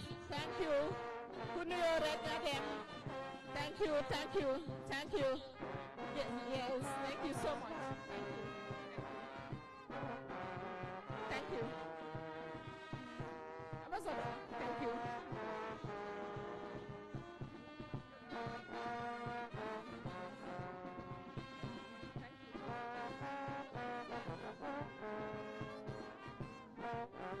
Thank you.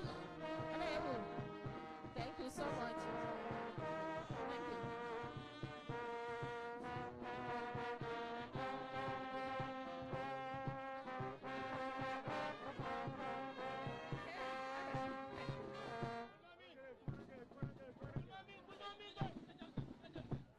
Thank you guys. Thank you so much. Thank you.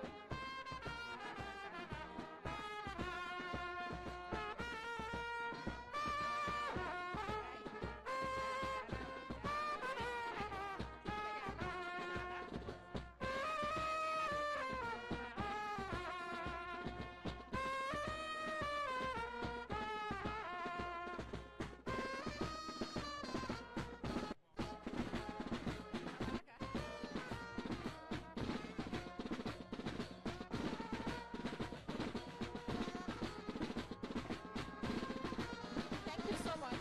Jërëjëf. Allah baraka, Allah baraka. Thank you.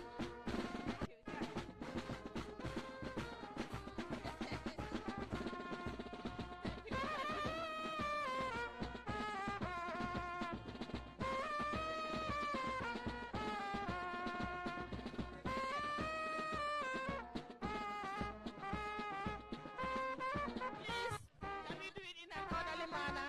Nanka nanka rek. Ñëpp ñëw. Nanka nanka. Orderly manner, please. In an orderly manner, please.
Limana.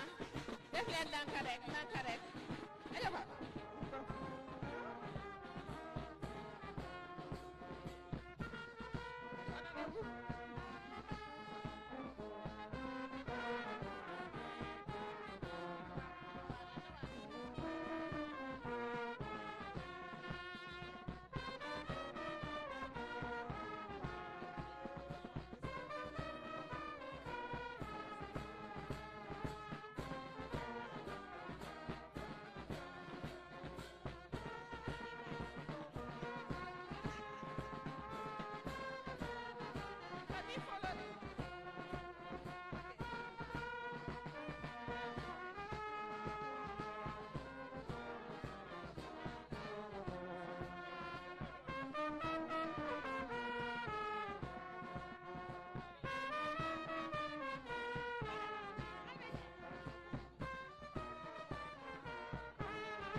Okay.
orderly nañ dem orderly rek suñ orderly rek dina yomba mu gaaw please.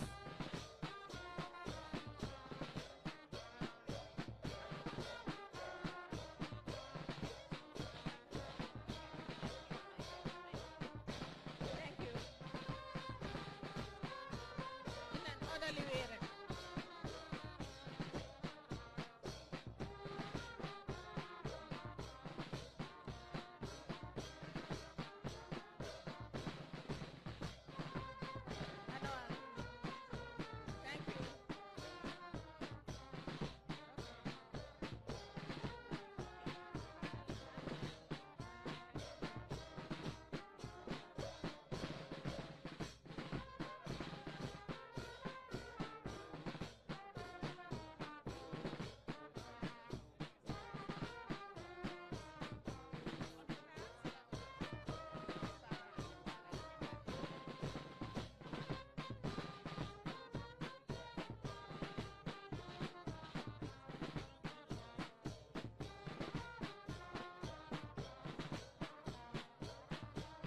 Thank you. Just in an orderly manner. Ñëpp dinañ ñëw. Def leen ndànk rek. Def leen ko ndànk rek, ndànk rek, ndànk rek.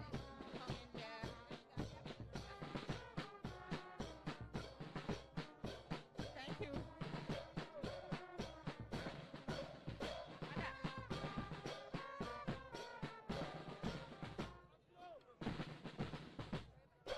Thank you.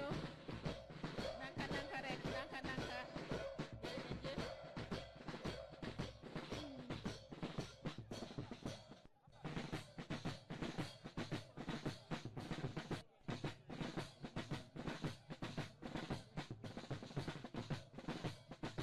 Thank you. Thank you so much.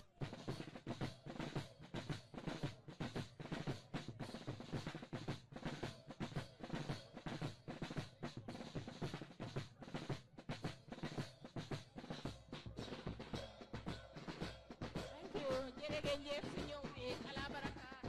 Allah na ko mayata. Thank you so much. Thank you for coming. Jërëjëf ala baraka. Thank you for coming. Jërëjëf ala baraka. Thank you. Thank you. Thank you. Thank you. Thank you so much. Jërëjëf.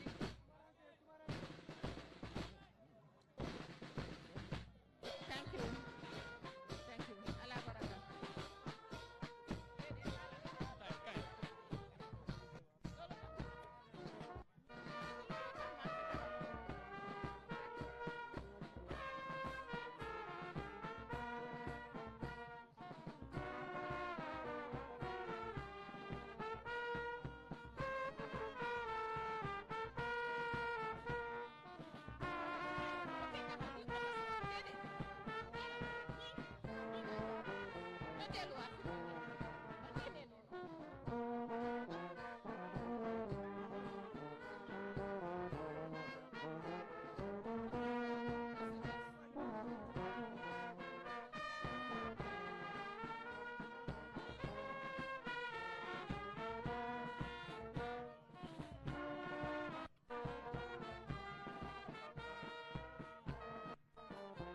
Thank you everybody. Jërëjëf yal nañ fekkee yu bare bare bare bare. Yàlla defal ñu jàmm si réew mi. Isi wërsëg bu ñu mën a liggéey réew mi. Jërëjëf. Thank you very much. Junkung and Co.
Welcome back to our special coverage of the 60th Independence Anniversary celebrations at the Makati Square. Well, gentlemen, I'm still with Lamin Jaite and Buba Gajigo, and with you who have been following through this channel. The President of the Republic, Barrow, has just delivered his speech to school children, traditional speech that is often delivered after beautiful parade, march past by security voluntary groups as well as school children. Well, the President has revisited what he considers achievements for his government, the plans to take care of the welfare of the nation in terms of infrastructure, education, health, agriculture, etc., etc., etc. But he said we should reflect on the past, celebrate the present, and look forward, prepare for the future. Well, what has been your impression? Do you think it's a good speech? Does it reflect what the everyday Gambian is grappling with? Should we trust or have any faith, or the children he's addressing have any faith in what he is promising? How do you see his speech? Yes, I think it's a good speech in the sense that there hasn't been any major hand in your head moment. What do you mean hand in your hand? Your head in your hand moment where you say, "Oh my God, what's going on?" Oh, you mean mispronunciations? Delivery as well, but I think by and large, is compared to other speeches that I've heard from him, it's been a better one. It's been a better speech. I believe so, even though there are a few things here and there. That you, yes, but in terms of the speech, the delivery wise, and in terms of the message, I think these are old and tired messages. I think there isn't much anything new in there that anybody can have your teeth into, and trying to see what you can get out of it. We've had most of these things before. And in terms of inspiration for the young people, perhaps not much in detail. There is some element about the back waiting, that is the illegal migration and so on. That he touched on it. I would love to have him go deeper into it, because the younger people are having aspirations of going to other countries to try and be good. In terms of the economy and so on, to be able to at least get something from other countries. He's made a comment or a phrase that he said, there isn't anything there isn't anything elsewhere that you think is better. I think being home is much. I'm paraphrasing. Yeah, he can. I'm paraphrasing that being. He said his government is working on getting things better for them. Yeah, here in the Gambia. Yes, so here in the Gambia, unemployment, land for agricultural development. He said there is an initiative, that at least something that he can expand on. That is something of interest to people who might understand, because agriculture, as he said, is the backbone of our economy and so on. Yeah. Yes, and because he mentioned today we are a proud nation of 2.4 million people, and his government will do everything, giving you opportunities, and this particular phrase I was looking for was, "Do not be distracted by stories you heard elsewhere." Yeah, I think for me, that is an inspirational point, but for the expanding on that was lacking. I think that would have been better if he expanded on that. This is what my government is trying to do for you. Do not be distracted by other stories that you have somewhere. Like they say, the grass is not always green on the other side. This and this is what I'm trying to do. He mentioned a little bit about giving every community power, every community be powered and connected to infrastructural projects, meaning that will uplift the livelihood of people in those communities. I think these are very strong points, but it lacks in detail what and what. You can also say because of independent speech, you would not expect some of these things in there. But again, at least you can add a few bit caveats in there, inspire people, because otherwise it will be empty rhetorics. And the part that I don't like most is that he's quoting Kamala Harris for some reason. Is that we like hard work. Hard work is good work. I mean, this came from would have been better to even quote Sadat as Tacito. You know, and I think the director of press mentioned Tacito as something when she's translating. I think that would have been much more inspirational. It's independent. Yeah, it's independent. We have great thinkers and you know people who can say who've been saying even if he quote his grandmother would be better than being quoting. Don't quote me on that. But better than mentioning on unfair speech from Kamala Harris. Come on. Make mention of Sadauda, Tacito, and you go into it what Tacito means for everyone. Tighten your belt. He mentioned we are a nation of resilience. We've gone through COVID-19. We've gone through so many things, and a nation that is proud, and a nation that has been resilient. Solidarity, resilience, and inclusivity. These are the three words that came out strong from his speech, and I think it's a good one. I mean, expanding on these themes would have been much better in terms of the content as well as the delivery and so on and so forth, and the inspiration that young people can get out of it. And he touched on the economy. We made about 5.8% growth rate. Yeah, he said so. And projected economic growth will improve in 2025. Onwards. How? This is the how part, because I was asking in my head, what is it? What is the project? If it is 5.8 now, what is the projected growth rate? You don't just tell us it's going to improve. Yes, improvement means something on top of 5.8, but how much improvement is it going to be? Is it 5% on top of that, or is it going to be 7% or so on? In our profession, we say, show me, don't tell me. Exactly. And some of the issues they are confronted with, is, well, you are saying all these things, but tangibly in the streets, we don't face the realities like what you are. The reality is, 5.8% growth rate, yes, on paper. But do I feel 5.8% improved in my livelihood as a citizen? Yeah. That is a question that viewers can answer for themselves. But again, national reconciliation came from the start of his speech, but I would have thought that he will expand further onto the reconciliation efforts that are going as the post-TRRC kind of implementation. What is the process like? It is quite important at this stage in our nation's life.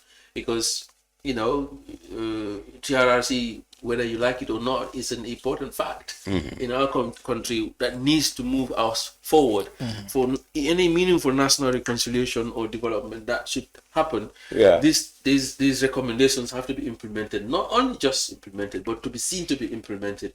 Because otherwise people get a little bit wary about the authenticity of these statements or whether they're serious enough to be able to put these implementations in place. Recently, Gambia has had the nod from ECOWAS to have a hybrid code. That is something that is important. A lot of people are interested in, because post-independence, one of the greatest things that the country has gone through is the 1994 to 2016, 2017 era of Jamu.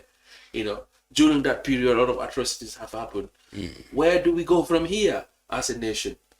A lot of, like I mentioned earlier on from the morning, a lot of nerves are raw at the moment. They need to reconcile, let people have that kind of inclusiveness in terms of, yes, this has happened, we've been consulted about it, and this is what is going on. The communication process of it needs to start from now, because you just don't have a hybrid code just now, and then you want people to carry along. You have to carry everybody along, even the perpetrators. You carry them along, because they are also an important part in this process. So national reconciliation moving forward as a nation, as an independent nation, proud independent nation, is for us to be able to understand what had happened, that has happened now. The report has been published and everybody's seen that report. But what next from there? For us to be able to heal as a nation and move forward. All these development aspirations and so on, yes, they are good to have. But again, if a nation is not united, in the sense of a common purpose, because if somebody has a grudge to nurse within them, even if you bring them anything, land of honey and milk that he mentioned in his speech, but it cannot be honey and milk if you have a grudge in your mind. So this is something which is important. I think an important aspect of it should have been in the speech. I didn't see, but I can go on and on trying to analyze the speech. I think basically what the speech do, maybe people might say it different from the one they do, what they call Shona, State of Nation Address. Even there, a lot of people always do what you do, complain that there is not much detail in speech. So it's just a passing sentence or two on various aspects. But then, you see, on many occasions, they have tried to defend these things, like we built the Batin infrastructure, for example. He said 900 kilometers of road and, 300 more is going to be built or been built.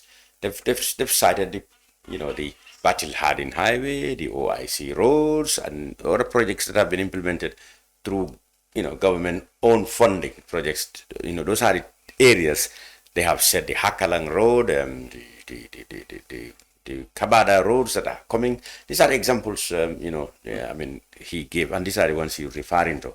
In terms of classrooms, he said they built on that, 400 new schools or new classrooms. This needs to be clarified. Maybe perhaps he mentioned schools. He's been talking about thousands of classes, and this has drawn controversy. Yeah, 400 new schools. I don't know if that is that statement, whether he's misspoken or it is. I think that is exaggerated somehow. I think that could be plausible. But what people have often found difficult to comprehend is tens of thousands or 10,000 classrooms that people have found difficult. Okay, but then, those are figures. And tangibly, the government will always say, we are proud that we have achieved this. I mean, remember he said he has already outdone Jamu in terms of roads, for example.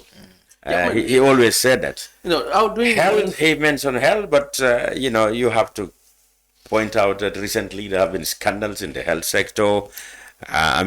You wonder whether, well, of course you don't expect him to, to measure or rather to come up with those kind of things in his speech. But I think on health, there is a positive thing that I think he's mentioned that is coming. He mentioned of over 100 doctors specialized in various health disciplines in capacity. Training. So that is very good. That's commendable. That's commendable. Looking forward to that because we go to our hospitals and health centers.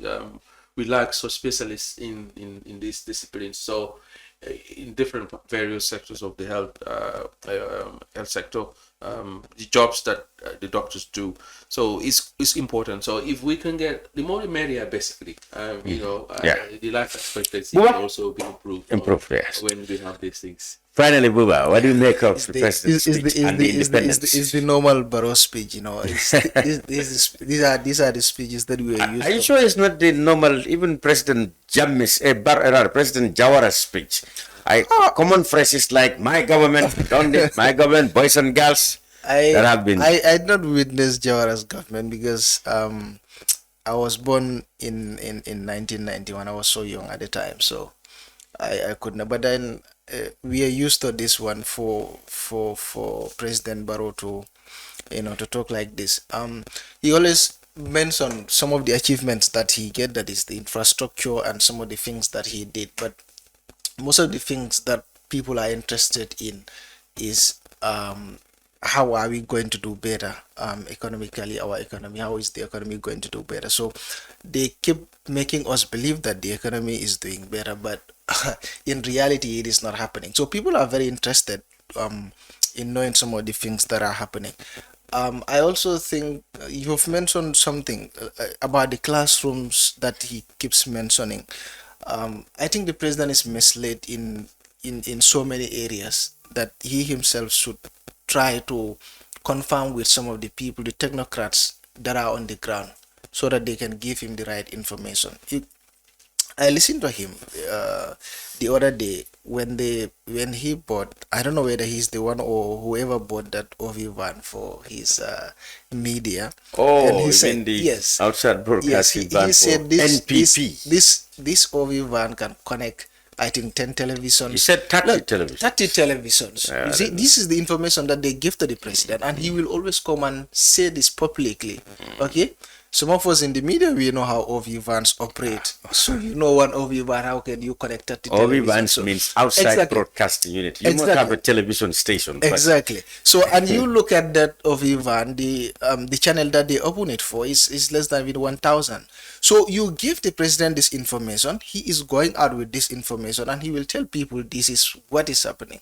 But that is not the reality. And I believe these are some of the things that are happening with a lot, because some of this ministry probably will come and tell him that this is what you are doing outside there. I listen to him say some of my projects, that some of them I even forget some of my projects. So these are not things that they should. I think he should sometimes go for himself and know exactly what is happening in the ground. It is important to build classrooms, but is that it about education? No, it is not it. There is a different aspect of improving the quality of education in the country. But first you have to have a school first. Exactly. And a teacher, then books. But even the schools, So if you are telling us that you are building thousands of classrooms, and we've seen still now school children sitting on the ground, it doesn't make sense for me.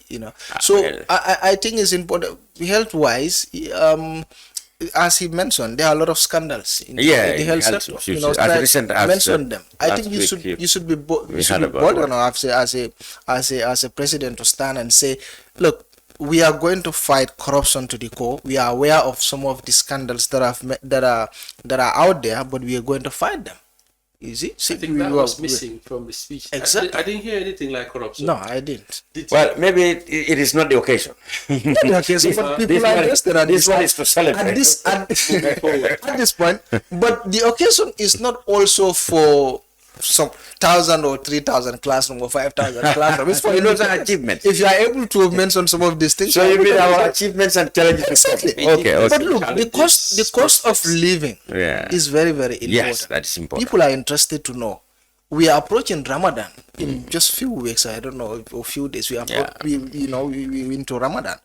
At least you are able to talk to people, tell them that this is what we are doing, so that we can bring the price of commodities down. People, right now, there's a shortage of bread, and kiangas and bread is not it's not easy with the people. But you see, it is very important. If the president speaks to businessmen, it is different from any other person. Yeah.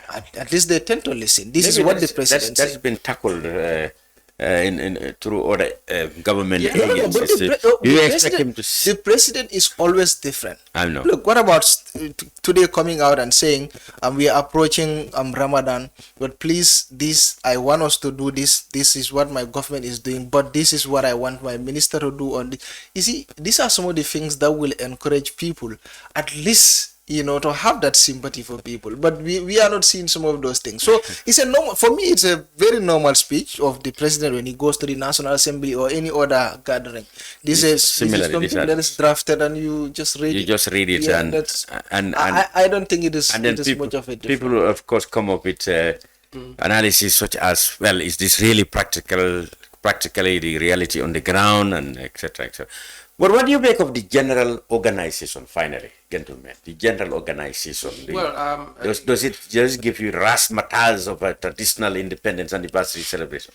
Well, I've been stuck in the studio since morning, about 4 hours now, or 5 hours now. I wasn't on the ground. But from the pictures that I've been monitoring, it looks like it lacked, what would I say, for want of better words, it lacks some kind of enthusiasm, if that is the right word to use here. But look dull. Dull to you? Yeah, very dull. What inspiration? Well, even the crowd, people are so... No, it's like people are not, they don't want to be there, basically. It looks like. So you maybe you are used to the, noisy environment exciting that used to be. But look, everybody, the camera will pan left and right. You see miserable faces like... people are just waiting. I didn't mean to be delegated to anyone. But people need to see... Sure. Maybe it's an occasion where people should put on a solemn appearance too, so that they can... That's not the occasion. You're celebrating, you're commemorating your independence. Some kind of... at some point, I saw someone trying to rouse the crowd. That can happen, but let people feel like, okay, I want to be here today. I'll show up, dress up, and be present, and also be part of, look the part, and act the part. But from the pictures, I wasn't there, but from the pictures you can see, I think people look like a dull atmosphere. But I'm or maybe it was too long. That's why I'm gonna come. I want to believe that the ceremony could have started much earlier. But then, of course, you have to put in consideration that the visiting heads of states, they have to wait for them, so probably that is what delayed the protocol. It's all cooperative. Because it all has to do with the organization. Otherwise, they would have come and find. If a visiting head of state knows that your program starts at 8 o'clock, no, they'll be here. that might not be. Exactly. That might not be. That might be out of their hands because president coming. That will be out of their hand. So okay, I would have loved to see the program started much earlier. Yes. Then you find out nobody get bored, and then it will finish on a high.